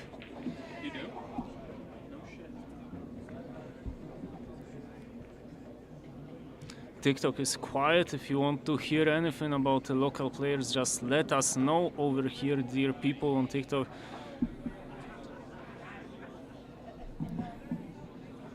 Billy Yaglo mentions, I know Shane is solid. Well, he indeed is. He indeed is. And he demonstrated it over here in Rochester, New York. Like, it's really a shame that that these players, these local players over here are not playing these big tournaments, because of course, like, you can make a living like out of like little money matches, little action in the area, but yeah. I mean, in general, you know, we don't get much up here except for Turning Stone event. It does bring some pros up here, but there's not enough tournaments like around to like warrant people to stick around for a month or two on their journeys. But you know, as we get some bigger players just like yourself, you know, hanging around, maybe more people kind of show up a little bit over time. I hope so as well, because like at least in here in Rochester we have two phenomenal put holes, phenomenal environment to just practice, like great tables, diamond tables in each of them, including here in Breakdown Billiards. Not expensive at all. You can just pay $20 and you play all days, which is not for New York. That's incredible. It's incredible. Yeah. So, like, if you are a young player looking for development, there are very few places that better places in which you can develop. I think this is Ronnie's first time at the table, and he's got a kick. Samuel on TikTok asks, like, Dominic Dunn betting on anyone? I have no idea. You can text Dominic Dunn and ask about it. Yeah, we really got a nice crowd tuning into this match. Mm-hmm. Because it's a phenomenal match. It's not frequent when you have two 700s playing in upstate New York. And he made a good shot there. 6 is in funny position in this game. Yeah, but I feel like it's ahead of the side pocket enough with the 7 down on the same side of the table that eventually they'll be able to get the correct position. True, but often these balls are surprisingly troubling, even if they go to the corner pocket and even if they go like without the risk of scratching to the center. And you need to get precise position on these balls for them to be actually makeable with high percentage. Sure, yeah, definitely. But Shane definitely puts them down with some speed usually, even walking them. So he shouldn't have too much of an issue of holding the rail. And it looks like this ball leaked out on Ron, and Shane might have a edge of this 10, or edge of the 5 past the 10.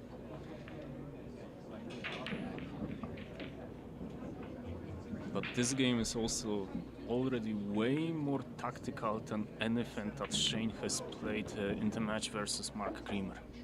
Oh yeah, Kramer was definitely was on the wrong side of that coin. Oh yeah.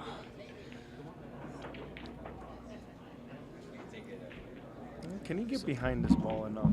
Let's see what happens. I think so. I think it's pretty close, and the 8 ball cuts off the two railer into the 5. The center pocket might be in the way on the right hand side, I think. Hey, is he really going to go to the long rail here? Yeah. I thought he had enough to swerve around the 10 a little bit. I think it's too much of a 10. Yeah. The speed of the 2 rails, you're coming at speed a little bit more. Mm-hmm. So. Well, here's that shot you were talking about. Yeah, Can you get it on the correct angle? Let's see what he does on ball number 6. I mean, he is close to this 5, so he should be able to control the speed to lob across the table. There you go. Yeah, long rail. He's going to go past the pocket. Yes. Sometimes if 6 is tight on the left cushion, then sometimes the far jaw comes into play. Mm-hmm. but And he is I don't- pretty straight for a Yeah. tight pocket. He's not going to really want to punch this off the rail too much. He's going to kind of take his poison just a hair. Yeah, even rolling forward, it really didn't get him off the rail that much. Yeah, it's as well as he could do.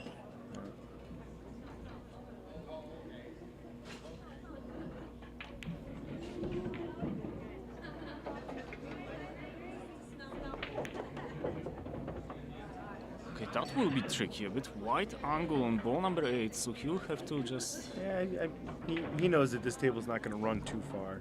He should be able to just get 2 rails and still... But it's a funny little shot. It's a funny little float of T8 into corner Yeah, pocket. yeah, considering he does like to shoot him in the hole, he doesn't really like to lob balls, but I think even he can still kill this. He can still kill the ball. Oh, extremely good shot. killed that. Extremely good shot. It's way better than it looked. Straight up. Yeah, but the timing on the shot like this, ball number 8, has to be excellent to pull it off.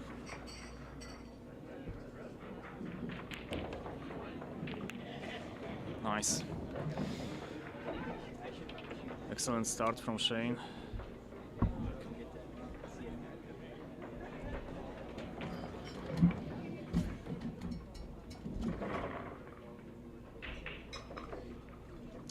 Couple extra steps today.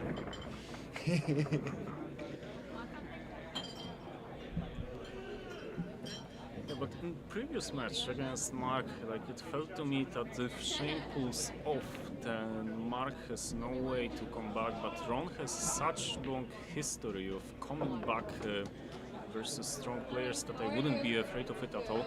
Sure, but again, you know, I do find it interesting that Ron decided to play him 10 ball instead of 9, considering there's such a huge advantage I feel to the break in 10 ball.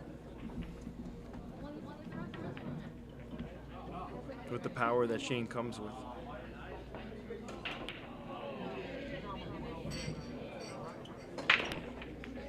It was way less powerful right now than what he did in the past. Still, he made a ball. He has a shape on the one. Well, yeah, he's definitely putting a little extra draw on his break than I've seen him in the past. yeah, it's any handicap? Asks JB on TikTok stream. No, there is no handicap. They are playing even. And the fact that you can see 50 Fargo difference between them doesn't mean anything. The previous match was thrown by Rod Casanzio 13 games to 6.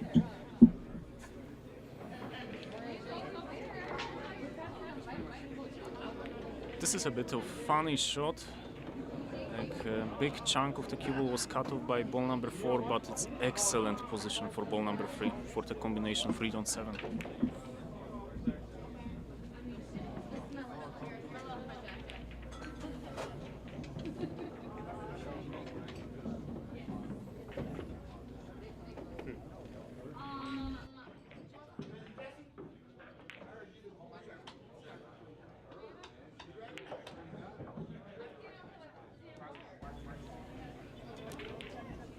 The free ball went away from him. So it was a bit imprecise. He didn't control the cue ball well enough. The free ball and the cue ball together.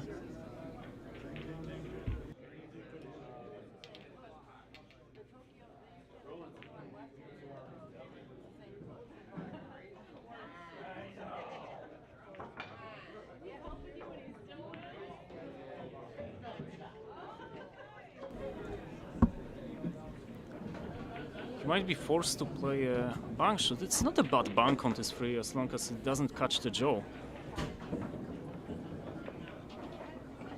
It's not a bad bank, and like he has also plenty of one pocket experience, so yeah, he handed me a pretty bad exchange earlier in one pocket. I'd make one mistake and he'd run 7 balls on you.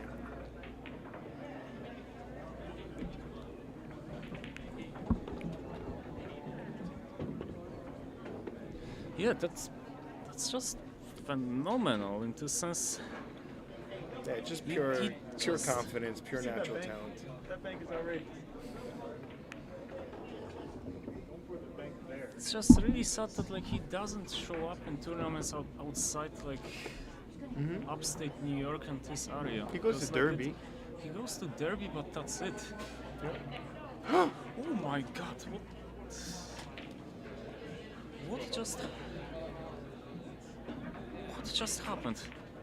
What just happened? The ball must have just like maybe twisted just a hair on I him. have no idea. That's all I can think is that Like, it's he tried to cheat the pocket.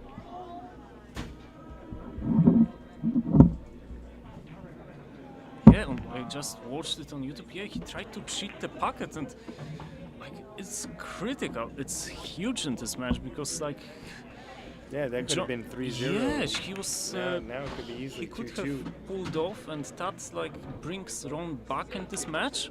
Yeah, It shows him that like. And Stuns it over very nicely. yeah, and instead of complete domination from Shane Winters, suddenly this game out of nowhere becomes equal.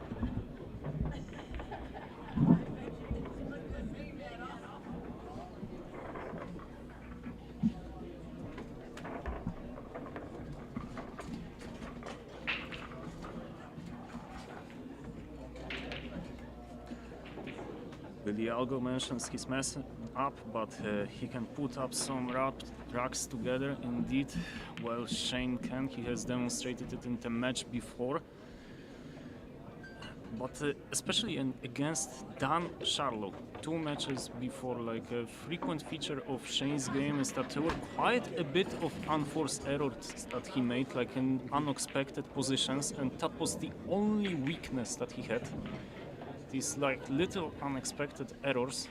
All right, well, let's see how Ron can break on 10 ball. Let's see if he's got enough juice to find the balls. Yeah, he breaks from the center. Yep. So much better chance, I feel, of those 2 balls going in behind the 1 ball. Watch him for the side pockets. They were tracking. Yeah, they were tracking 7. No. But you're right, it's much weaker break. Right. Like he has much weaker break. But the spread is nice, though. It's nice. Yeah, if he figures out how to make that break later, it will. Exactly. Like Shane's might pocket more balls, but there's a better chance of something going, all the way back to the wrong side of the table. Oh yeah. With that particular pace, the 1 ball is just tracking towards top right pocket, or whichever one of top pockets, depending on the side from which Ron breaks. I guess he can see this ball. He could, but he missed again. And he left Ron with a chance. Okay, wow, it's game on. Sir Reyes mentions that in previous game, Shane tried to cheat the pocket, cheat the side and got caught. He's human after all. Well, I disagree. He's not human. But you're absolutely correct. He tried to cheat the pocket too much. Yeah, this is definitely a good opportunity for Ron to warm up here. Let's see what he tries to do on ball number 4. It's a bit of a challenge, like the 7 ball cuts off a bit of like positional options for ball number 5.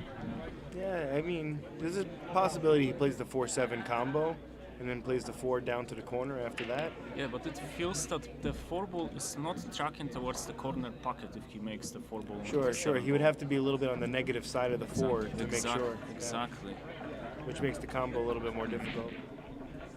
Is there an option of a billiard on 4, like let's say cue ball near T8, for example, into the 4 on the 7, leave the 4 near the cushion, the cue ball near the center? Maybe that's an option, but it's kind of going far.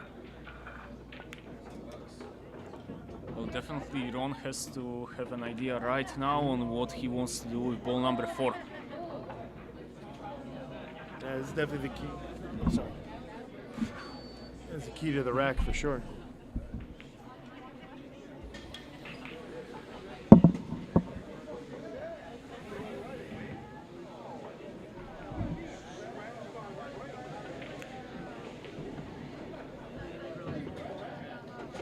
I think you're right. The billiard, yeah, maybe. It's it's on.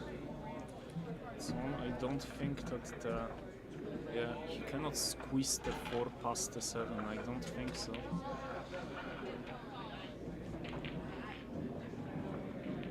Yes.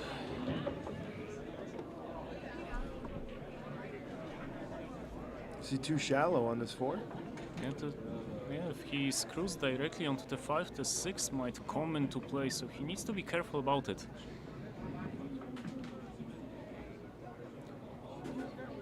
So Race mentions he's a ball-making machine. I'm watching and learning. This is great stuff. Thanks for the stream. I'll be subscribing for sure. Yes, please. Yes, please.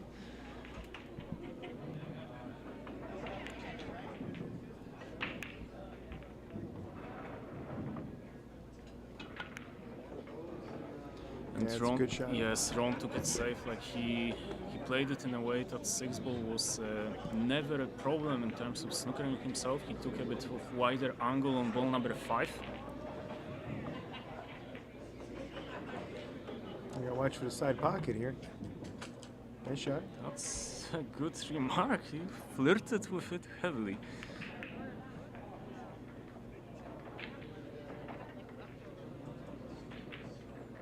Imagine right now that, like in previous game, Shane hasn't messed up on ball number 8. That he would be running out right now, feeling comfortable in this game. Right now, we might be looking at a tie ball game. And suddenly, Ron brings it to a tight game, and yeah, well, don't count your sheep yet. We saw what happened on that side pocket just moments ago.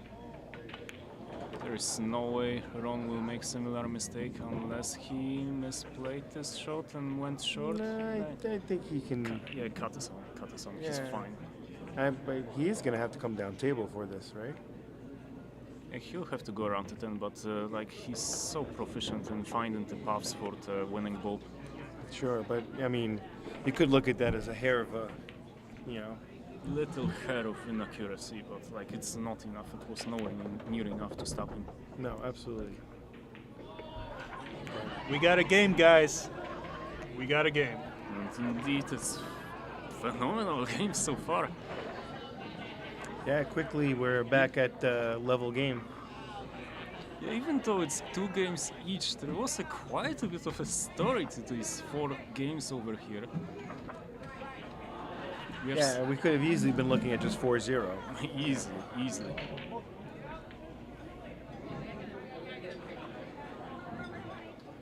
But that's an amazing feature about Ron, that like he just needs these little packets of inaccuracies from his opponents, and he just takes it. He just converts them to wins on his scoreboard.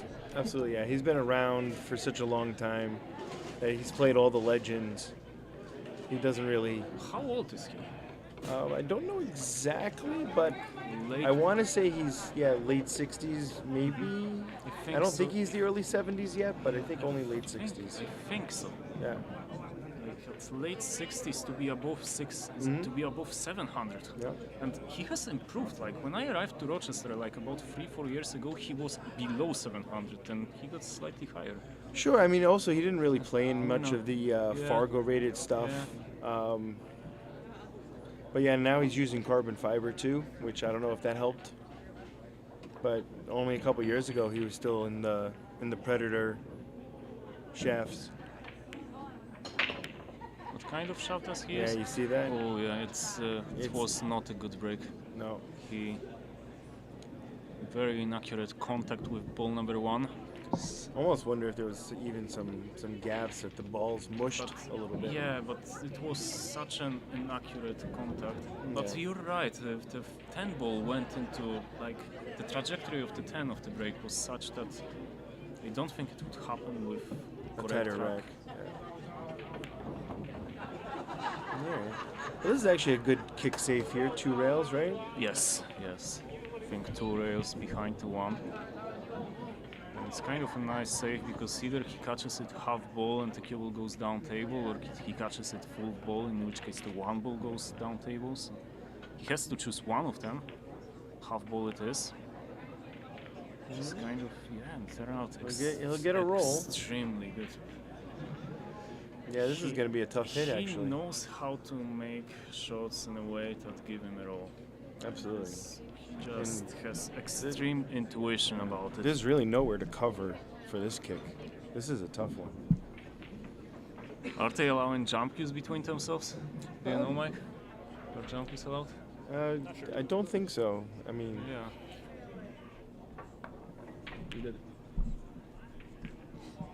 Yeah, because like if No, it looks like there's a gap between this 9-6 for two rails. Oh yeah, did he make? No, No, not. not. So in the end, So that's been two rail kicks that I've seen today that he's missed, by the way. the previous kick from Ron was excellent. Like he did miss a couple of kicks when playing Dan. That's a significant disadvantage against Ron, in the sense like against like weaker opposition, like it didn't count a lot, but Ron is going to put you extremely frequently in Locked up, yeah. Yeah, and lock up safety shot. Yeah, that's how Dan was able to stay toe to toe. Was not trying to be the hero and playing smarter shots. Yeah, he played. It was a really good match from Dan.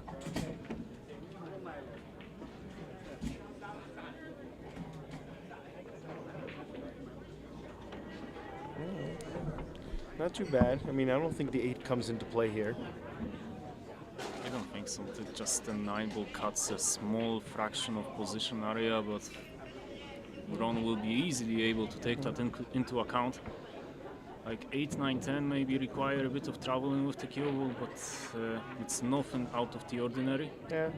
But yeah, 8-ball might be, like, with this position, 8-ball might be a bit into play. Like It just makes you have to come towards the center of the table a little bit more, right? Yes, accept a bit of wider cut maybe, or go with insight into the center pocket.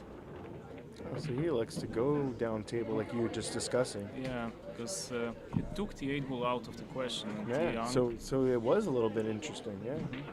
But he's got a good angle to float across here. He's looking at ball number 10 right now.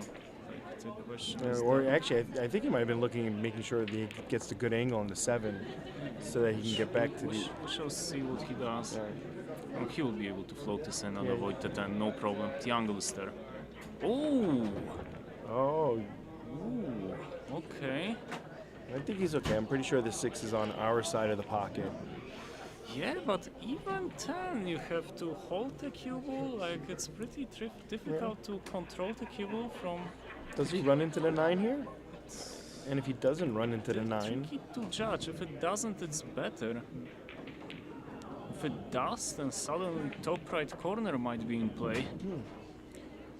So if you were going to run into the 9, you wouldn't just, like, shoot this with low ball and just run into the 9? Like, it's fractions that decide on this shot. Maybe even play it into the corner. He did play with low and chopped it. Oh, cue ball. Get out. Oh my god, he got a roll. Oh my god. I think he thought he was going to catch that 9 a little bit fatter. Yeah. So, but he's on this good... Did he get too straight? No, I think he's got the angle to punch across, right?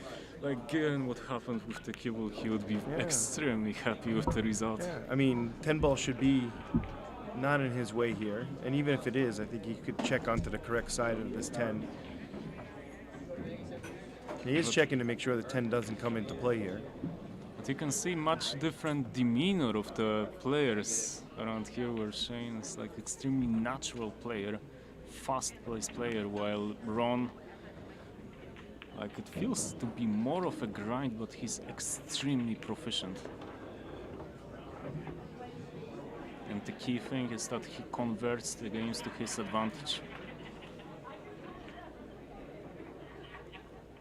And just have a look like what happened. Like, ever since Shane missed his ball number 8, like, he didn't really get a nice look at the table. Not at all. No, Ron's been controlling the pace right here. Cue ball. Wow, you know what's funny? Shane did something similar in a match earlier where the ball didn't really grab and Shane scratched.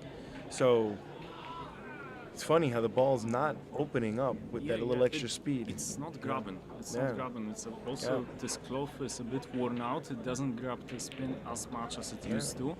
I mean, and we do have some moisture in the air today. I don't know how that's playing into the... I know the rails are a little spongy. Oh, he's close. He He's went close. for it. Okay, I am solely surprised on. Wow. Yeah. Because it was not really a position where you, because when the object ball is tight on the cushion, then you can make this shot. Yeah, with but it was off the inside. rail. Yeah, Very exactly. difficult. Yeah, very difficult.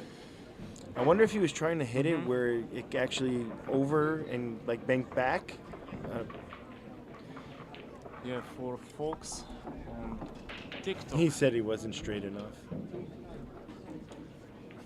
For folks on TikTok, like I have content on Wait. the shot where the object ball is tight on the cushion. This is the kind of shot that Ron would execute, but it was not on in the position he was in. So both players like selling out in one of the games. All right, here comes the big break again. Let's see if he still puts that little bit of draw. Prince Amo asks on TikTok, so who won? Well, we are 3 games to 2 and race to 15, so it's still... Yeah, this is live. It's live. Red Devil mentions Ron saw it as well. Unfortunately, he didn't prove. Unfortunately for him, he didn't prove it for his game. And yeah, so notice that wasn't a clean hit. Cue ball jumped to the side rail on that one. Yes, they don't want it to jump it on the side rail.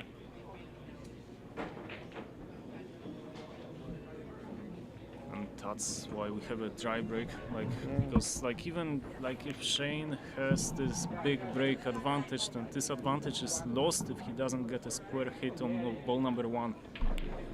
And that is indeed what happened over here. Chance for Ron, funny layout, but like. Yeah, is he gonna kick and stick, or can he see this one? I think he can see it. Oh, he tried. He needed to. Yeah, that's what I'm play it with saying. inside. Yeah, that's what I was saying. I thought he was cut off from the ball, that he couldn't see the correct part. And indeed he couldn't. T.Y. Arnold on YouTube mentions he wasn't straight enough. Yeah, Well, I don't remember what shot he was talking about. I Arnold. think it was the break that he was mentioning right now. No, it was on. The comment was up before this rack. So, okay. yeah. On the 9 ball, so maybe that was the 9 ball that Ron missed and maybe. And misjudged the 10. I think Shane went to wash his hands for a quick minute. Prince Amoy mentions, is it the older man that won the last game? No, it's the younger man, Shane Winters. Red Devil mentions, I should have sent Bucky up there. Ron loves playing him. Indeed, I love playing Bucky too. He doesn't love playing me, I guess, but he's a great player to watch as well. Like very similar style to Shane Winters, Bucky Suvatong. Yeah, that's what Bucky, Red Devil mentions.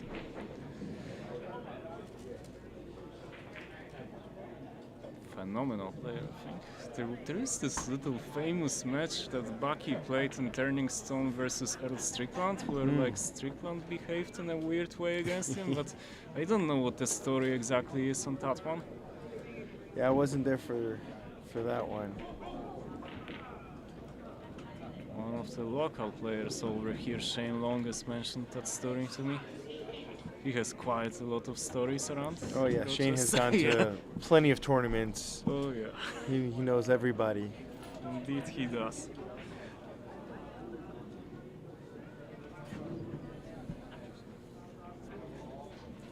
It's a funny layout because right now the 7 ball cuts off ball number 4, cuts off a bit of shape area. Later, when he plays shape from 5 to 6, then he needs to go a bit around the table, so some little difficulties on the table are here, and he tried to overcompensate for the 7 and overrun the shot. Yeah, but I think he's got a good enough shot to draw into the long rail and play to the bottom right corner.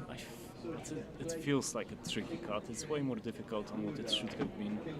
No, see, yeah, he's already it's looking. Makeable. Yeah. It's definitely makeable, but even like when you go to the side cushion and come back to the left, you're cutting across the shape area, and well, you can hook yourself behind the 7, you can hook yourself behind the 8 and 6. If you don't hit it well enough, you can end up being behind 8 and 10.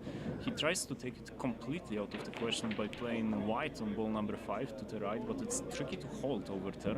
And then what? He would be going 3 rails forward on the 5 if he goes over there by the side pocket. Prince Amu mentions, I'm new to snooker and the commentary is absolutely the lessons I need to know more about it. Good job, thank you. We appreciate the nice remarks. Just small lesson. This is not snooker, this is American pool that you're watching. It's the game of 10 ball. Snooker is not particularly popular in the United States, and Shane pulled out a great pot, but well, he's not out of the woods yet. Like the fact that he ended up on the side cushion just cuts off the inside English. Yeah, it definitely makes it a little more difficult to go 3 rails forward here. That was a really good try. It was a great try from Shane Winters. Red Devil mentions Turning Stone coming up soon. Indeed, it is coming up soon, like beginning of January. I think is it first weekend of January when Turning Stone is gone? I think so, yeah, because Turning Stone's right before Derby City. And so, like, Turning Stone's like the big event for people to kind of have an idea of who might be up and coming for the next year. Yeah, I guess it's a nice warm-up for many players. All right, so he plays the top. Oh, he scratched, but the scratch made the 5. Are they playing slop 10 ball? Wow. There are apparently. Or I don't think he called that. There's no. There's right? Maybe. I don't know. Maybe the 8 and 6 created a big pocket, but I'm not sure. I don't think he called it. Yeah. But when you look at this bank, then like. Yeah, I mean, it looked like he was trying to play it safe, personally, but... Yeah, I think it was more of a save because he had no control over the next ball. But still, like, he keeps Ron tight behind ball number 6. Yeah, in Turning Stone, I believe it will be Moritz Neuhausen that will be defending the title. Who won last time? Moritz Neuhausen from Germany. Right, okay. Before that one, it was Feder, I think, twice. Before that one, Jason Shaw. Yeah, Jason Shaw had his long-standing streak of guaranteed 10 grand out of this tournament for a while. Yeah. And Shane Winters forced an error. Tap, tap, tap around. Here we go. I think also the 7 ball goes into the center pocket, so he should be fine. If he doesn't, it's no problem to play into the corner. He's nice. Yeah. Pinky as close as it can to be to the 10 ball.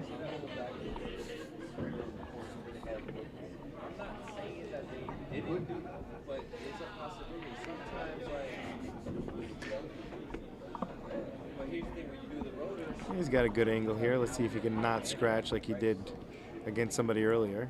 It would be a similar scratch that drowned it before, but like now he's fine. Yeah.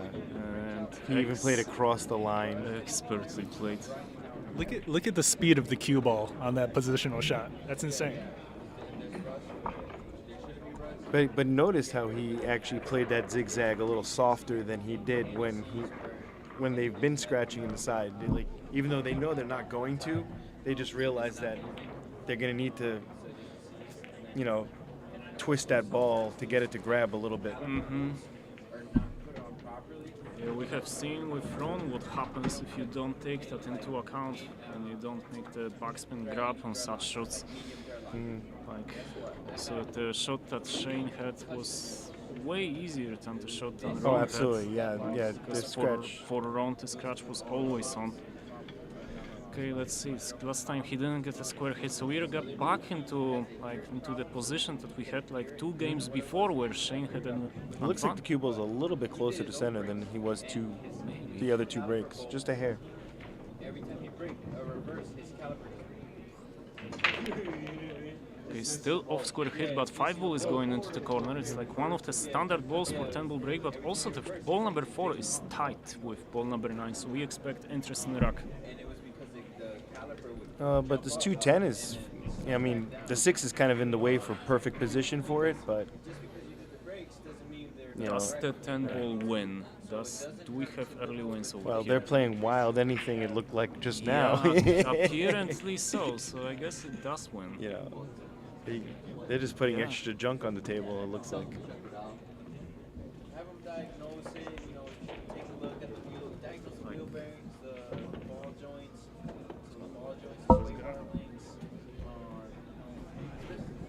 slightly overrun for position on the 2, but 6 ball helps over here. 6 ball helps, but on the other hand, if he holds on the 6 ball, then the 8 ball might come into play. Yeah, I mean, looking at the table, it looks like he might be able to go actually behind the 6, but he runs into it and puts the 8 into ball. play. Oh my Wow. god, it's... Wow. And the 6 ball just pushed the 8. Okay, Snooker behind 4 and 9, just tapped the 3 from behind, and Snooker behind 4 and 9. I think that was the idea, he just misplayed that. But you remember at the end, Well, the 4 ball didn't fully come out, so it's still going to be interesting. So to explain the rules, Prince Amor asked why must he keep playing, because after potting the black ball, that's because we are playing 10 ball. In 8 ball, the ball number 8 that is black is the winning ball. In 10 ball, ball number 10 is the winning ball, and you must round the balls in rotation, that is in order. In other words, you must shoot the lowest number ball first. You're allowed to make combinations and anything. But as I mentioned, it's ball number 10 that wins, and you must shoot the balls in order. Perfect. Like, has it gone far enough for comfortable pot on ball number 4? Yeah, I'm pretty sure he's good. The bigger question is does this 8 make him have to shoot the 6 into the corner instead of to the side?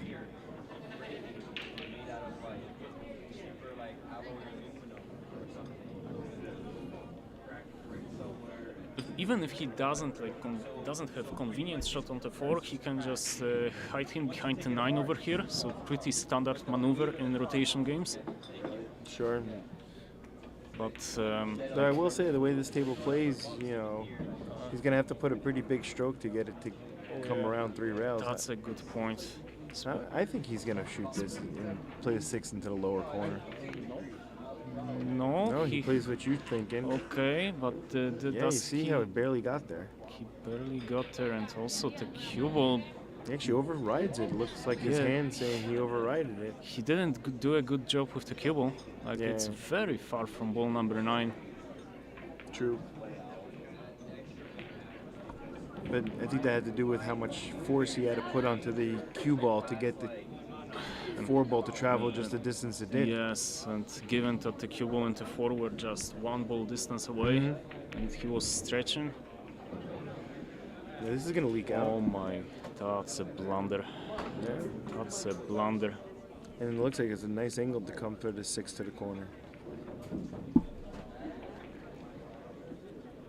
The 7 might go into play a bit. Yeah, exactly. And to take the 7 out of play and to put enough spin, then it's harder to stay low enough. Yes. So maybe just go low on the table? Is it ever worth going short rail here and play the 6 into the upper left-hand corner instead? Yeah, but maybe such two-railer might be again cut off by the 7 slightly. Tough to judge. Like, it's really, Ron is the only person that can judge this shot, because like fine margins decide on what shot is correct in this position.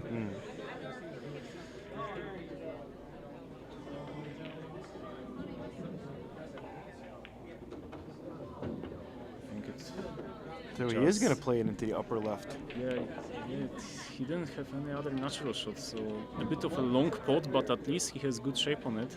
Yeah. So nice. Forward to the side, or is he going to drill it and try to play it in the corner? No, corner over here. He is looking to the side here. Yes, let's see. Pocket plays bigger, just drifting forward. That's a good point, and he's an expert in making the pocket big, but he's aiming low on the cue balls. I think it's the corner, but it requires good technical pot. Yeah, that's really interesting thing with Ron, that his technique does not look like spot on, but when it comes to playing such shots like that are like standard technical shots, he rarely misses them.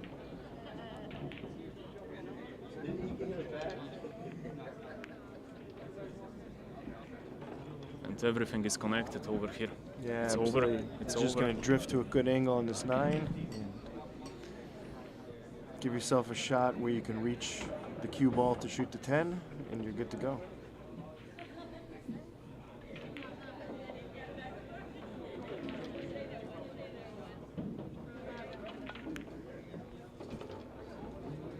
Yes, you notice he didn't try to get too close like some amateurs try to do, you know. He knows that now you can reach it from over there. Yeah, center of the table is enough. There you go. Use the cue ball through the center of the table, showing.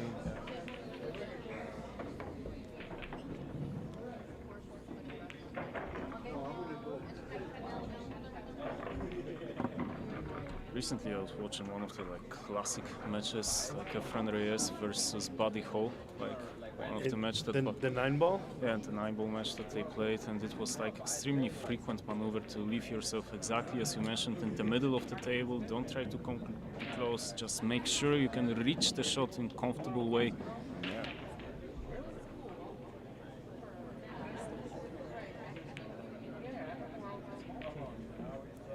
Yeah, Buddy Hall, one of the best beginner spin instructional videos there are, the clock system. And he was also such, still is. Yeah, I mean, I actually saw a seniors tournament of him playing one pocket a few years ago. Buddy Hall, that is. Well, 9-ball got blocked by the 2. 9-ball got 3-ball. 3-ball is in, but does he have a look at the 1? I think he does see this one, and the 2-ball is deep.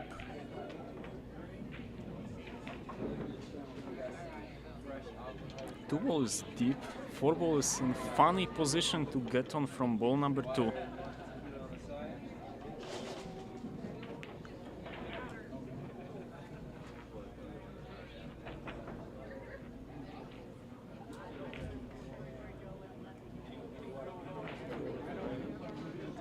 How are you getting from here on ball number 2? Like, you can see right now that... Well, the question is, does you just go for the 4-9?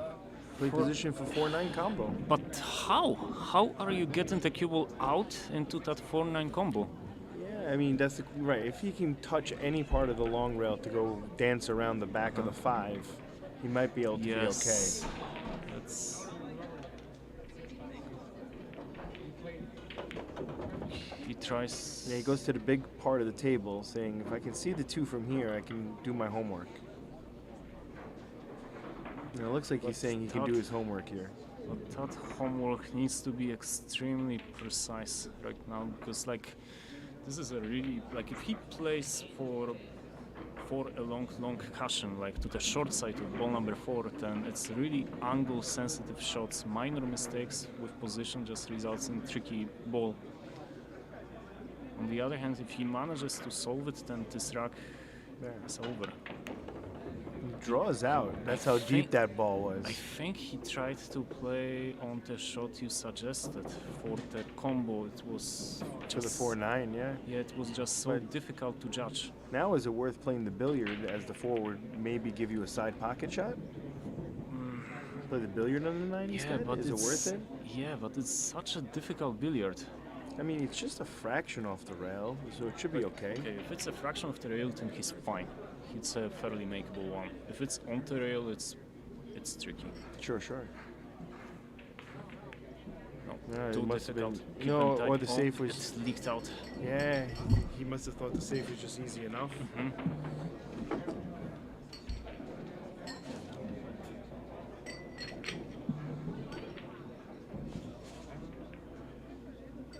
That's not going to be good enough. I don't know. I mean, 5-ball might be lined up to go into the long rail. Yes, I think he's safe. Yeah, I don't think you can billiard. Could he ticky the 5-ball? Into the corner? No, I don't know. It looks funny from this angle. It looks like ever so slightly. Maybe the ticky is on. Could he put this with... Could he high inside ticky this? I don't think he's going to, right? Good question. Nah, he didn't try. Okay. No, it wasn't on. It wasn't on. He played safe. I don't think he knew about the 2. I think he thought the 4 was just going to sit there from the double kiss. But, you know, It was like those balls on the string. It went one way and it came right back to the into the four. Yes, but at least he still asks Shane the question. It's not an easy cut into the corner pocket. A guy like this, though, you don't want to let him shoot anything. Oh, absolutely not. But yeah, it's difficult enough. That was smart. That was smart. It's like snooker like safety. But really difficult to execute. Like it needed to be thin cut, also played with side spin. Yeah. The ball does play big to be hit 2 rails here, but you're kind of sending the 4 ball up to no man's land. So you'd have to get a little lucky with this line of balls in your way somehow. There is a small chance he will get a snooker behind the 5. Yeah, but the speed that he's got to come at this ball to also get to a rail is going to make it very difficult to hold behind anything. So you're better off playing where's the 4 going than anything. Oh, for sure, for sure. I think the target is 4 on the low cushion. But does he have it? I mean, or is it better to get deeper behind this 4 and try to send the 4 straighter up table? Goes from the right. Oh yeah, I thought he was going to come from this way too for some reason. Yeah, he went one rail at it. Yeah, it was more. Did he get away? You know? I don't think so. I don't know. Looking at the table, he may have gotten away. Yeah, it might be. It might be 4 into blind pocket. I mean, so knowing Shane, he would have shot already. So. Yes, so it's tricky. But every single time, Ron Casanzio just keeps asking questions. Just keeps asking questions. It did just, not go. Forces Shane to make difficult shots. Yeah, I guess Shane was trying to hold for the 5 ball and.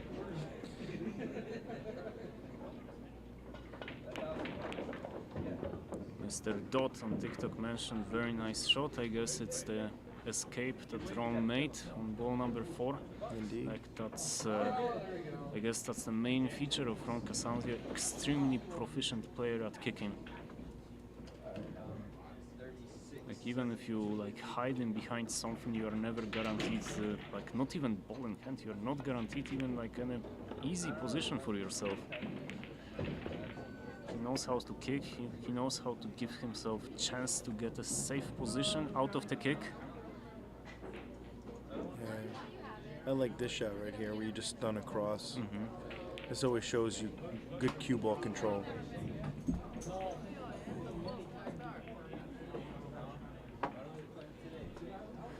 Is he possibly a bit wide on the 6 for holding? Yeah, but at the same time, I feel like, you know, knowing that this ball kind of stuns through a little bit, you lose a little bit of the speed. You know, that's why I was saying I love this shot where you really understand your cue ball control. Like he actually kind of decelled a little bit, right? Yeah, it's not. He definitely decelled a little bit. He ended up being in between on ball number 7. Like, but it should be no problem. Zigzag. He should be okay. I almost, you know, a player his caliber should be fine. Stay down, make the shot. Stay down, make the shot. Yeah. He put outside English on it. He didn't want to just cut the 8 ball backwards. Yeah. Like I was just going to leave myself on the long rail a little bit, you know, and take the tougher shot and come 3 rails to the 9. It takes on the the 8. throw out of the question, and also, like, maybe as you mentioned, there is a bit of humidity right now in the air, so the throw will be a bit bigger in such conditions. You can see that he's missed the 7 or the near jaw, and more often than not is the result. It is a result of misaccounting for the throw. Here's another one that the humidity grabs the high ball a little bit, and you can actually kind of stay down there by accident. But he didn't hit it with that speed. He hit it with more of that nice rolling ball, you know, which is also why he's so close to the rail. And again, opens up this 2-game advantage versus Ron Casanzio. Yeah, see, I would have tried to hold myself thinner and come 2 rails tighter on that to that 10. I would have forced myself, and I would have bobbled it. Okay, you do it with the score. Right.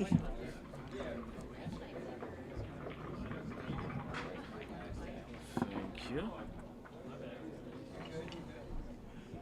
Here comes that big break again. So they are playing 1, 2, 3 in the corners. Are they?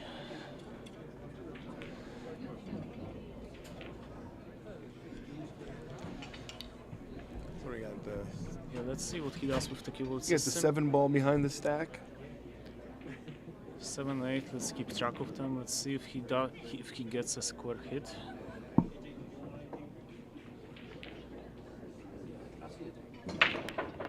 7. Oh, look at that 8 going right in the corner. 8.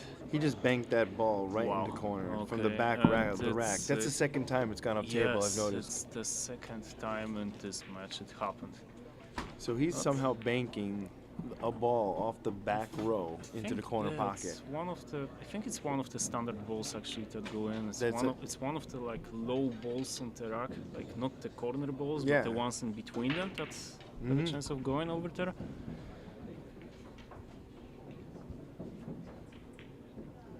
I don't know, maybe.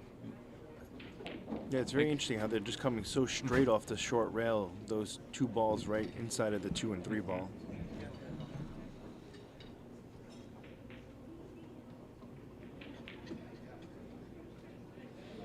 He's going to have to swing this ball a little bit, I think, right?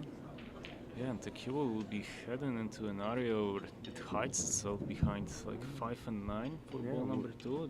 Will he just play the safe and try to get behind the 2? How do you get shape even out of this? You should be able to swing 3 rails, yeah. 2, yeah, but 3. almost everything. He was a bit lucky. He caught the 10, so the fact that he even gets a look at ball number 2 is nice. And okay, he doesn't have shape, but he can at least take advantage in this game. Is he going to go up table and just cut this ball? Mr. Dot asks, do the dots on the cue ball help? In fact, for the players, not really. For the viewers, yes. It just makes the spin more emphasized. But also, like, it's not the only feature. Also, like, the measled cue ball is one of the standard cue balls that you get around the pool holes. So the players usually know how such cue ball behaves.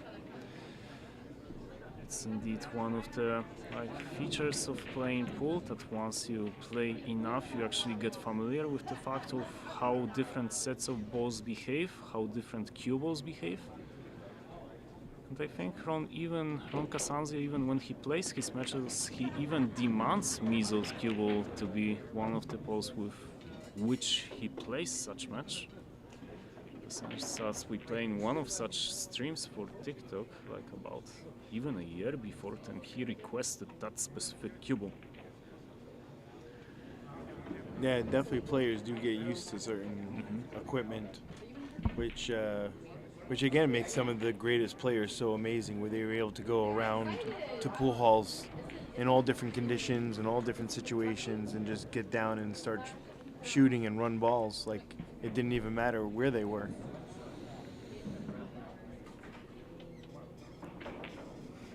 In Poland, we had funny cases of players that for snooker matches were bringing their own sets of balls.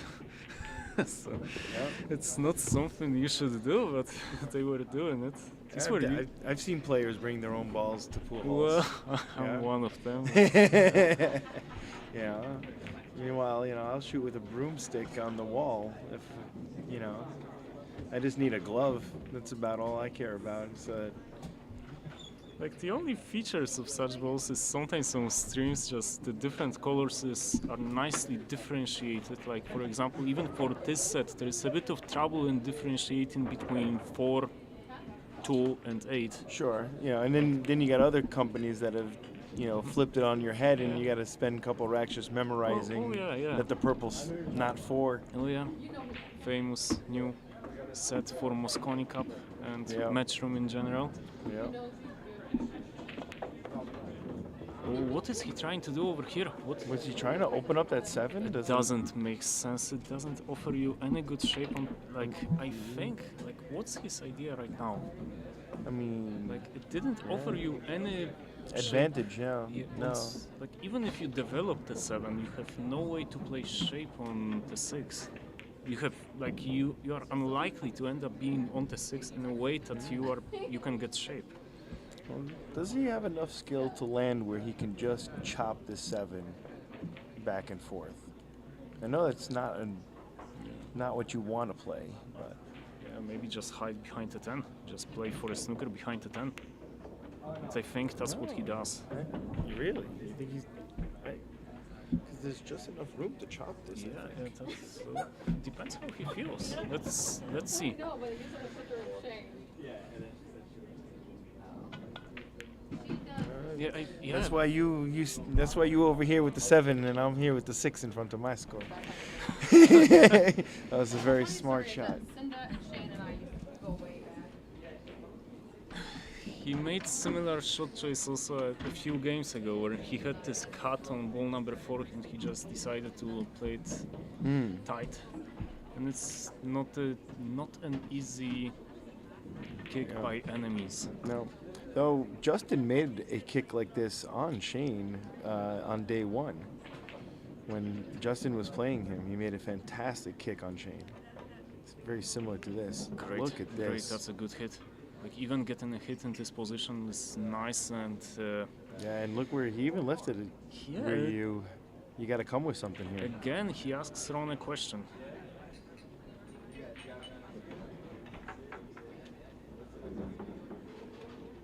So it's a bit less of... Hey Jeff, that's not a problem. You can totally upload our stuff. You just have to talk to Mike, who's in charge of the stream.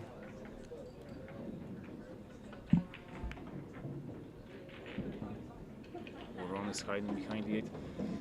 It's definitely slower match, which unfortunately is not great for TikTok. It's like by far that platform prefers something more fast-paced, but extremely interesting match.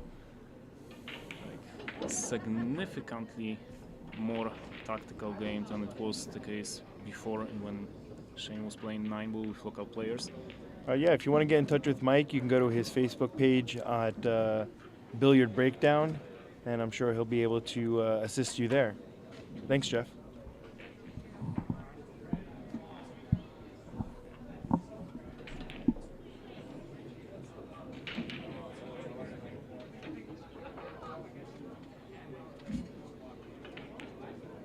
Long technical pot again for Ron Casanzio. I expect him to make it also. I expect a stop over here. Yeah. Oh. Ooh. Technical. Yeah, but also like it was a funny angle. It wasn't a straight hit. There was like 1-2 degrees of angle over here, and seeing such shots in correct way becomes tricky. And he still didn't even run through the cue ball as much as he probably wanted to. Yeah, but I think running with the cue ball is not bad. I think that this position of the 9 was fine. News Fayen published a similar material on exactly this type of shot on his channel. And it's like he played the cue ball in this way just to have a natural position for ball number 10. It would look more of an exhibition shot, if Ron got it, but the shape was natural, but well, he sold out. Stun shot towards the ball. Yeah. And right now it's Shane Winters that takes advantage of within this match. He has to fight hard for it. JB mentioned he should have rolled it in. Like JB, I disagree with you actually. If he rolled it in, he would end up on almost straight on ball number 7. It wouldn't make it easier actually to make that ball, because you would have the throw coming into play, and the way Ron has played ball number 7 allowed him to a bit open up with the pace of the shot. And the position from 9 to 10 was actually automatic. It looked like wrong angle, but if you would study it, like if you have a chance to study that shot a bit more, the position is actually automatic from 9 to 10. So I think Ron Casanzio played it in the correct way. He just missed the shot. All right, let's see if he banked that. He's been banking that 9 ball in the back row into the corner pocket. Okay, let's see the 9. Let's observe the 9. 9 ball is it was tracking. It was tracking. Okay, so tracking there. Oh my god! And Like, And it just ran into a cluster of his other 20-mile-an-hour balls. wow. Can he see tattoo? I think he's below the. I think he's below. Yeah, even if he can't, then it's a simple kick.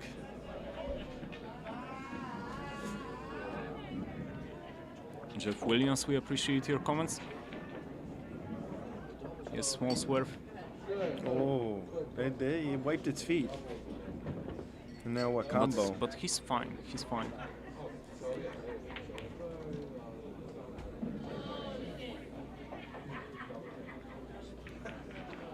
So just phenomenal. 9-ball. Bray. Okay. It really feels like in this game, this phenomenal break that Shane Winter has, like, it's really giving him an advantage. And he's slowly starting to pull off. He doesn't want to touch this 10-ball. Yeah, it's... and he was trying to keep his stick as level as possible so he can come up. Watching also, someone in the audience is actually recording this shot, so if no, he's safe. Like, his sweater was like 1 feet away from the 10 ball, he was safe.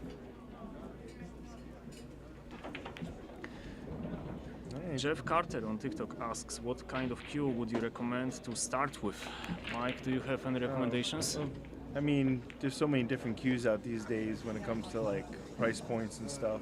But, you know, a lot of people use Muchis. You know, if you're looking for something a little bit more economical, you know, a Fury is a nice cue.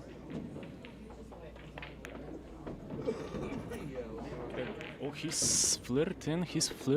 Okay, he's safe, nice. McDermott's all made in USA. People, you know, find a bunch of different levels of stuff in their company too.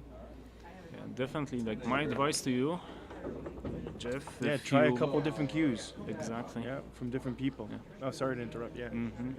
Just don't spend a grand on task cue. If you are starting, just make sure to get your fundamentals right, because once you get the fundamentals right, once you're able to control the cue, then you would really be able to feel the advantage between these top cues. While if you just start with the game and you go with something expensive, you just not be able to just recognize an expensive cue from, let's say, $100 cue. So first you get your fundamentals right, like get your game like into a nice spot where you enjoy it, where you can run out some balls, and then you can go with better equipment. You can go to, let's say, expos, billiards expo, like for example Super Billiards Expo. Check different cues, from different vendors. Check your friends' cues, and you'll be able to make some informed decision.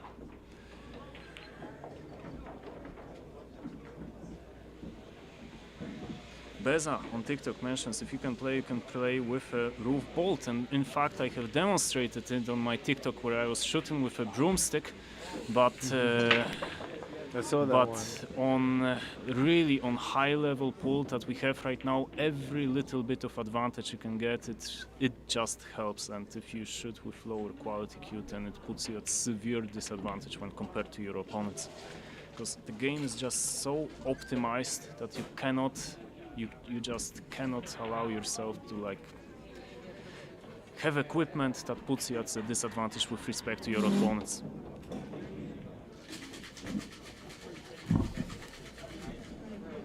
Styles brand, solid advice. Thank you for your comment.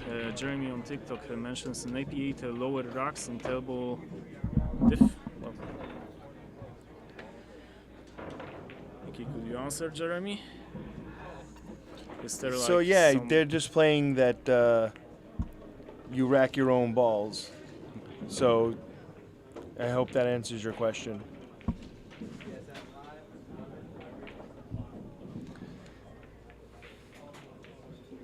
Yeah, Lucassi's are good cues.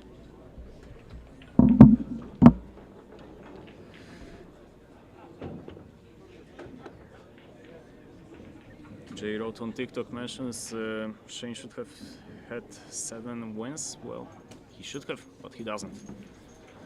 Well, he still leads. He still like managed to open up some sort of an advantage within this match, but. Or are they trying to say that the score is supposed to be 7? No.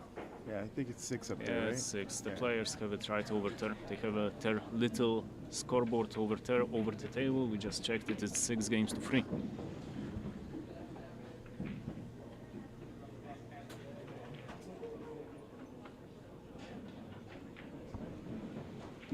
Important game for Ron Casanzio just to stay in touch with Shane Winters.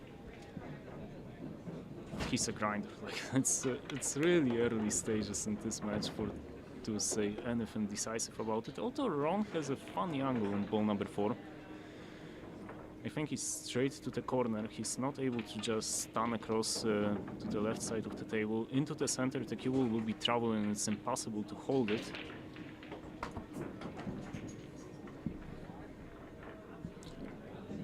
So we got 2 people using Lucasi, it seems, in the stream, and 1 person voting for Jacoby over here, Scott, for cues.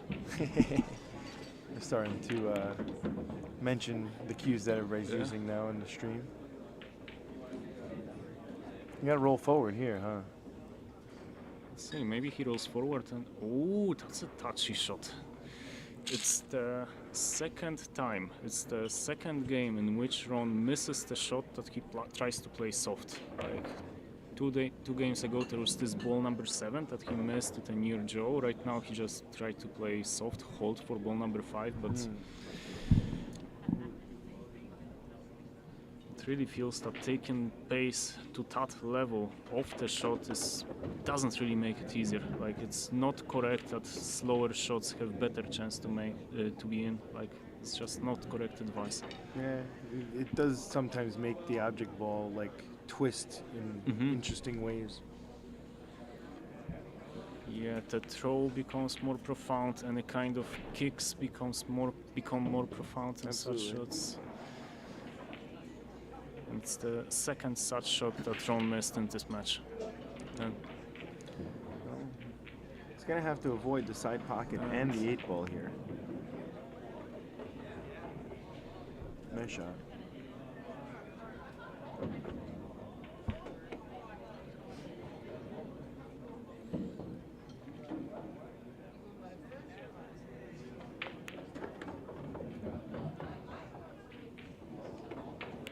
he may have ended up a bit funny on the 8. He may have to play the 9 in the upper right.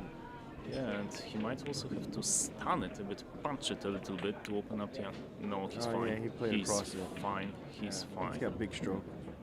All right. Just don't get to the center of the table. So they actually been playing 10 in the lower pocket here.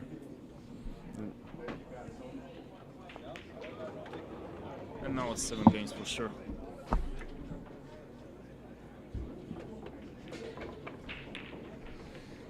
So, starting to get to the point where Ron's going to have to start stringing some games. But if Shane keeps making balls on the break and seeing the 1, he's going to keep controlling this this match. If he manages to reproduce the break that he did before, then it might... I mean, he's basically playing for almost 4 different balls on the break. He's got the 1, he's got the 2 balls coming from behind, going into the side pockets, and then he's got this lower ball.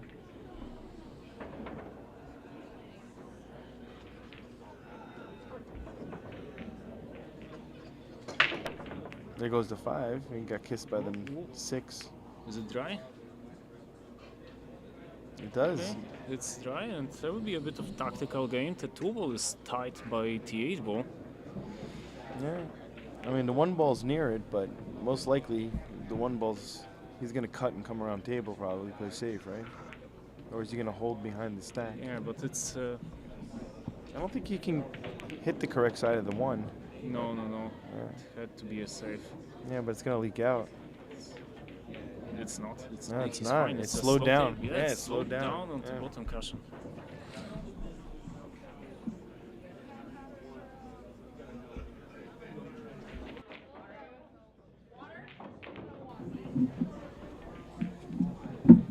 So Shane kicking towards the long rail here.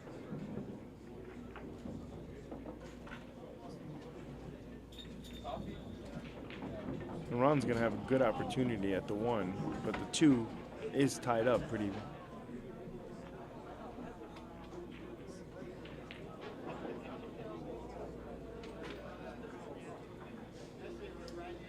So Ron's going to have to figure out where he wants to hide from this 2.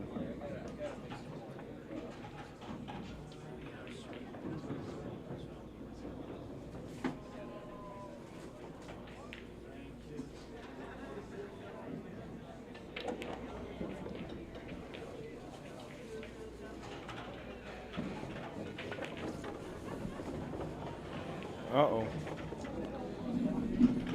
Bobbles around the side pocket, makes the 9 ball. 10 ball. 10 ball. 10 ball. Okay, so Oh, I wild missed 10. something. Wild 10. Okay, so Texas Express. Wow. I wasn't paying attention to the 10 on that shot.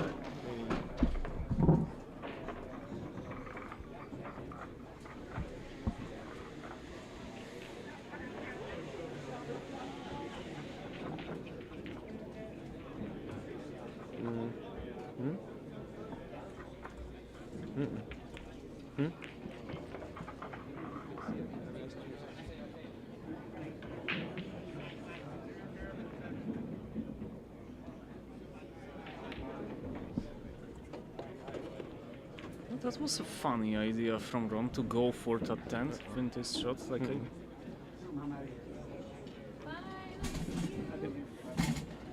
Really? Oh my goodness. Oh my goodness. Weird. Why don't you ever invite my brother out to play pool? He's probably like, no, I'm too tired. Well, let's see if Ron can produce a big enough break here. My brother's always like, we trying to ask him to go. I wanna Jay go to Sebastian, we town. updated the score 7 games to 4. He's like, "No, I'm not doing that." You fucking cheap bitch. Ah, right in the side pocket. Scratch on the break. And really you have to count it as mistake from the player. Like the 8 ball and 10 ball have this funny rack where if you misplay the break, you have a decent chance to scratch into center pocket. Texas State Brazil, I wanted to go. Yeah, Shane just hits it so hard, the cue ball just jumps to the back row. Yeah.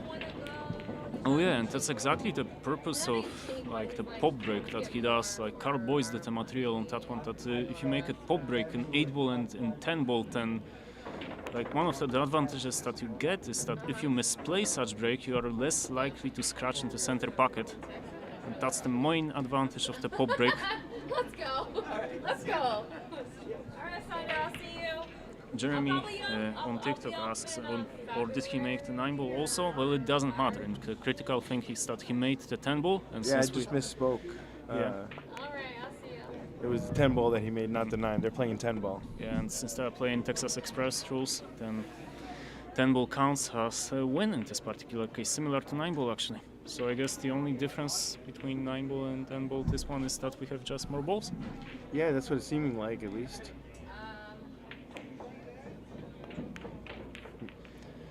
That's the feature kind of playing in the United States in the sense if you come from, let's say, Asia or Europe, then the way you play the game is that you read the rules and you then play according to these rules, while in the United States basically everything differs from pool hole to pool hole, and Shane is disgusted with himself.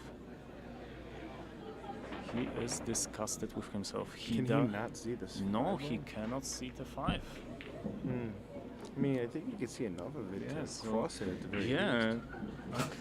And the cue ball goes up table. It's a one-pocket shot. It should be noted he was playing for 2 days and he's having the most challenging opponent. And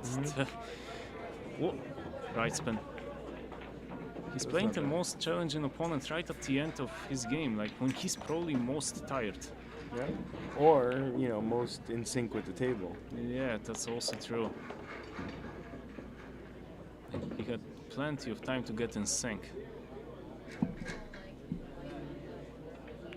Jeremy asks, do you have to call all shots? So in 10 ball under WPA rules, yes, you have to call shots, but the players have agreed to play under the rules where you don't have to call your shots. That's what we mean by Texas Express rules. Okay. Hair short? Yeah. Yeah, he is this, like, Yeah, the ball kind of slowed down on him a Yeah, little and bit. it's a bit of frustration that is like creeping into his game, and it's like in previous sets that he played, I haven't seen any gestures whatsoever. You're so right. I mean, I would have never expected him to miss that ball in 100 years. Yeah, it was not difficult enough of a shot. Yeah. And Ron Casanzio is such a player that can like throw you off really well.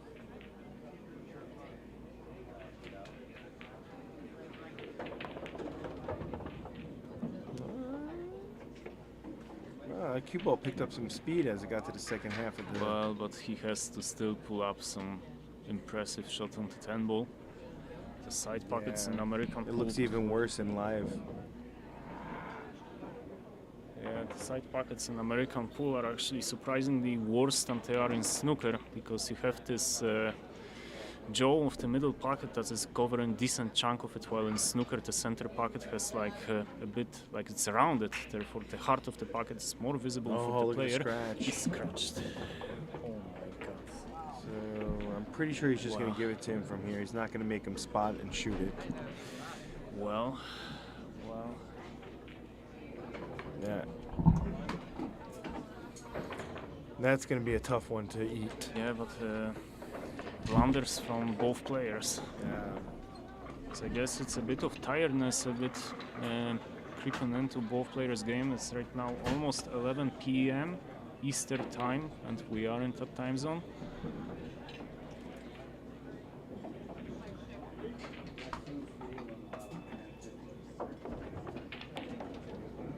Shane Winters breaks in game number 13. Yeah, let's see if he changes his break a little bit, because he hasn't had the success that he had in the earlier stages. So.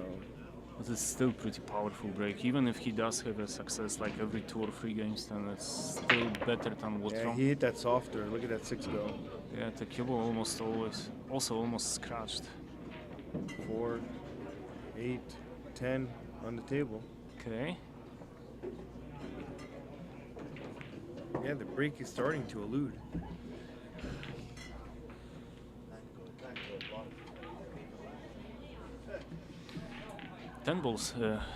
Four balls, sorry.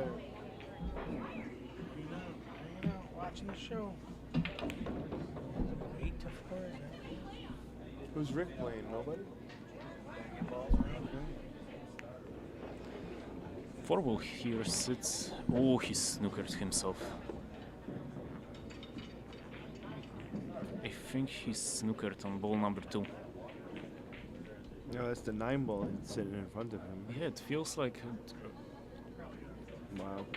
It feels like there's really a weakness right now in Ron's game, and that's a huge chance for Shane Winters to pull off with this match if he doesn't manage to recover with this 2. But he did.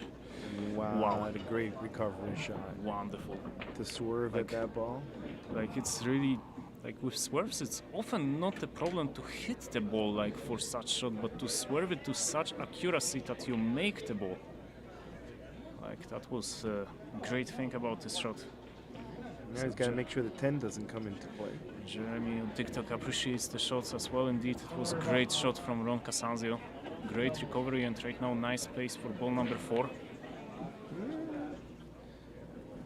He's still going to have to work this cue ball a little bit. Yeah, but not that much. Like, he can leave himself long on ball number 5, and he's still fine. Yeah, he's got to get the 10 ball out of play too. Oh, there was more angle than it seemed, and right now he might. If he's almost straight right now on the 5, is it a problem? Yeah, it's true. It's true. Mm-hmm. I mean, you could lob at this ball and still get enough angle, but then you're down on the bottom rail.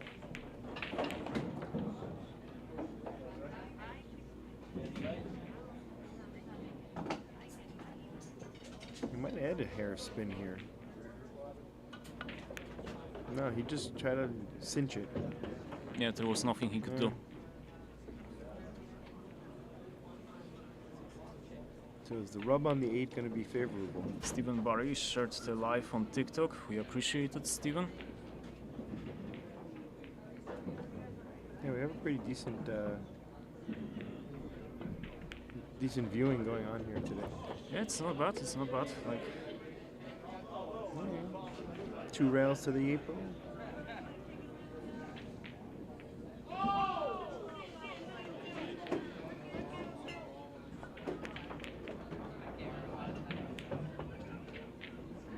center Dead of the center of the table. Center of the table, exactly. Kind of like a drill. Yeah, now just don't get straight on this, right? Mm-hmm.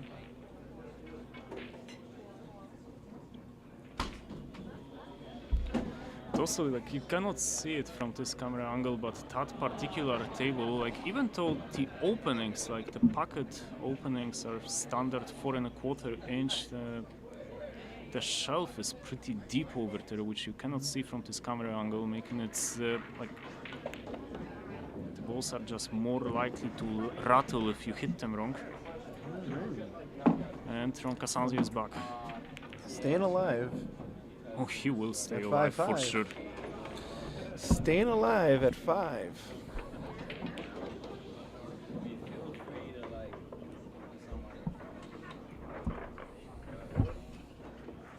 Yeah, I was just rewatching that movie the other day, Johnny 5. You still have to get down to it. Oh, you haven't seen it? I haven't seen it yet. Yeah. Just my girlfriend has picked out other movies for me. Oh, if somebody like you, I'm surprised you haven't seen Johnny 5 yet. Even though that's not what the movie's called, but it's probably all I'm allowed to say. All right, so Ron's got to control this cue ball here. Yeah, let's see if he figures out the break. The previous one was smooth game. Like, it was really impressive from Ron that, like, the game before he scratched onto 10, like, amateurish mistake, and the game after that, like, one chance he made a run, and now he made one of the intended balls. Actually, it was like one of the balls behind the one that found a way to the center pocket. Unfortunately, he doesn't get position on the one, so he'll have to figure something out. The 5 ball cuts off the side of the cue ball that he would like to shoot. And there's really nowhere easy to hide here. Yeah, especially without the access to the right English.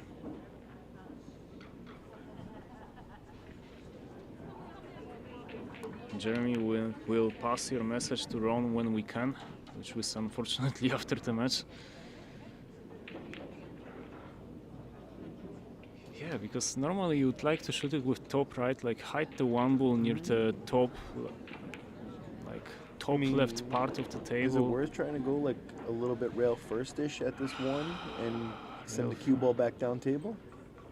Yeah, but you have to guarantee that this is you'll smarter, get it safe, and this one at least he guarantees that he doesn't sell out. Yeah.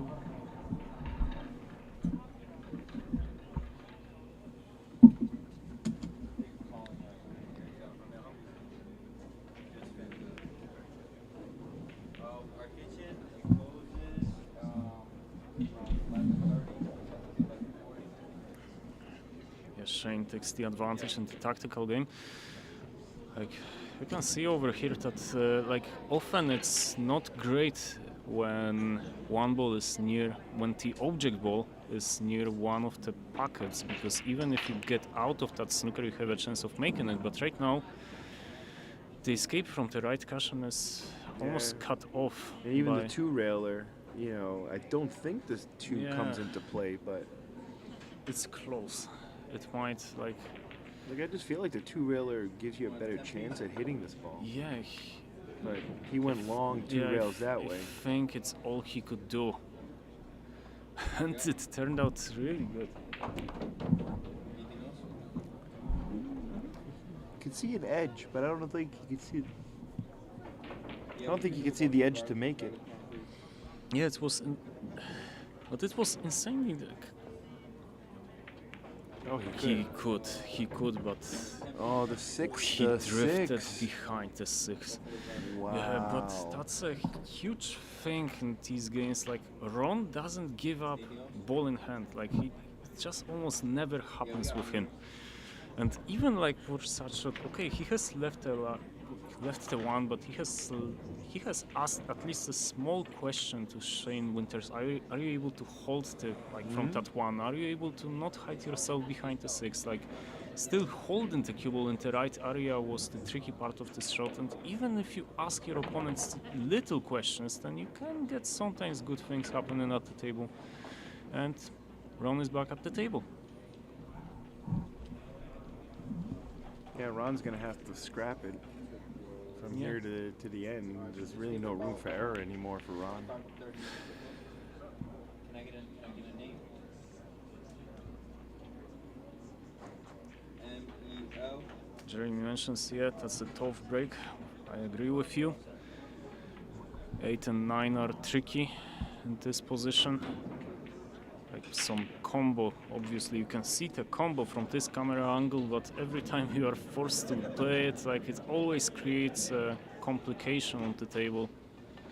Like obviously if you are right behind the combination, if let's say Ron manages to make all of the balls and just ends up being on the 8, like if you are not right behind the combination so that you can shoot straight and just make it, then things can become tricky.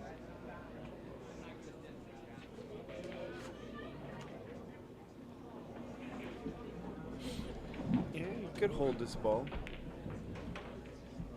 What do you think so far? That's an interesting match. Like Ron is holding. Yep. Ron is holding in this match. But Shane definitely is not shooting with the same like, oh, this is easy. No, Yeah. no. He's being careful. He's being definitely a different kind of careful. Mhm.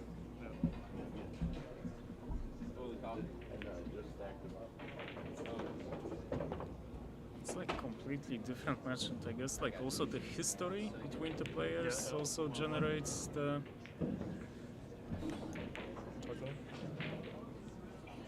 The history between the players also generates the way game you play, in the sense like the fact that at least Ron has decent chunk of like matches against Shane won. Are they 1-1 or what? Going, fuck it. Robert needs the energy. Yeah, I do need energy. Just it's 11 o'clock. Bro, just stay in motion. Rob's gonna be up all night studying after this. Yeah, it's my 4th coffee today, so I hope I don't get a stroke at the end of the stream. I will definitely. I don't think it would generate views actually, so I don't think it's worth it. No. It's not a good way to actually do it. When I'm sitting there, can you see me? I'm sitting. No, he's got a good angle that he might be able to drift and not play the combo. Oh yeah, does it pass to the center? Yeah, it's pretty far away from the rail. Because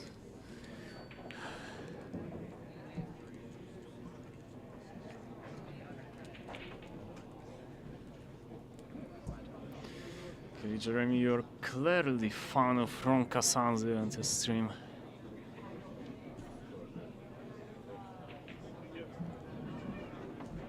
Well, I am too. Okay, I'm a fan of both players in the sense you can appreciate different types of game, and clearly we have clash of styles over here with natural game of Shane Winters and more grindy game from Ron Casanzio, but both of them insanely proficient.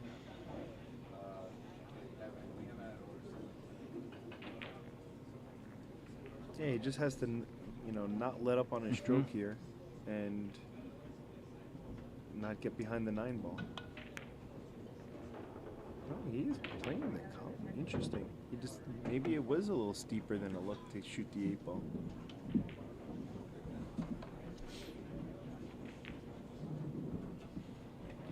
So like one difference that I see between like snooker and pool is that in snooker, when I watch some like streams from World Snooker Tour, then like if you have some players that grind, then very often that grind is kind of like flat, one-dimensional, in the sense that these players are just more likely to play safe and just slow down the game by just thinking a lot. While in pool, like it really feels that like the players that grind a lot, there is something to that grind. It's just not one-dimensional grind, but these players still need to have some creativity to what they do at the table, and that's definitely the thing with Ron Casanzio, where you can see like insanely proficient kicking, or even the shot right now with making the 9, keeping the 8 ball where it is and leaving himself shape on the 8 for a long shot right now. Like it's definitely there is more grind in American pool. Like there is more grind to American pool than just playing it slow. You give the win away. Exactly.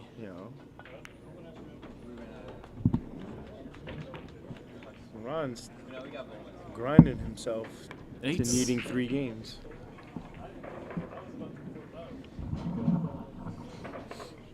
I think this match is fantastic actually. It's a really fantastic match. It's little unforced errors. Yeah, definitely that 8 ball by Shane was probably the biggest turning point in this whole match. Yeah, this... I mean, you can easily say that there was... There was this little rack where Shane started to show frustration. And that's a funny thing, because he was leading 8-4 at this particular game when he started to get frustrated. And yeah, you almost wonder, like, why be frustrated when you're so cleaning out? You know? I guess you are playing against Ron Casanzio. Guy Broyles on TikTok mentions nice finish. Indeed, it was really nice, like this resolving the complication of 8 and 9 was critical in the rack, and Ron is also starting to figure it out. Again, he made a ball on the break. Yeah, and I think you can see this one and drift down to this 2. If he can see the 1, well, does the 10 ball cover the 2? But even if it does, 10 ball wins. Yeah, 10 ball. Yeah, some billiard or combo 2 onto the 10.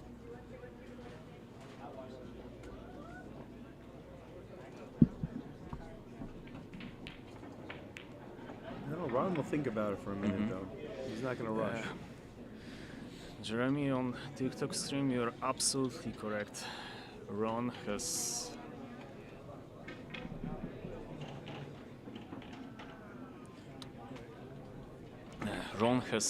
like, even though the results is a bit bugged, and Ron has Shane Winters in a nice spot.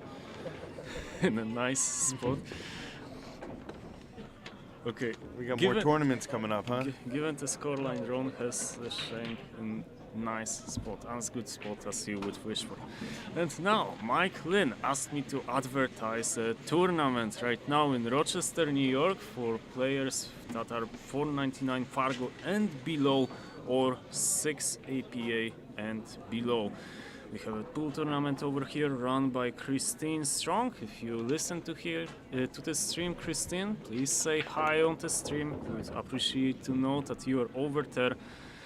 And well, Mike, are you able to give the rules? Do you know the details of the tournament? Yeah, I mean, there's definitely a little bit of going on. I mean, if you're under a 363, you're actually going to get a game on the wire as well. So double elimination, race to 3 on the winner side, race to 2 on the loser side. They plan on doing a minimum of 20 players. Yeah, it should be a good first tournament for Mike taking over the pool hall over here. Yeah, small entry fee as well, just $35 to get in. So if you're starting your journey with pool, or if you just enjoy it, if you'd like to shoot it. And if you sign up early, you get a drink coupon and a raffle tickets. Ooh, the recently acquired liquor license pays off.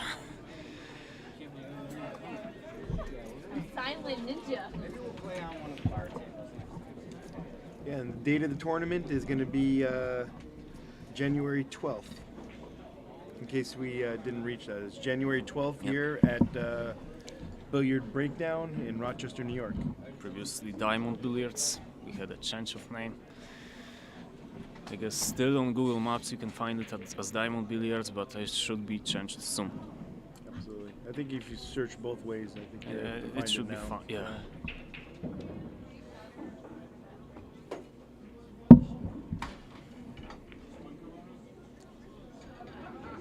So Shane looking at kicking to the short rail instead of this back and forth. Yeah, it really feels that like Ron is able to break your momentum extremely well. In the sense like at some there were multiple pieces of this match, like timelines within this match, where Ron was able to where Shane seemed to be in stroke, and Ron was able to slow him down a little bit, get some initiative going on. Now he has a funny shot because even though this free looks simple, he's straight and he's also tight with the cue ball on the cushion, so he's not able to do anything with the cue to play shape on ball number 4.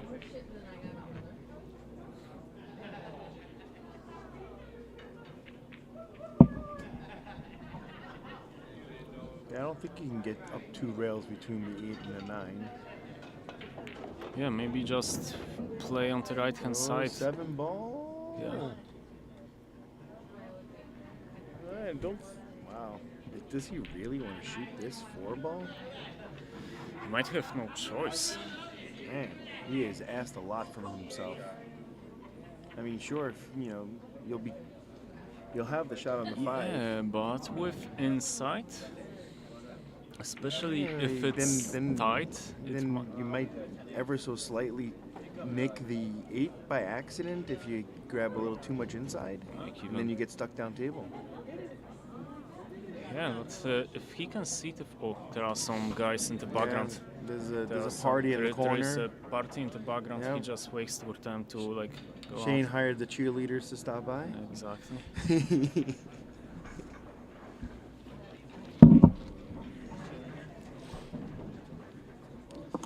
All right, let's see what happens.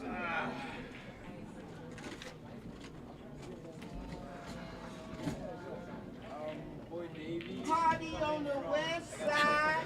We have a new commentator in the background, apparently. Just survive. Just grind it out. Yeah, Ron didn't come up with what he wanted, and I have a feeling he's going to be in jail. Freezing to this 5. No, that's a little light on that save. Yeah, and a little light on that save. Get the fuck out of here. I mean, sure, he's kicking into open water here, but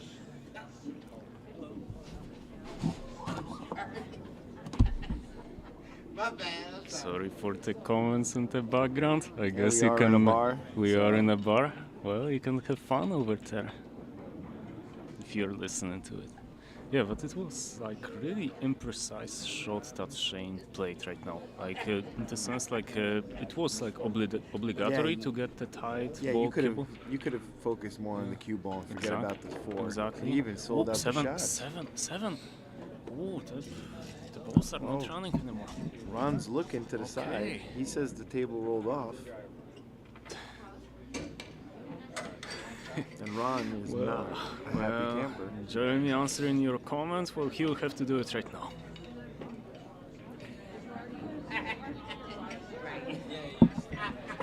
Wow.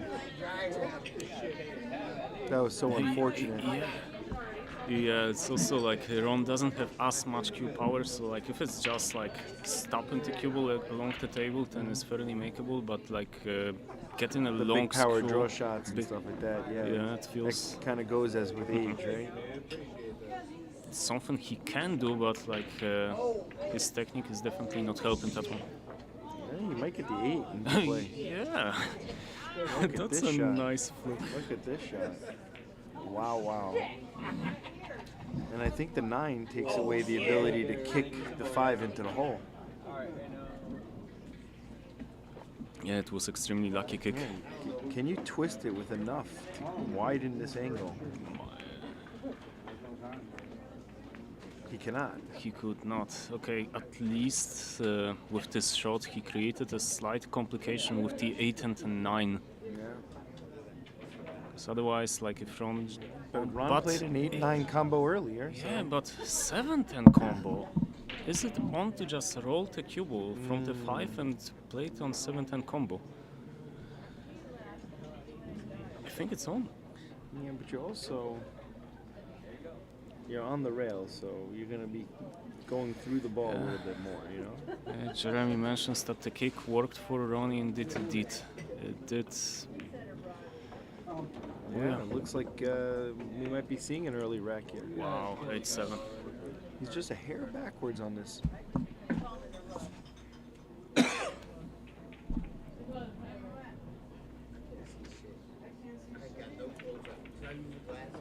shot. Nice shot.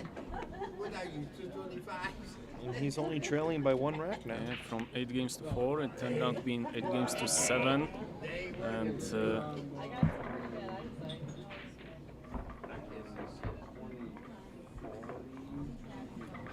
and well, Ron. Well, he looks better. He looks better. Like Shane will have to win this match over again. Yeah, but at the same time, you know, another one dry break and a shot at the one, and Shane can easily put down his homework. Guy Broyles on TikTok stream, like, congratulates Ron once again. Well, Ron has a lot of fans on TikTok stream, actually. Yeah, I mean, like, it's you know, people love rooting for the underdog. I always feel.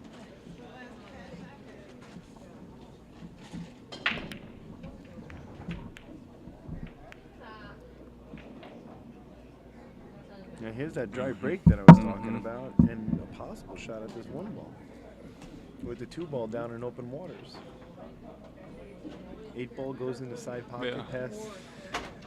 Oh, this could be that break and run that we were just talking about. Like, with rooting for the underdog, like in this conditions, like given like the age of both players, I just like it reminds me of a match I think from 2012, but I don't remember exactly. It was Steve Davis who was missed the one. Oh wow.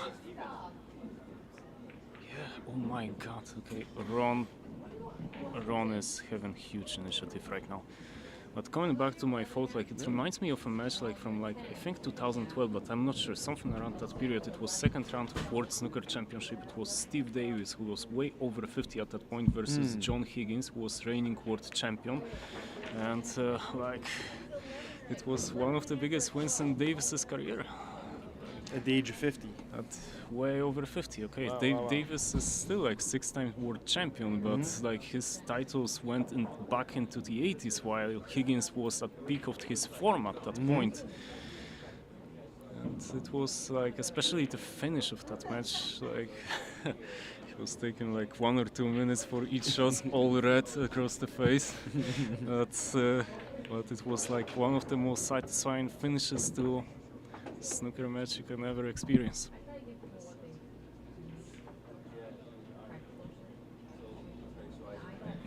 Yeah, I was watching that match where like the guy with the big glasses beats Davis for like his one and only big championship. Yeah, Dennis Taylor versus Steve Davis, like probably the most famous game of snooker, 1985. That's the game. Yeah.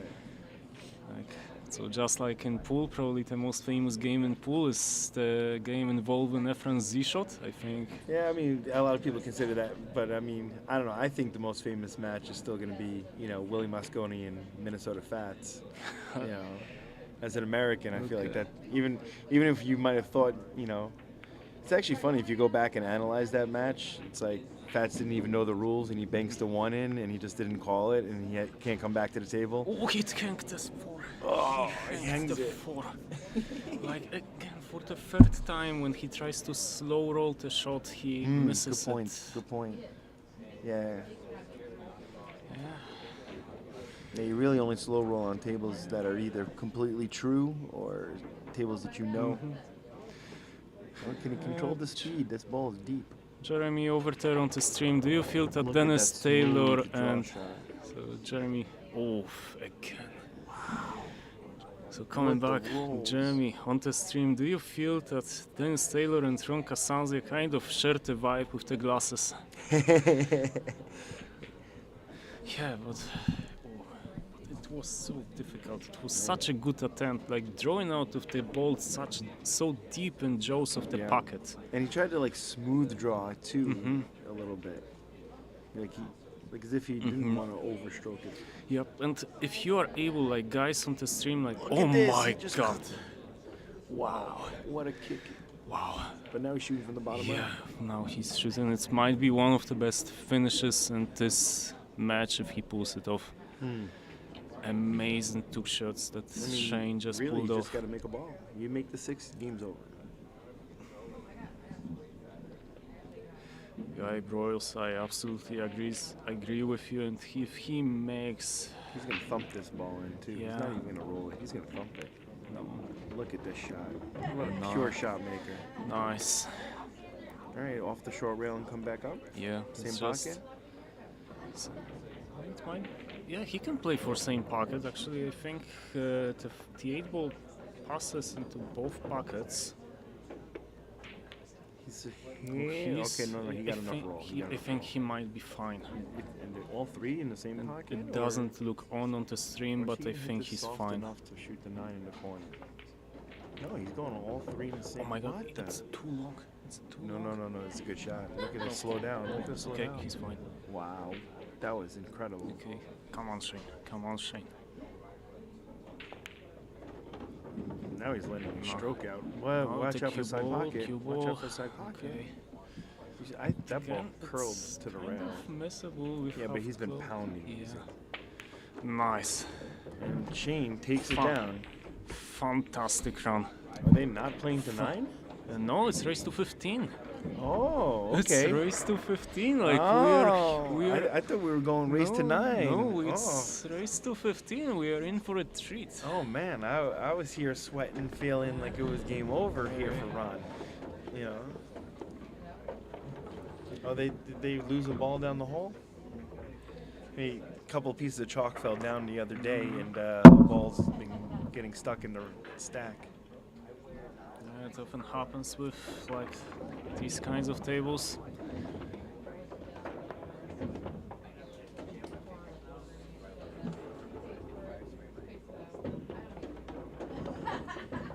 They're just trying to recover one of the balls. One of the balls is just stuck in the mechanism that brings the balls like back to the bottom part of the table.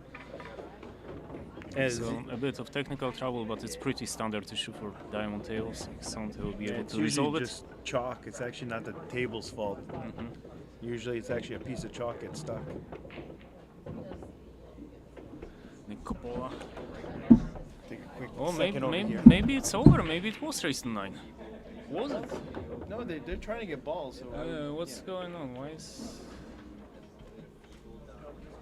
Ron is not out of the table? What's going on? My Goldberg just went on to check.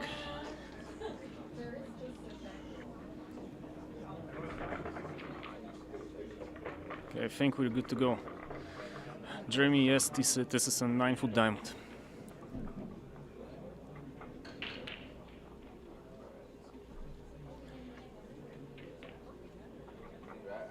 Dan Sharlow, yes, that's correct. That's absolutely correct advice. Dan over on YouTube stream mentions that you can just shine light through rack holder and see everything. Like the only minor thing is that sometimes a ball gets stuck into on the path, like from the pocket itself to. There is a little groove between the pocket and actually this, however you call it, I have no idea how it's called. This thing that keeps the balls where they roll into like final part. Once the ball gets stuck over there, you cannot actually see it if you just shine light through the bottom part of the table, but you can just take a photo through the pocket and also you can see it that way. That's absolutely correct, Dan. Like just over there for folks, the guy commenting is Dan Sharlow. He played a fantastic match like 2 games ago with Shane Winters, 9 games to 8. It went to the decider, in which unfortunately Dan had no chance because Shane made break and run. If you have a chance over there, then just check this match. Really great one for folks on TikTok. This match is available on Billiard Breakdown YouTube channel, as the stream is as well. We are streaming both on TikTok, on Quantum QS, and on Billiard Breakdown on YouTube. And well, this little ball being stuck actually maybe held a bit Shane's momentum because one was hanged. One was hanged and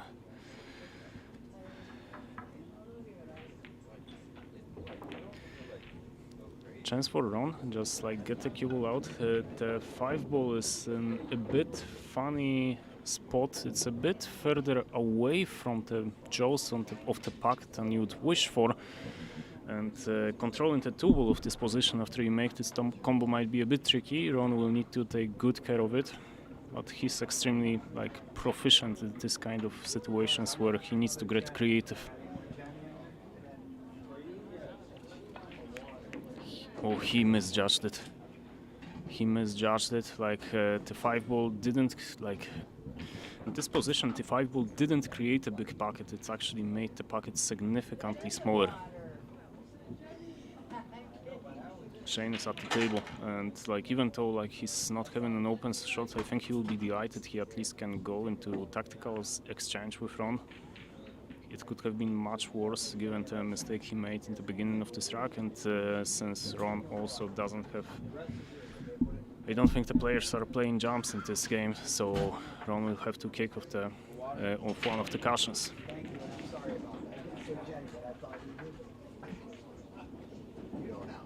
It is indeed a good save, Jeremy. Like also like it's a question whether the kick of the right caution is cut off by the center and by the 9.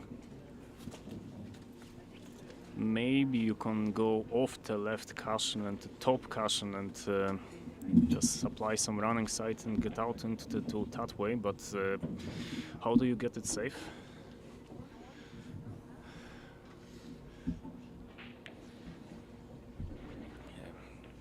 Mickey just comes over after the break, so just to update you.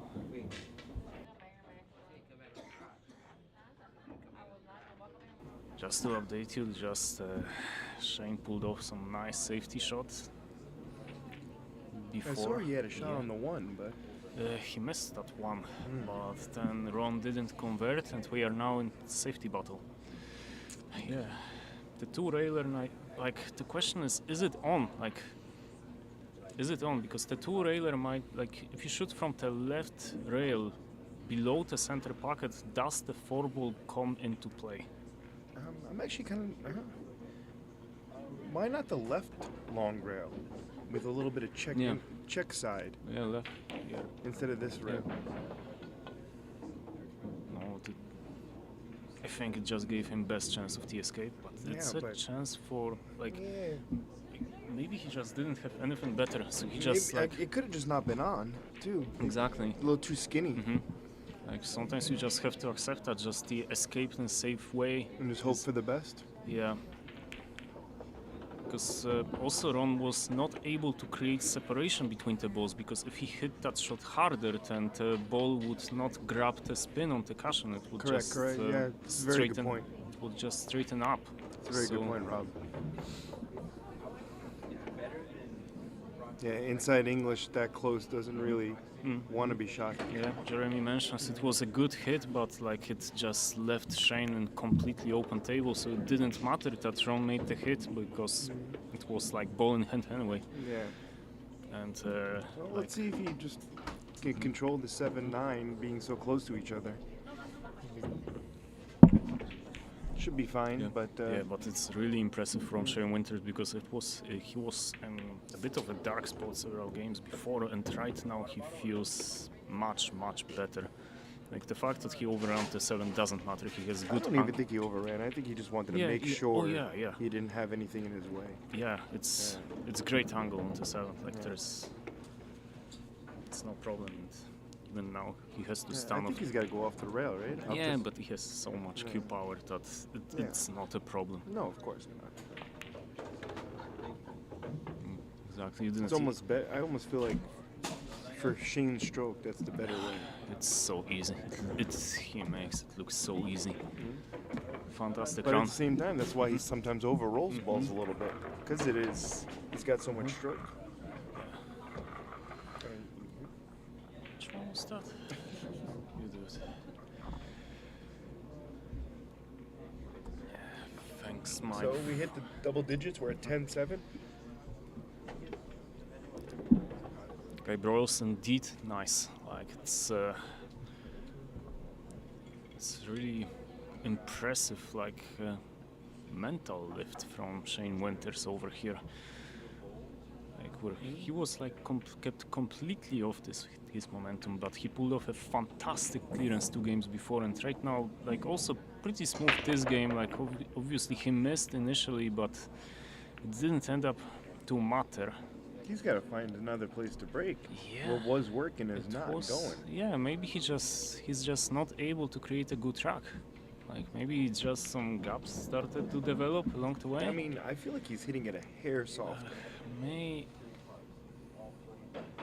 Like when he was playing the Kramer, it looked like he was hitting it 5-6 miles an hour at least harder. Yeah, but I think he's fine. I don't think that's really a problem. I think that unfortunately might be a problem. That's deep shots. So I think Ron tried to cheat the pocket to end up on the 2 on the left side, and that's why he. I know Lynn Wexler was commenting yesterday when he was in that the actual cut of the pockets are not perfectly flared, and that over at this table. On this table, and I didn't completely gather the whole conversation, but he did mention about the way that it was cut, that sometimes it can rattle. I'm sure you would understand a little bit more of that. Honestly, I'm not sure. Like I don't know. Maybe the stable has shims and it is done in a way. Like, instead of it being like this, you're saying it was actually like this. Mm-hmm. Instead like this. Yes, yes. So it made it go back and forth a little bit. What Mickey just mentioned over here to me in like pictorial language is that the jaws of the pocket might not be parallel to each other, but might be like slightly open with respect to the heart of the table, and open jaws actually don't make the pocket easier, because they make the pocket actually spill more if you play with pace. I felt this thing especially when I was playing at Sandcastle Billiards about 2 years ago in their tournament, where these broomsticks were just giant initially when you looked at it, but when you were actually shooting towards the pocket with any pace whatsoever, then it was spilling out everything. Yeah, actually in Florida, by the pool hall near the Moscone Cup, the pockets looked like they were tremendous, but if you hit any of the facing, it just went back and forth inside the pocket. Jeremy asks, I've been wondering all this time, is Ron wearing a shirt with cut-off sleeves? Where is Ron? No, it's a standard t-shirt, I think. Is it a standard t-shirt that he's wearing? Which one? Ron. I will have to see when he stands up. Yeah, let's see when he's down at the table. Yeah, he usually wears some kind of a billiard shirt. Yeah, something comfortable. But none of those like slick ones that you see at the young guns wearing these days. They look like Ferrari drivers.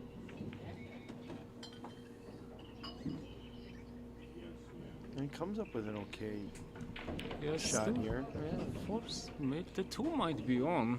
Yeah, I think the 2 is makeable. Yeah. The question is does the 10 ball make it funny? Trying to get back down table. It does have to throw it a little bit to control it. I think. It looks like it.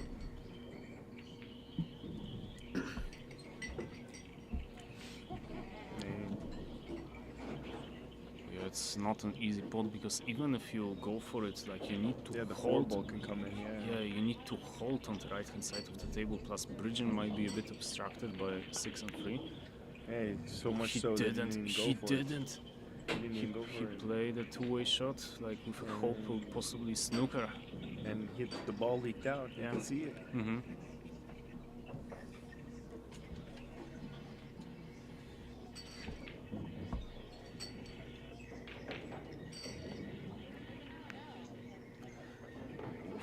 Yeah, not the cleanest pot. Yeah, and that resulted with the cue ball going a bit more to the right than he intended. Like right now he's forced to play onto ball number 9. Yeah, I mean he could pinch it, but then the 7 is in the way. Yeah, like how do you? Yeah, he needs to judge the cannon right. Yeah. I mean, does he have a big enough struck to over pinch this and avoid 7 He and 9? might be able to draw off the 9. Draw off the 9. Oh, wow. The 9 ball just took the 4, but he has still a long shot. Yeah. Yeah, he's yeah.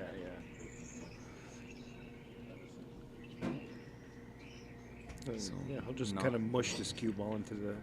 This cue ball's not even gonna go that far, I don't think. Yeah, but he will need to generate quite a bit of cue power on this 4 to come back on the 5 for correct position. Also, like, oh, nice. That's nice, but he will need to come up with something more. Oh, the 7 will be horrible for bridging for this shot. Yeah, I mean, does he? He looks like he has enough angle to go forward. He doesn't have to do too much. It's tight. You know, as long as he doesn't force, you know, if he can get to the center of the table, he'll have a shot on this. Yeah, let's watch this shot. I mean, it looks like he's trying to draw. Yeah, it's the close bridge just to make the screw a little bit more. Oh, he was trying to do it off the side cushion. It was actually a great attempt. He was trying to do it off the side cushion just to create angle on the 5. And just this like. And now he left Ron down there where he. Yeah, this tricky cut of the pocket. Yeah. Well, Ron doesn't have much easier shot because even if you make this 5, then how do you play shape on the 6? I mean, can you just barely jack down into the cue ball a little bit so that it kind of jumps its angle into the long rail so that you can follow? But from such distance, such shot becomes so difficult to judge. I mean, as long as you could just get any kind of deflection, you should not follow into the hole. This is a tight enough pocket. You should be able to avoid and hit the short rail. Yeah, but even like you're risking even hitting the jaw of the pocket if you follow. Like Sure. I mean, you can even double kiss this ball going forward. You know? It's not that's true. Like it might be amateurific, but you know what I mean? Yeah, if you roll it, miss it on the jaws, and like double kiss it, you can make it, but it doesn't give you any shape whatsoever on this. Oh, fantastic! I told you he can go forward. Like he over went forward. Oh my God! Over went. What? He deserved something much better. Do you know how hard that is to do? To over hit that ball? It was fantastic. Like fun, like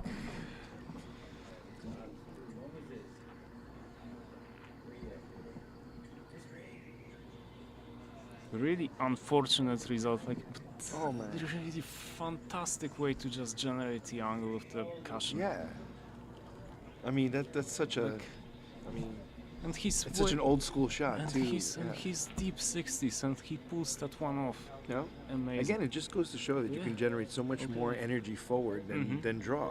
You know? Yeah.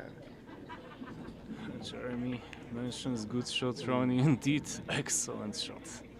So is there would it ever be worth going, this way? That's what I'm looking at. 2 rails. Is it worth going 2 rails, long rail? No, he's still If going he with this feels the kick, then yes, it's a makeable. I like this way better. Yeah, but the thing is, like, it's a guaranteed kick of the left, but on the right you have a chance of making that ball, and yeah, but then you have to make it, and you got to come up cushion. But if he plays it off top cushion first, then the cable will naturally go like in the bottom of the table. So that's why top cushion. Come, see? Yep, that's why you guys are the 7. Wow. Wow. Big shot. Wow. Unbelievable. Like both, like the last 2 shots from Casanzio, just unbelievable. This is.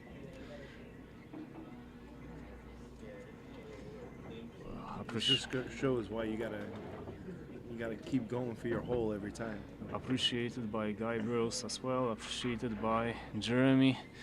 But he overran a bit on the 7. It's a tricky cut. Like, yeah, but again, you know, does the center pocket come into play? Like, sure.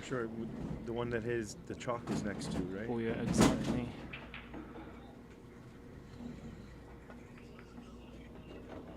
He actually hits it a little soft. Nice. It didn't go into play. Like it was close, but I don't think there was any danger. He had it under full control. 2 rails. Yeah. fantastic quality of this match. Like if you, That was a big rack. I don't know, I'm if you- surprised we didn't get any claps on that one, folks. There are people around the room. Let me tell you, that one deserves some claps. That shows how heated everybody is into this match. They're not even clapping. Rod Kelly on TikTok mentions that. Well, nice. We agree with you, Rod. What did they say? Well, everyone is just so appreciative of what is going on in this match. Like it's Excellent, really excellent. It's really fantastic piece. Like Shane managed to like come back, present some great quality. Ron, well, this rack just amazing. Like you cannot wish for a tougher rack and like amazing clearance. Wow, Tony just sends some fires over here. I approve. Like honestly, like if you, oh, he misjudged the break.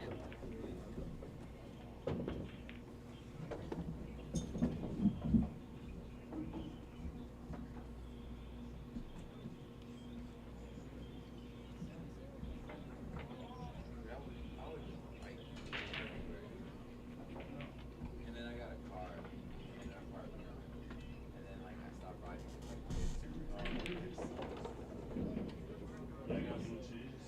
Huh? Oh, it's not in the bag? So Ron looking down, possibly at a combo here. Score correction 11-8. Yep. Yeah, we were just checking on that score, making sure. So it actually is 11-8 in favor of Shane. Interesting position So right yeah, now. I thought he was playing the combo, but he was playing the safe behind the 5.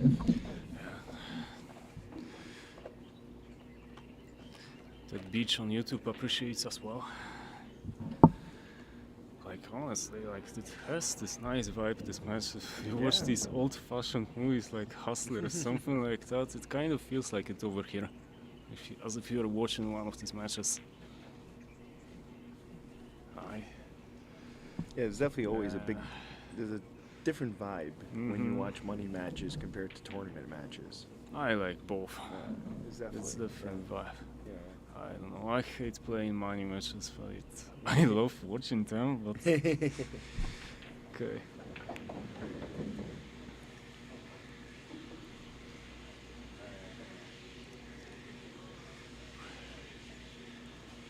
531 on TikTok joins the appreciation club for this match. Oh, is he trying to jump or swerve slightly? No, he's swerving. He's swerving. He aims to the side of the cue ball and the 9 ball is on. Oh. Okay, at least it's... oh, he got the run. He got the run.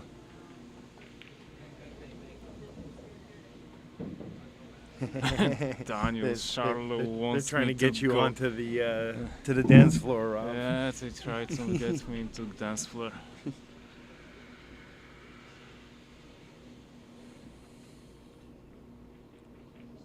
Robert will dance. You can just get the prom dress. You know, I was dressed like a princess on Halloween, like it was some silly joke from my girlfriend, which I appreciate, but...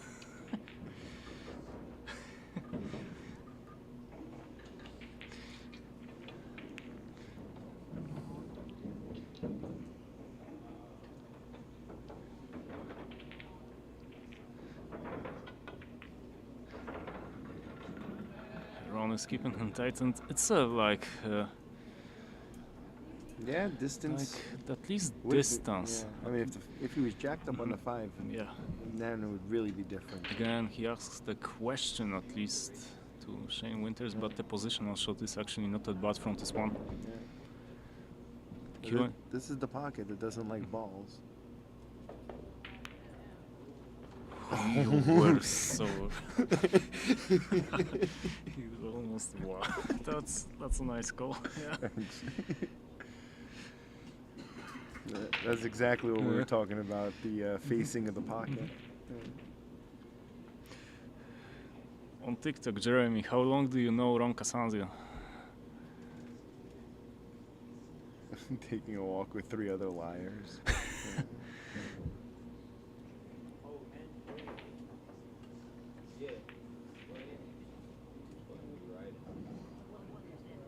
Yeah, I never really understood that famous Minnesota Fats putting a pool player in a tuxedo is like putting ice cream on a hot dog. I have no idea what you just said, but That's the Minnesota fame. You know, when he was playing Minnesota Fats was playing Willie Mosconi, and he was running around talking. He was like, they wanted to wear jackets. Willie Mosconi was saying you have to wear a jacket, and Fats was like, "What are you talking about? Putting a tuxedo on a pool player is like putting ice cream on a hot dog." Oh, was it a 7? Was it a 7? No, I think the players decided it's clean. Was it a 7? Was that a close hit? Yeah, that was a close hit. Like if they come over here, we can check it for 10. If they don't, but because we can just do it frame by frame over here, it's not that bad.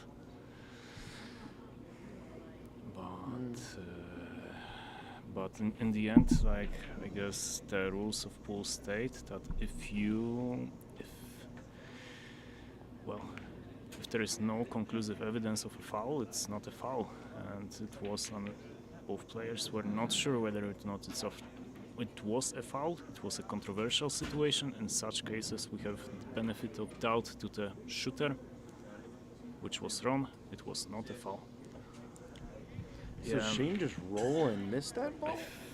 Yes. He was able to see the whole ball, right? Yeah. It's like fourth time in this match when it happens that one of the players just rolls the ball and misses. So these rolls are not playing well, but maybe he had to do it with some side spin. He tried to throw the ball. Maybe, I don't know. Nice shot. Nice shot. I mean, everything's next to a hole. Fadi531 on TikTok thinks it was the 7, it was a foul. And I think I agree with you, Fadi, but apparently Pijo7 thinks that it was the 7 ball first. It was definitely. So someone did slow motion actually on the stream. And it was the 7 ball. Uh-oh, Brian wants to dispute if it was whipped cream or ice cream on the hot dog. Whoa, okay. So we have some heavy conversations.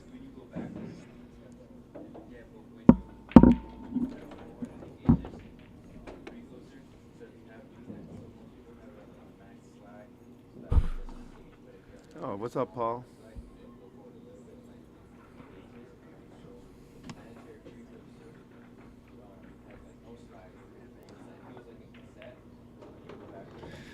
How's it going, Paul?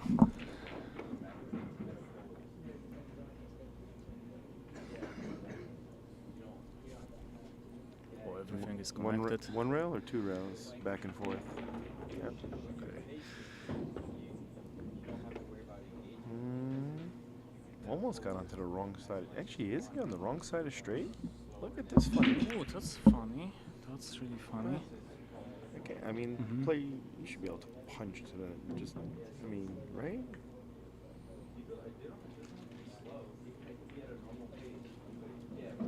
He can't be that straight, can he?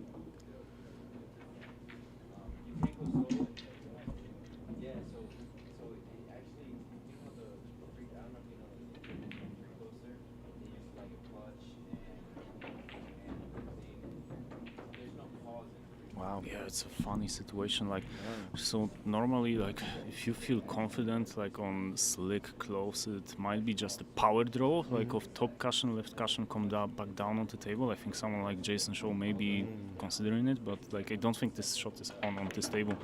That's why he played over there. Like, he was straight on the shot. Yeah, he was so straight. He's just gonna take his cake. Yeah, but I think it's still fairly makeable pot. Yeah. Absolutely. At this level, this is fairly rudimentary. Nice. Correct decision. Cue ball, he's fine.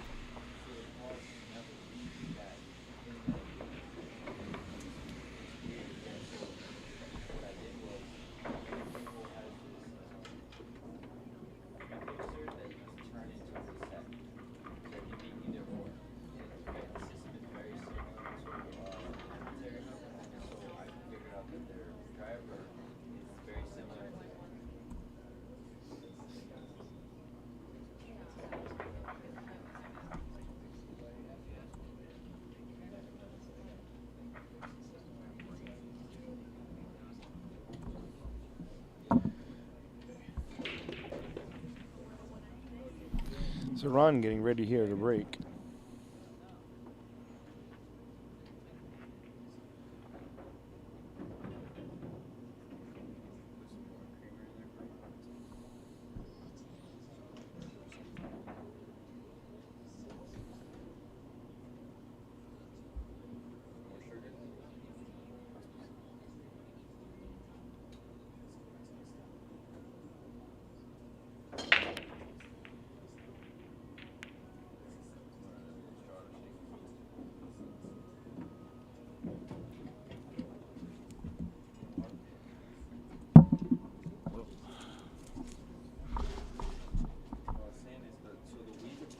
So just guys to assure you, like just in case, like we are pretty confident like that one of the hits was hitting the 7 ball first, so one of the hits was not clean, but I can guarantee to you that there was no bad intentions from Casanzio. In fact, like I think if the players just checked, then there would be nothing weird going on. Okay, it's pretty good views on YouTube for this channel. I think it's record breaking, at least for billiard breakdown. It was usually over turf within like 200s, 300s. Now it's around 2,000 people that are watching this, which is great. So like order of magnitude higher than it was before on TikTok. Well, my channel has always done great, so after this stream I think it will be fine. How do we get back?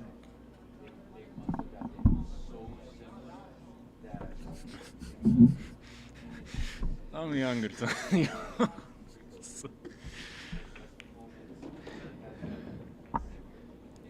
Amazing match so far. Let's see what he figures out on the 2. Oh, Whoa. he tried to He hit. figures out how to get ball in hand. Is what he figured out. Yeah, he tried to like fint the 2 ball of the cushion and just put it that way, but didn't make it.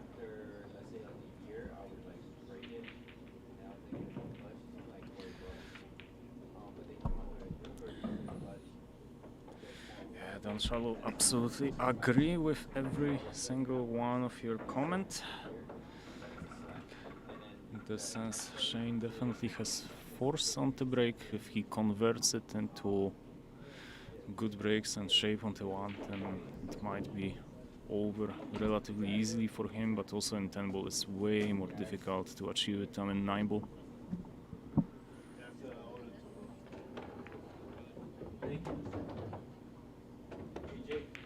He wanted to do something else. I mean, not sure you what. should be able to just freeze him on the 9 and roll forward, right? What was he trying to do on this shot? I think he wanted to just be a little straighter on the 9, so it was easier to freeze on it, or straighter on the 3, so it was easier to freeze on the 9.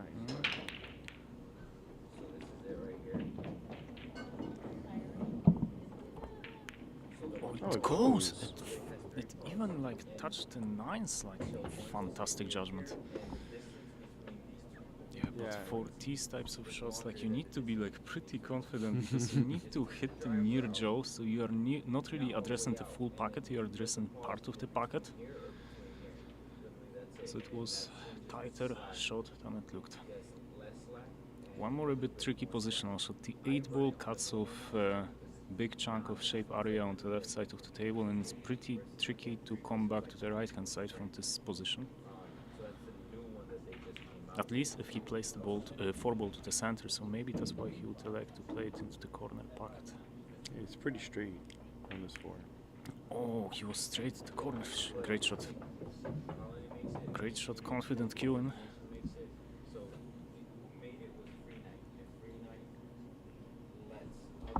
Big pocket past the 7. Yeah.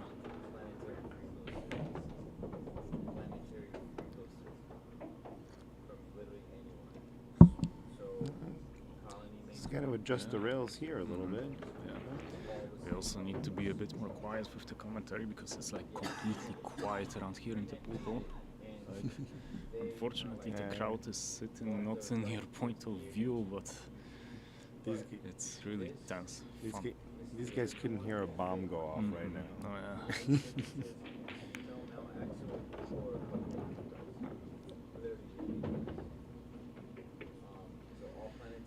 Jeremy, good night to you too.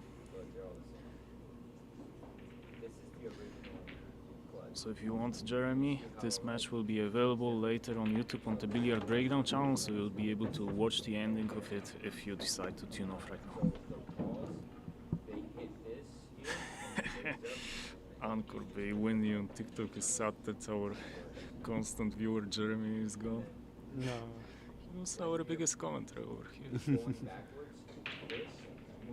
We got some other commentary Nice going on cut, too. nice in the cut. chat And room. he's going for the center. He's gonna get on the bottom rail. Yeah, what? That's an interesting choice. Okay, that's not a gimmick. It was not a gimme. Yeah. It was not a gimme, folks. Wow, that was a big miss. Yeah, but That's gonna put Ron. Yes. Oh my god.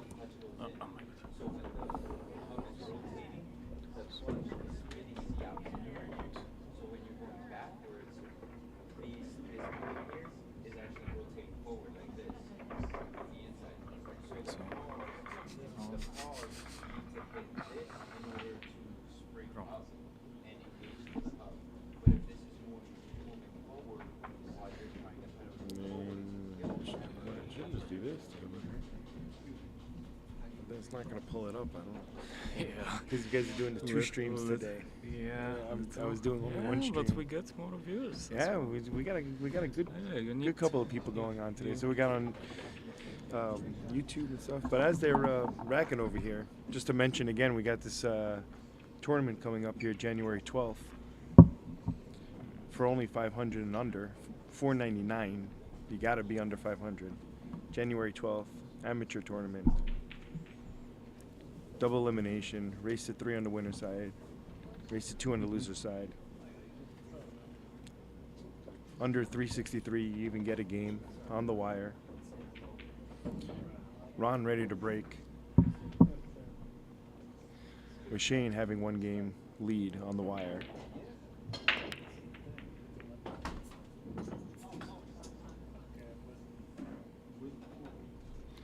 So for that tournament, you can contact either Christine Strong or you can contact Billiard Breakdown, either Instagram channel or whatever channel or any platform you find, and Mike will be able to give you the answer on like how to sign up for that tournament. That beach, we'll see you there. Sounds good, Dan. I don't think I will see you, Ted, because I will be in Sweden at that time, but many of Rob's us a will little see bit too high a skill level to be playing in the tournament too. Well, I'm pretty close to 500.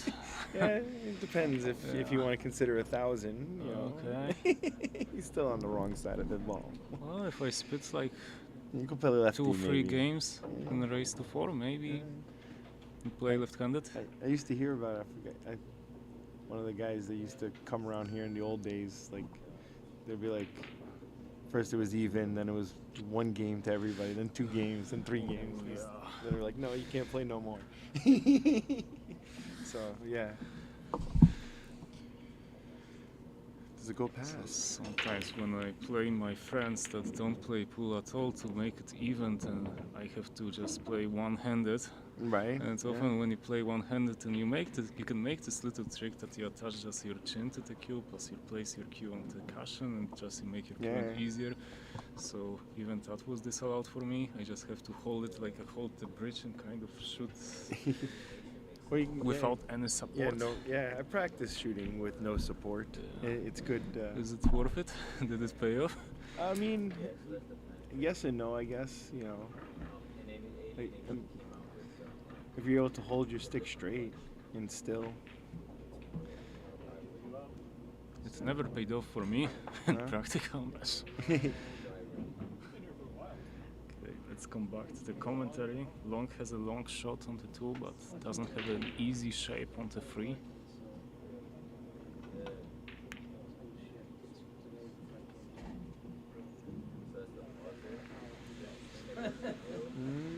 He has a snooker behind the 6. You might be able to see the edge though. Further half an hour with it. The 10 ball might come into play. It's an hour from here. Batavia, I work in Batavia, so it's about 40 minutes from Batavia. It's like piece right here. The ball sit right here. And it hits that piece. I came in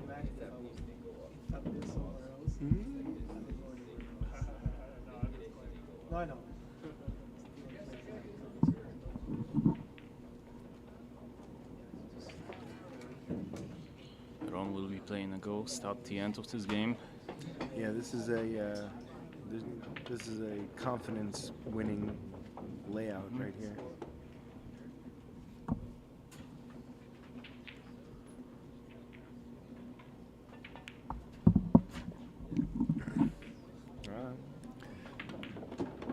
Dan Sharlow says Shane is definitely fatigued, and I asked Shane before he started the match if how he was feeling, if he was tired or anything like that, and Shane looked at me and said, "I just got warmed up," so he may not be feeling the fatigue. I mean, he looked like he was getting warmed up on Kramer, that's for sure. But he was making 3 balls on the break on Kramer, and now he can't find the ball on the break. Yeah, it's also switch of game from 9-ball to 10-ball. I had a feeling that such switch might benefit Ron, because at least it would mean that Shane has to figure out the break over again. Which didn't seem to be the case in the beginning, because the very first break that Shane did was just spot on, but since then he didn't manage to repeat that break consistently. No, he keeps trying to repeat it, but the balls are not acting, and I'm surprised he hasn't gone to the other side of the table or something. But and also without a magic rack, it's this break that you have right now, it's tricky to do. Often guys like Van Benning just switch to side cushion on 10-ball break. At least when you study 10-ball break on World Championship where they use wooden triangle, then it's usually the side cushion break.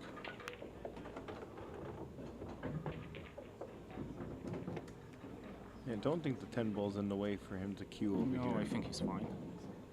Well, maybe slightly. But he always hits long bridge, so it's fine. Yeah.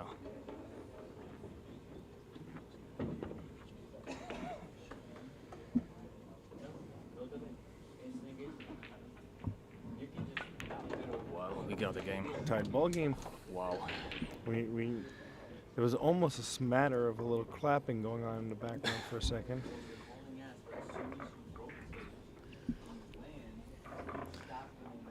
Mike with Billiard Breakdown checking in. Is this a tie game we got here?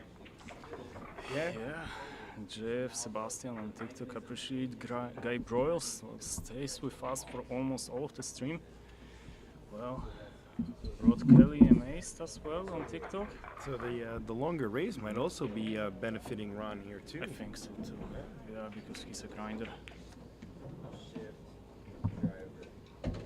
The only matches I managed to win against him were just races to 6 and 9-ball and race to 5 on 8-ball bar box. Other than that, every single match on 9-ball that we played, over race to 9 and above, he won.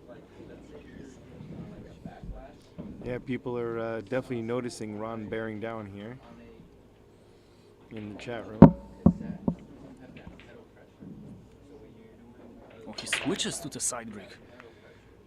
He switched to the side break, and also that's one of the features of the side break, that if you don't manage to get a nice hit, then a lot of balls just end up being on the side cushion. Makes the runs a little bit more difficult. So if you don't make a ball, you may come back to the table. Yeah, maybe. The C next to Ron's name stands for the champion of the leaderboard that we do here. There's another challenge leaderboard that you can join here at Billiard Breakdown. Ron's #1. Yeah, it's just the tricky thing is that you cannot challenge Ron right away and jump into spot #1. I guess he would accept your challenge anyway.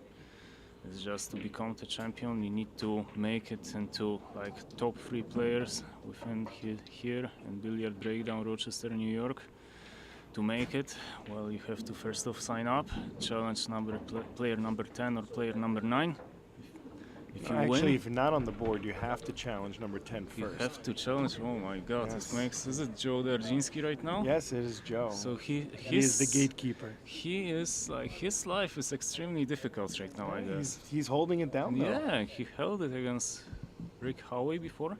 So this is being played at Billiard Breakdown in Rochester, New York, on Westridge Road in Greece. That's some clever safety shot. We'll have quite a bit of tactical exchange over here, because like, what are you doing with ball number 3? How are you resolving this situation without playing safe? I have no idea. Like, possibly like 10 ball is close to the corner pocket, so this tactical exchange might develop in a way where one of the balls might just end up being close to ball number 10, and one of the players can just decide to just go for a quick win. But this shot allows Shane with a possibility to stick the cue ball behind ball number 4. But you think he has enough angle to get behind there and not let this one ball kind of get away from him? Yeah, it was sloppy. He touched the 8. He touched the 8. Interesting. Nobody called nothing on that. Oh, he did call it. He did. Is that's wow. Yeah, he touched the 8. Well, I think. Yes, Robert. That's what we were just discussing as well. Ronnie moved the 8. Yes. Shane moved the 8, not Ronnie. Yeah. Ronnie with ball in hand. I think it's fatigue. So it's we got fatigue at this point.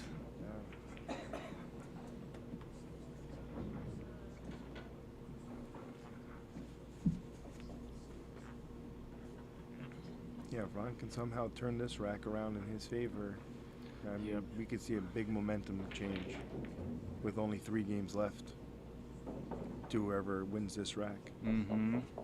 And he's just deliberating on how to run this out, because like the positional shot from ball number 2 to ball number 3 is tricky because of ball number 9. What is he trying to do? Is he trying to go 2 rails underneath the 5? Is it even worth it? Billiard.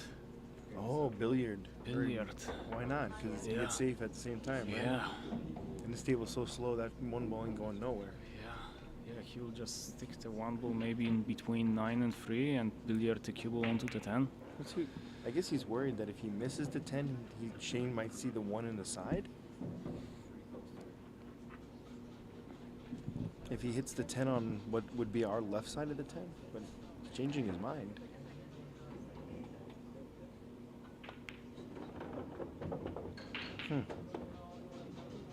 Well, whatever gimmick he was thinking of, he's deciding to go back to the old school way of making balls. Yeah.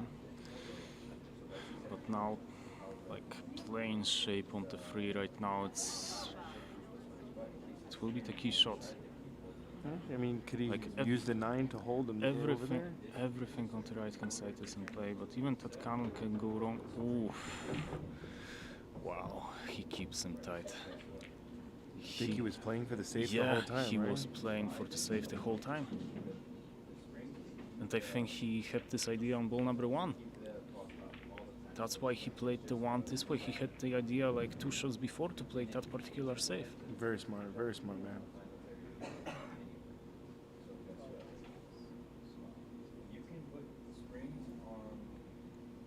Like another smart thing about it is that he played the safe on 3. He didn't play the safe before, and the point right now is that like since he waited for ball number 3, he also developed the table into open play. So any kind of mistake from Shane gives right now a runnable table for Ron Casanzio. So a bit of chess from Casanzio right now, but phenomenal bit of chess. Phenomenal thinking. Oof, he miscued. Yes, Ted, there's going to be a 3-foul rule in play here. Yeah, there might be. Or 10. Like. Why not? Yeah. Like if he feels the combo. Yeah, I mean, is the 4 to the 5 so difficult that it's not worth running? I don't know. I mean, this 10 ball is maybe 7 is funny. I don't know. Nothing is funny on this table. It depends on his preference right now. Yeah, because the 10 ball is really close to the corner pocket. Is he going to just do it on the 5 instead? The 5 goes past the 10. I think that he will play short side on the 5. Maybe 6 on 10 is way easier to play. All I gotta say is that if you end up missing this 9 when you had an easy combo on the 10,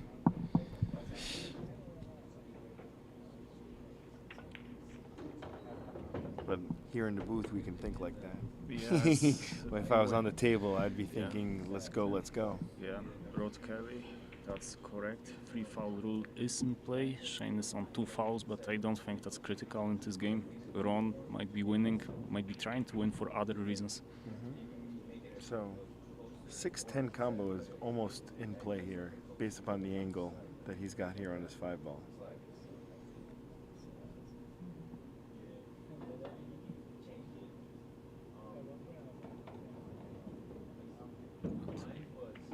It was a bit of wide angle, like nice. Yeah. It was frequent in this match that players have missed shots that were slow rolled, but not this time. Yeah, and he was stretching too.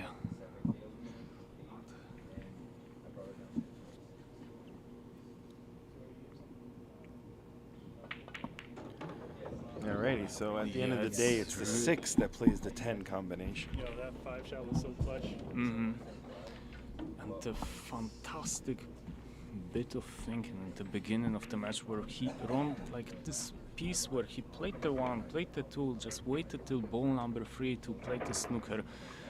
Like not only he has like snooker chain, but also he has like moved the balls on the table like he moved chess pieces around the table, moved the balls in a way that were into positions that were promoting him, that were opening up the rack, so that any foul from Shane just resulted in an open table that was possible to run.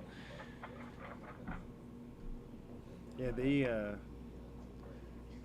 he didn't try to fish at like a longer 10 ball either, like waiting for an easier opportunity at the 10. Yeah. Removing that 9 ball on the rail from even being in play. Yeah, Ron on TikTok emphasizes the comeback. Ron Kelly. Rod Kelly. Yes, it was 9-4 at that point. We missed 1 game for Shane. So we thought it was 8-4. It was 9-4 for Shane Winters. This is the first time Ron has had a lead. If I'm Yes. right. Yes.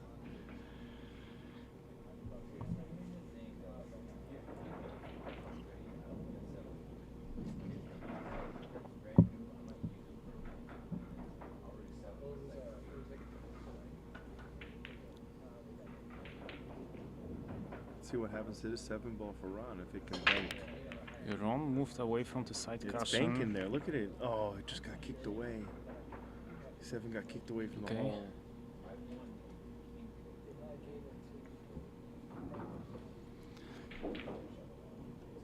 A half chance for Otto. Yeah, Ron is definitely battling this back. Yeah, it's like pretty normal. There's another slow roller like you talked about, Rob. Yeah, but he needed to slow roll it to kind of hold the 1 near the corner pocket when he makes the 8, but it's becoming a little bit like redundant. Yeah, I feel that he's not fresh at this point. I mean, he does have a bunch of people in his corner that he's hanging out with. Yeah. So.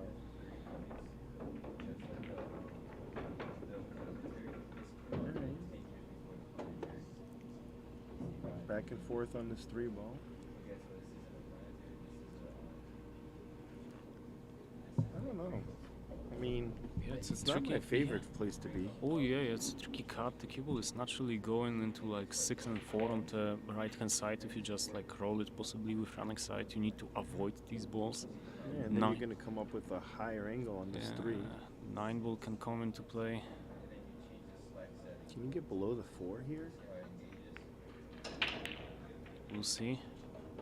He tried. He tried, but he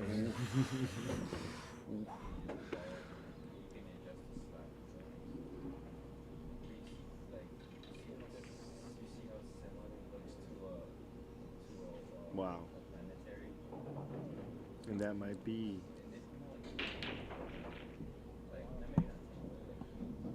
just when you thought you had the momentum.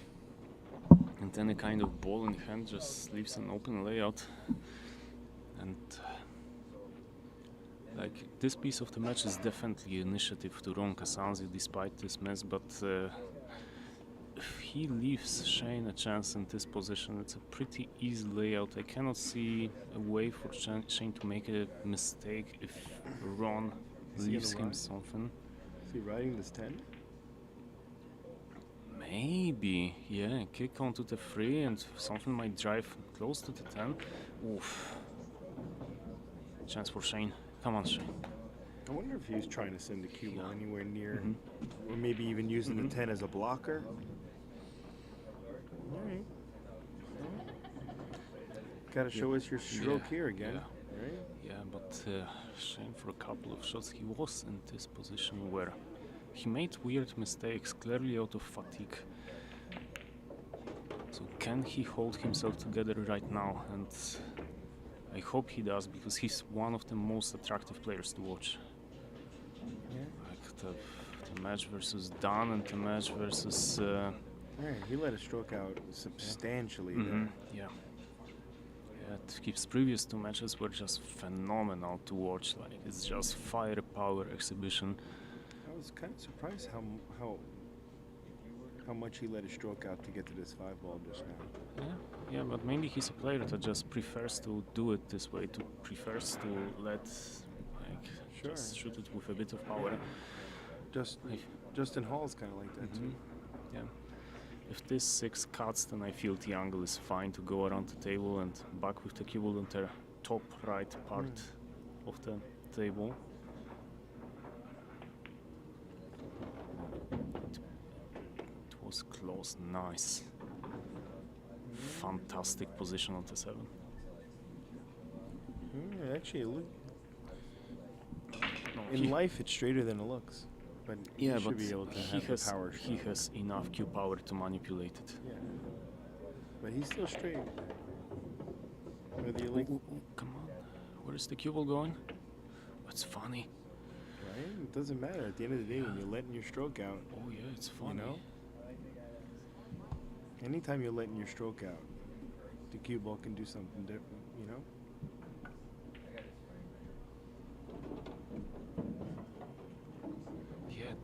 Does it cut? Like, even if it does, then like the cue ball comes dangerously close to kissing the 10 ball out of the center pocket. Well, luckily, he may have the 10 ball. He's protecting him from the side pocket. I don't think it's protecting him. Like, if he misjudges it and the cue ball goes wrong, then actually 10 can create a big pocket for the cue ball. Like, he needs to avoid the 10 in this shot. It looks like he should be able to avoid it. It looks like he has 3 rails available to him. Let's see what's the idea. It's quite critical position in this match. I mean, is there any reason to bank at this 9 into the 10 instead? It's a really small margin for error. Right? Yeah. Just not. But bank the 9.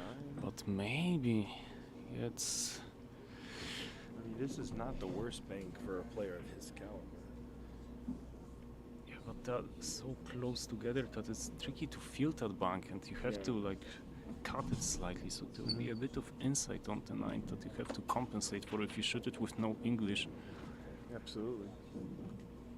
Yeah. And you're still gonna send a cue ball.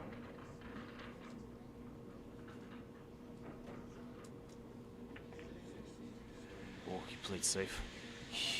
That's interesting. Wow. He definitely thought the 9 was going to go further. The ball did not travel. Yeah, he just felt whatever he plays. Yeah, round bear down, cut the ball in. Let's see what happens. I'd say it's about a ball's width away from the rail. One pocket experience in the bank into his pocket. Yes. It's close. He did go for the bank. But he doesn't leave anything easy on. Like, it's still like... I was surprised on the bank. I thought it was further enough away from the rail where the cut wasn't as difficult. Yeah, but still, like, in the end, Shane achieved something. This 9 is tricky, but it's significantly better than the 9 he had before. So in the end, you have to consider that he won this tactical exchange. Can you? Does it go off? My God. Man, that really makes me wonder if he uses the system that I think he does. Because that's what happens when you shoot at that spot under the ball. Did he admit to using Edwin's aiming system, or? No, I've been messing around with it as well. And Sometimes I notice that it hits the ball fat like that. Does he use anything? No, I'm pretty sure he's very much a natural, but I feel like a lot of the natural people, they find that spot and they just recognize it.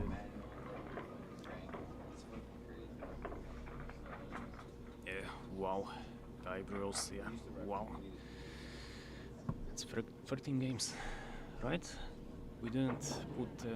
Yeah, we got a game up here for...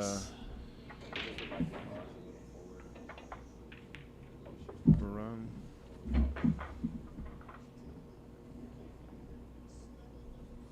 So Ron needs 2 games here. OG, the OG trying to hold down the young gun.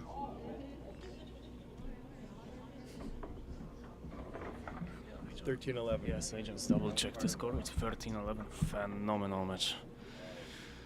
Yeah, Richard Tam appreciates some old school. There's definitely a little bit of that going on here.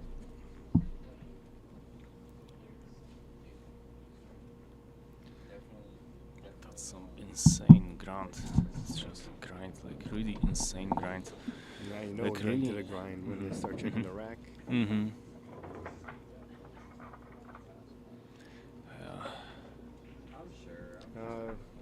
Yeah, he's definitely a good shot maker, but he's also a top 50 in the world, Shane. So I don't think he's top 50. I think it's just 22 in US at this point, Fargo. But I think could have swore on the that he was on top, or maybe top 50 in the country. In the country for sure. Yeah, in US, sure. in US for sure, top 30. Like top in the country even.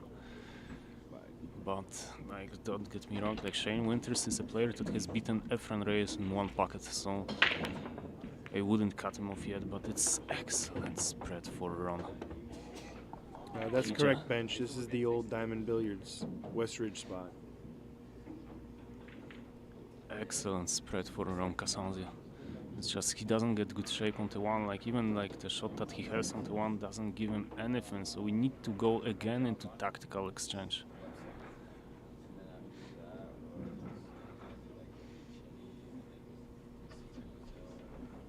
It's funny, that's what they used to say about Jason Shaw too, that he was just a shot maker. Yeah, he didn't play position. Yeah, it's like like when you watch Shaw's games, like you cannot really learn from Shaw's games because he just plays the game in such like extravagant fashion. Like he can put literally everything, and he knows it, so he doesn't play position in like the textbook traditional fashion. way. Yeah, exactly.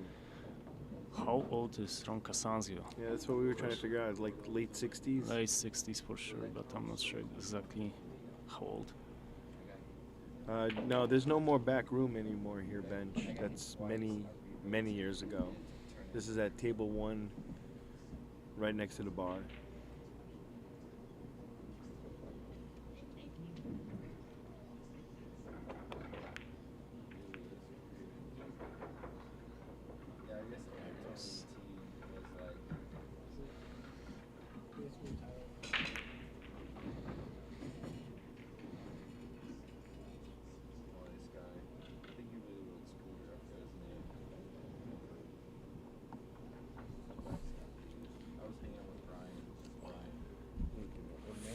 Final pieces.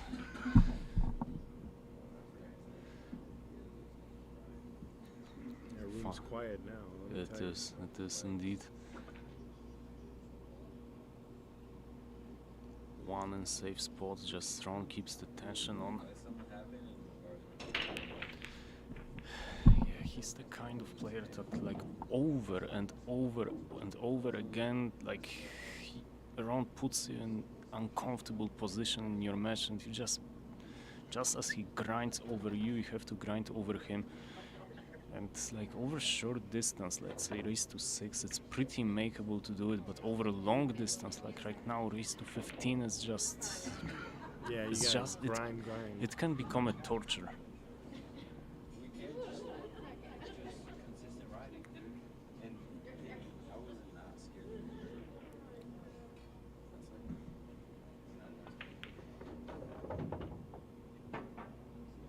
Yeah, no more six pockets either, Ted. I learned how to bar like a week or two later. I did How is he playing shape from 2 to 3? He a bit overran the spot.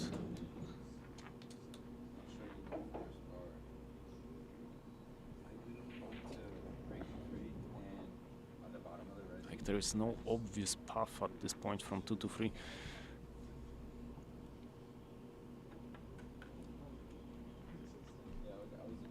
Yeah, that 5 ball looks like a juicy place to hide. Yeah, if you want. Foul? I saw like a tiny foul. Shane's stick is a 2 ball. 100% during the stroke. Okay. Feel free to. You can say I said that. Okay, Mike Lynn provides We information haven't that. seen anybody mention it yet. Yeah, Mike Lynn mentions that there might be some suspicion of a foul. Shane might have done something with the 2 ball previously in this match. So, dear viewers, if you can check it out, like we'd appreciate it. At what point it happened? Yeah, give us a comment. Let us know what's going on. We're hearing this something about a 2 ball. I haven't seen anything. Yeah, I thought we were watching pretty closely. Yeah, but also it's like after midnight right now. Okay, but Ron has missed ball number 3. Like,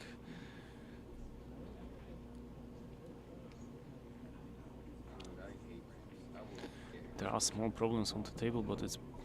Yeah, back when he was 14, he was already beating Zuglin at the jaw stop. Was Zaglan running to just stop all the time, or like, Yeah, did he he used to establish? play. I mean, yeah, he was like a street pool champion in Zuglin. Okay, but Yeah, like, I have a match of Zuglin playing. did he like establish the tour itself, Zaglan, or like, did was he it pick it up? I don't. That's a Yeah. good question. I don't remember that. No idea. That situation, but Yeah.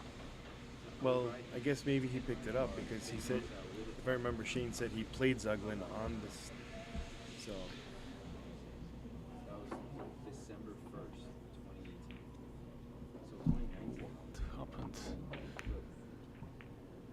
Literally 2 weeks later. Okay, 2 weeks later, I'm like, I landed. It was a slow motion like a shitty voice. Landed before my hands got there.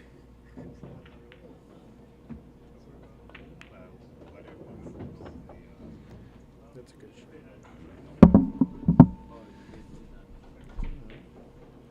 Now just hold the good angle for the 6 in the side pocket so you Yeah. can get to the 7 in the corner. Yeah, but the beginning of this game is not optimistic. Yeah, that's. Ooh, okay. Paul Jacob and Paul confirming. there was something. So that's the So I guess that's the it's 3rd stream foul in 3 matches. yeah. So I guess Not like, on Shane. I'm saying in different players, and we've had people that are so intense that you don't really notice. You know? I can throw the bar 10 times in a row. Thanks, Paul, for the update. There's that angle on that 7. Yeah, but it's really worrying sign for Shane Winters right now. Going run on the hill. Yeah, especially that he had a chance in the beginning of this game and he didn't convert that chance like in the last. That 8 ball. Like if you study the last few games that he has lost, he had his chances. He could have made some shots that just converted, like from which he could have achieved more, possibly convert some of them into actual wins. Yeah, but it didn't happen. Definitely, Ron grinded himself into this win. It's for sure. 14-11, and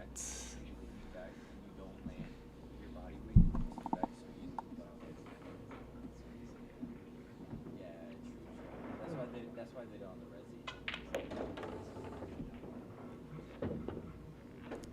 Yeah, it was funny. I was mentioning earlier how each person that's been on that challenge board that we have has gotten more and more racks against Shane. That I thought Dan was going to have the win. And here now, the champion of our board, it's here on the hill, proving that that board was correct. Kind of right on the money as far as who would get more racks against who. You know, very interesting, very interesting. So I give Mike good credit on that.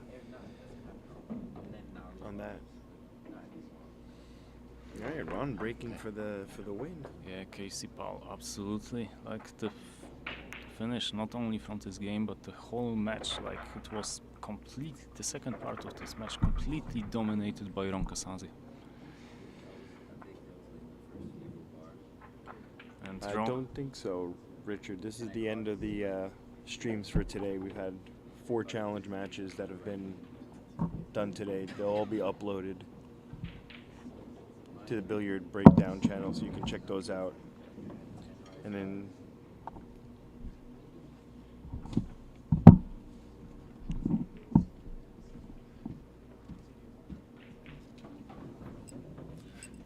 It's Mike checking in. Am I tripping or is it 14-11 right now? yeah, Ron on the hill. Ron on the hill. The king of Rochester is back. Something is in, but no shape on the one. He'll have to play a push.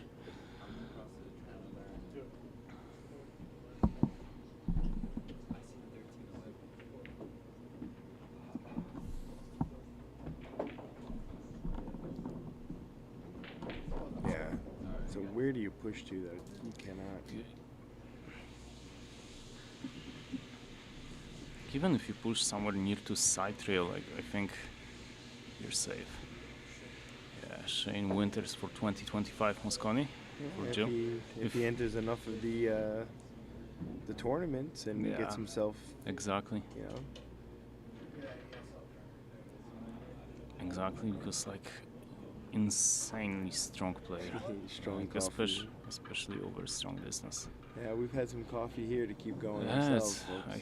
I had like 5 of them over the course of this match. But now the adrenaline's running and watching Julio on the hill. Alright, so Ooh, this that's interesting kick. Has 7? it gone too far? Is the 7 the play? No, we actually are looking dead down the line. Okay. Yeah. You guys got the chat.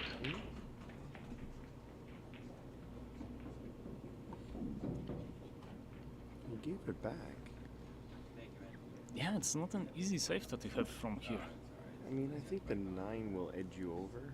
Yeah, 9 ball will be used as a stopper over here most likely. Oh no! That's so clever.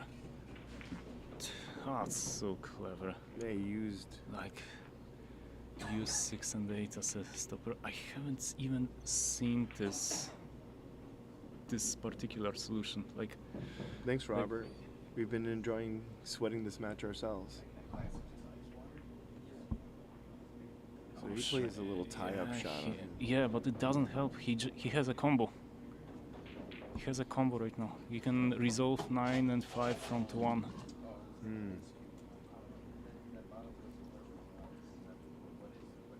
But will the 1 stay near this long Yeah, rail yeah, for position? It's just making this combo is not difficult. It's just controlling to 1 exactly.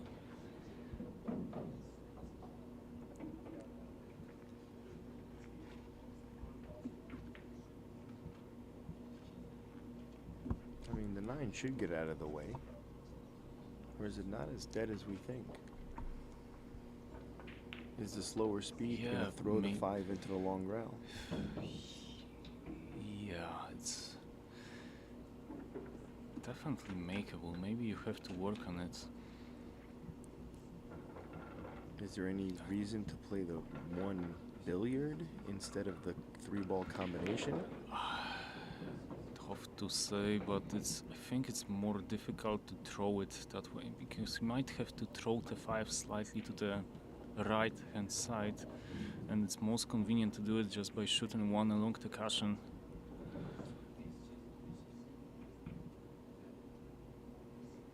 Wow. I wish you could see the area, just like it's so tense around here. Phenomenal. Ooh. Is he going for it? Is he going for it, or is he trying to just stuck Shane behind something? Is he really trying to go behind the 5? Yeah, I mean behind the 3, I'm sorry. I think it's behind the 3, yeah. Behind the 3, use 6 and 8 That's as very difficult. Yeah. He gets the 6-8 bonus. And he is pretty close to the rail, so it's kind of hard to swerve at this 1. Again, going. Why is he looking to this short rail instead of the other short rail? It's easy. I think it's easier to judge the escape. It's easier to judge the escape. Nice hit. Nice hit. And Yeah, but see, yeah, that's the problem with this one. It's so much harder to get separation. I think the other way was easier to put the one ball down table. I think he just hoped to get, at least avoid ball in hand and create any difficulty whatsoever, which he did. It's not easy to manipulate the cue ball out of the top part of the table into position 42. Yeah. It's almost like you want to hit where the side pocket is to come 3 rails towards this 2 ball. And then the 9 ball takes away that extra area as well, you know? Possibly the one thing you can do offensively is to play it with insane inside front 1, but yeah, he just has to just play a soft save. Just play it tight. That's kind of a soft save, I feel. I feel it's... I mean, there's enough area to swerve at this. It's a full ball snooker. It's a pretty tricky thing to swerve. And but you can hit the rail first even and still get away with it. Oh, he made one. Nice. Oh, it's a pretty good result. Yeah, that's really nice judgment. Good result. 2-7 is pretty good.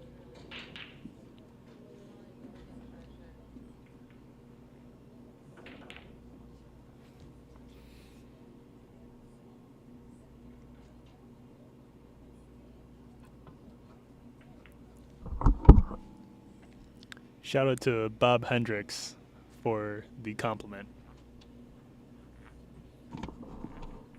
Mike coming in with his 2 cents. Yeah, always nagging us to comment on the chat. Bringing it to you here. That would be a fantastic pot if he pulls it off. No, he didn't. The pool hall closed. Yeah, so we're at the pool hall's closed already here, folks. We're just waiting on this final action here. You can hear a pin drop. Yeah, around like 20, 30 people watching that match over here in Diamond Billiards.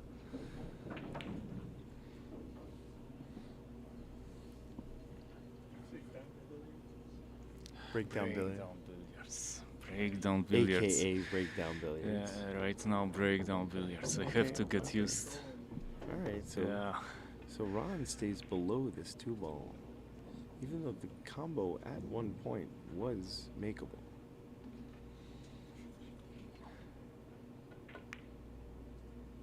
He's really trying to grind him out. Completely tight. But yeah, Otto, we close here at midnight at the pool hall.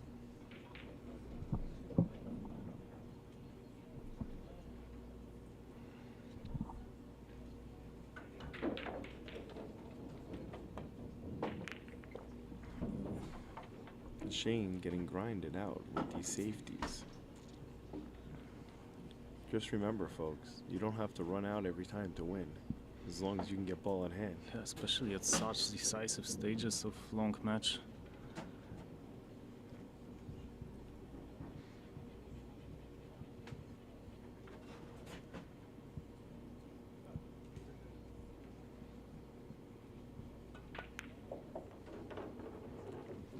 Okay.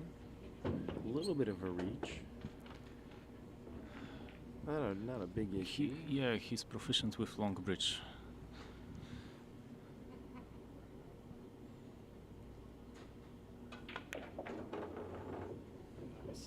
Yeah, 9 to 10. Right. Like three rails, or try to zigzag and avoid the 8. It looks like he's going for a zigzag. Whichever he finds more comfortable. Yeah, he went for the zigzag. Because he left himself enough angle to actually play for the 7. That is going to be very interesting. If not, he'll probably just draw straight back, and he'll be able to cut and avoid this 10 ball. I'm sorry. Actually, I'm pretty sure that's probably what he's gonna do. Yeah, Looks like he'll just come back a little bit. Rod Kelly over there on TikTok commentary. Ron is going to make Shane work well. There you go. Shane might not work anymore if Ron clears this out. Yeah, there might not be much more to do from here. But now the 10 ball is slightly into play. I You mean, need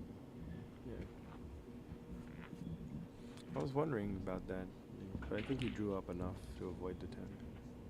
Yeah, he didn't have enough angle to actually go on the opposite side of bottom line of the 7. So he needed to accept this position, decided that's his best option.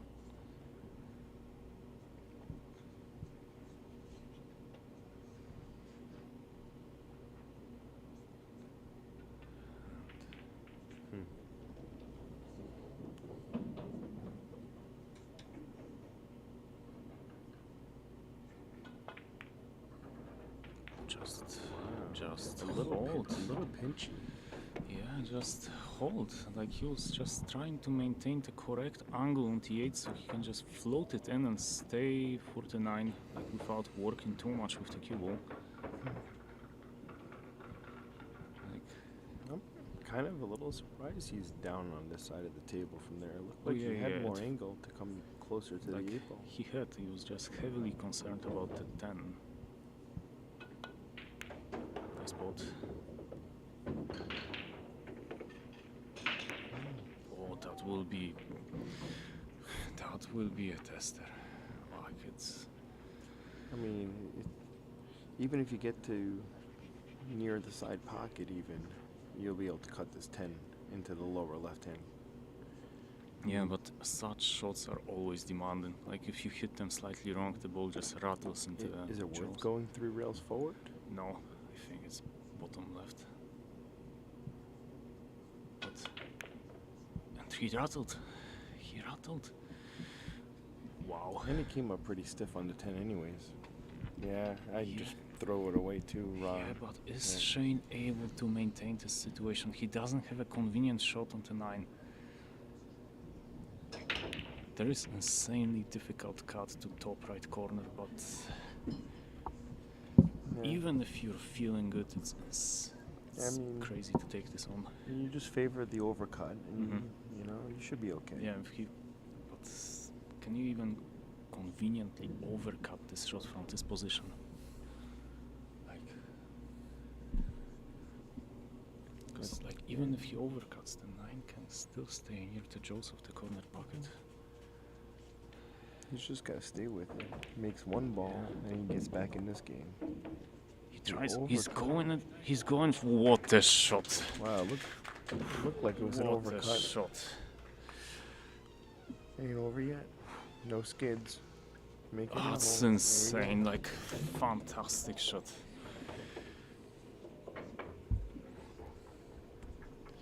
Alrighty, let's see if Shane can figure out how to come up with a big break here at What a midnight. shot on the 9.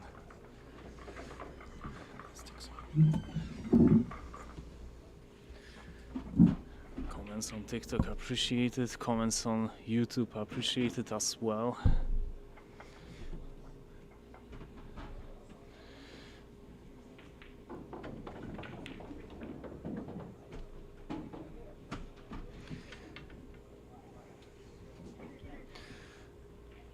Okay, so as one of the commenters, and Jill on YouTube suggested, like it's truly a shot worthy of a Mosconica player. Casey Powell, exactly. A lot of appreciation in the comments, and Shane breaks in game number 27. Bit of reduced speed on the break, like it wasn't as much power as it was in the beginning parts of this match. It's a dry break, but also he hasn't left Ron with anything easy. There is still an offensive option available for Ron if he decides to go, for example, for a billiard 1, like cue ball onto 1, onto the 5, but controlling the 1 for this shot is not really easy, so I expect some like clever solution right now coming over from Ron Casanzio, clever creative solution.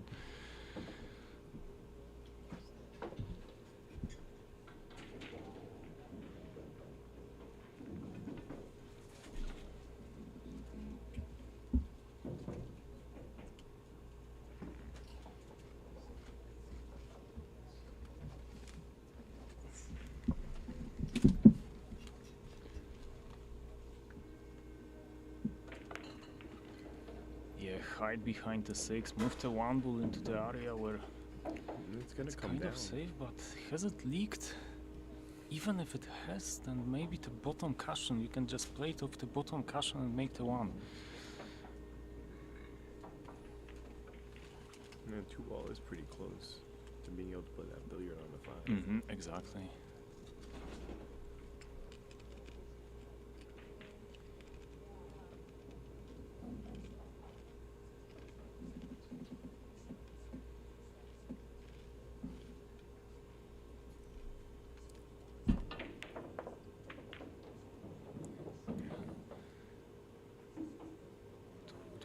Will he get a snooker? Yeah, he that was a pretty does. good finish. He does.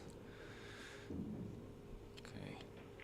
A bit of luck, but creates a drama, makes the drama, so that's nice.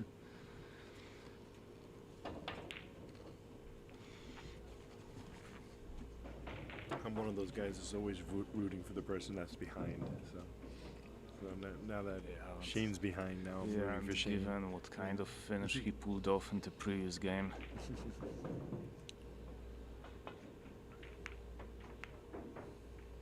Ten ball?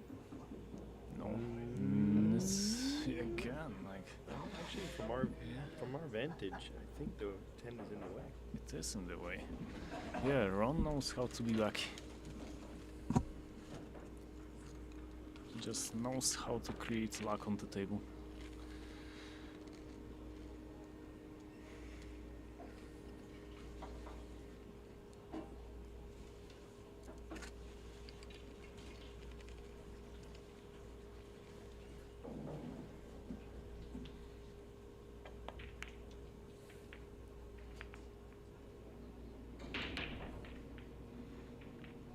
The 1 is not in position where you have some offensive option, but there is definitely snooker on behind the 4.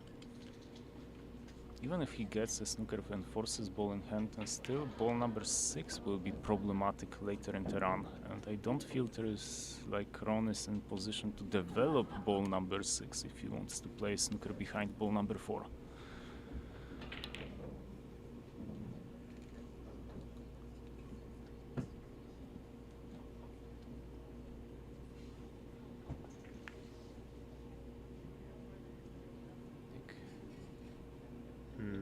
I don't think that worked the way he was thinking. What just like I think he was trying to use that, the purple. Maybe he tried to use the 6, like catch it half ball and leave the snooker behind the 4. He just did it imprecisely.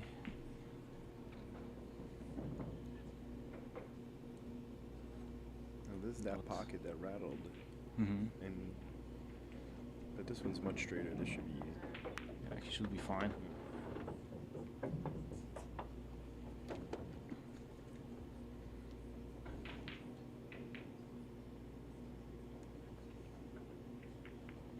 Goes for the carom. Goes for the carom, a bit tricky cut on ball number 2 right now. It's not an easy the 10 run. ball in play here? Does he run into I think it is. Or does he try to go forward 2 rails and miss it? Like he's able to get position. It's just that the 10 ball cuts off some positions over here. It just cuts down his options. That's why he was frustrated. He was trying to. Oh my God, he's so close. Is he behind the jaw? If he slams his cue down, we'll know it.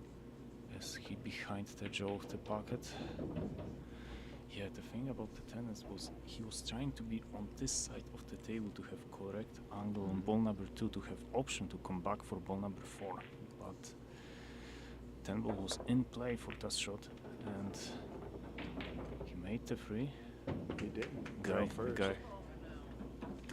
Guy's over It looked on tight, the hit. Yeah. I think it was rail first at the 3. Yeah, guy's over on the stream. Just let me know if it was a clean hit. We've had a bunch of close calls. Yes. So is it going to be a 6-8 combo? But even to play position on that one, like he's hampered on this 4 right now, so and then like producing more power right now, it's tricky.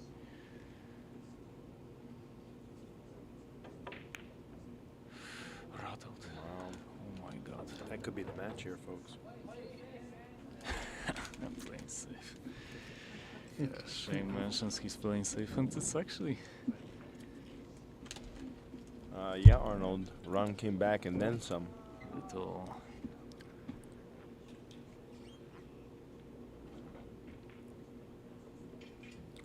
Thanks, Sir Raz. Thanks, Paul, for the heads up.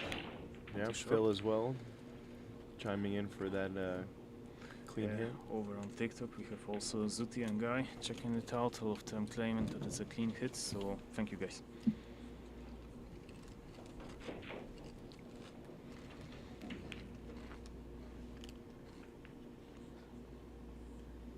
Yeah, overwhelming majority of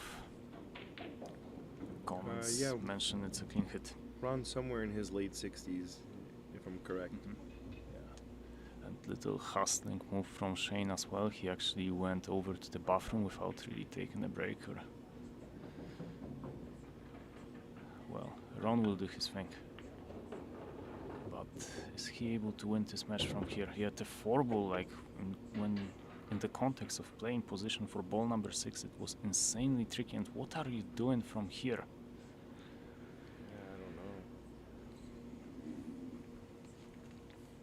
Do you bank the 6 towards the 9? It's not worth it. It's a sellout to nowhere. Yeah, it's like to play the billiard. I mean, if you miss it, you sell out. Yeah, either if you feel that shot, but it feels a bit amateurish to play that way. Can you get behind the 7 2 rails?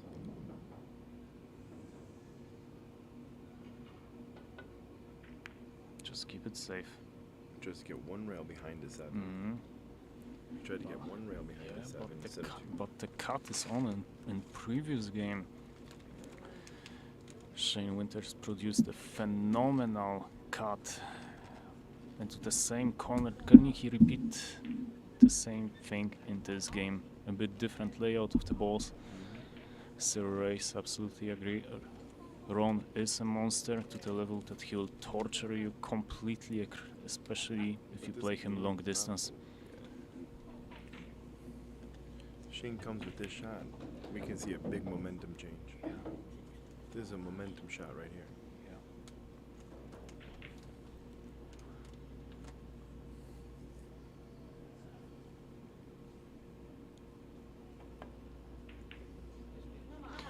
What a shot! What a shot! That's the momentum shot right there. What a shot! He says he needed help, and he got a little fortunate. 2 rails or 3 rails back and forth on this A. Over there on YouTube, exactly, Julio is the nickname from Casanzio. Oh my god, he had this. Did go 3 rails and just butchers it. A booker.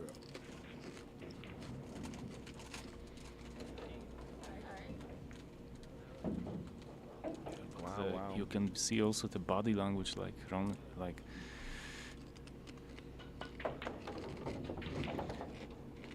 over here in this match, like right now, Shane is commenting every single one of his shots in this game, while Ron, during the whole match, he didn't speak a word. Like maybe some minor comments, but he just grinded and yeah, bear he just down. grinded. He just kept saying one shot, one rack, one shot, one rack. Yeah, and it's unbelievable. And right now, like he made a mistake in like one of the previous games, but right now he doesn't have any technically difficult shots. And did Ron even have 1 break and run? I don't think so. Unbelievable, right? Yeah, but it doesn't matter as much in terms of phenomenal match. Phenomenal match. Let us know what you think about it in the comments. Exactly. Yes. Great match. Exactly. Thanks, Post. Thanks, Rob. Thanks, everybody, for tuning in for this match. Thank you, guys, on TikToks. Thank and again, call me. Thanks, you, Rohit. Join us here January 12th for the amateur tournament. Anybody under 500 can join us here in Rochester, New York at Billiard Breakdown. And we'll have more fantastic matches coming to you in the future here in upstate New York. So commenting for you was Mickey Goldberg. And Rob, not going to try to pronounce his last name, Koperniak. Quantum Cubist, exactly. Take care, guys, over there, and bye-bye. Have a good one, guys. And ladies and everybody.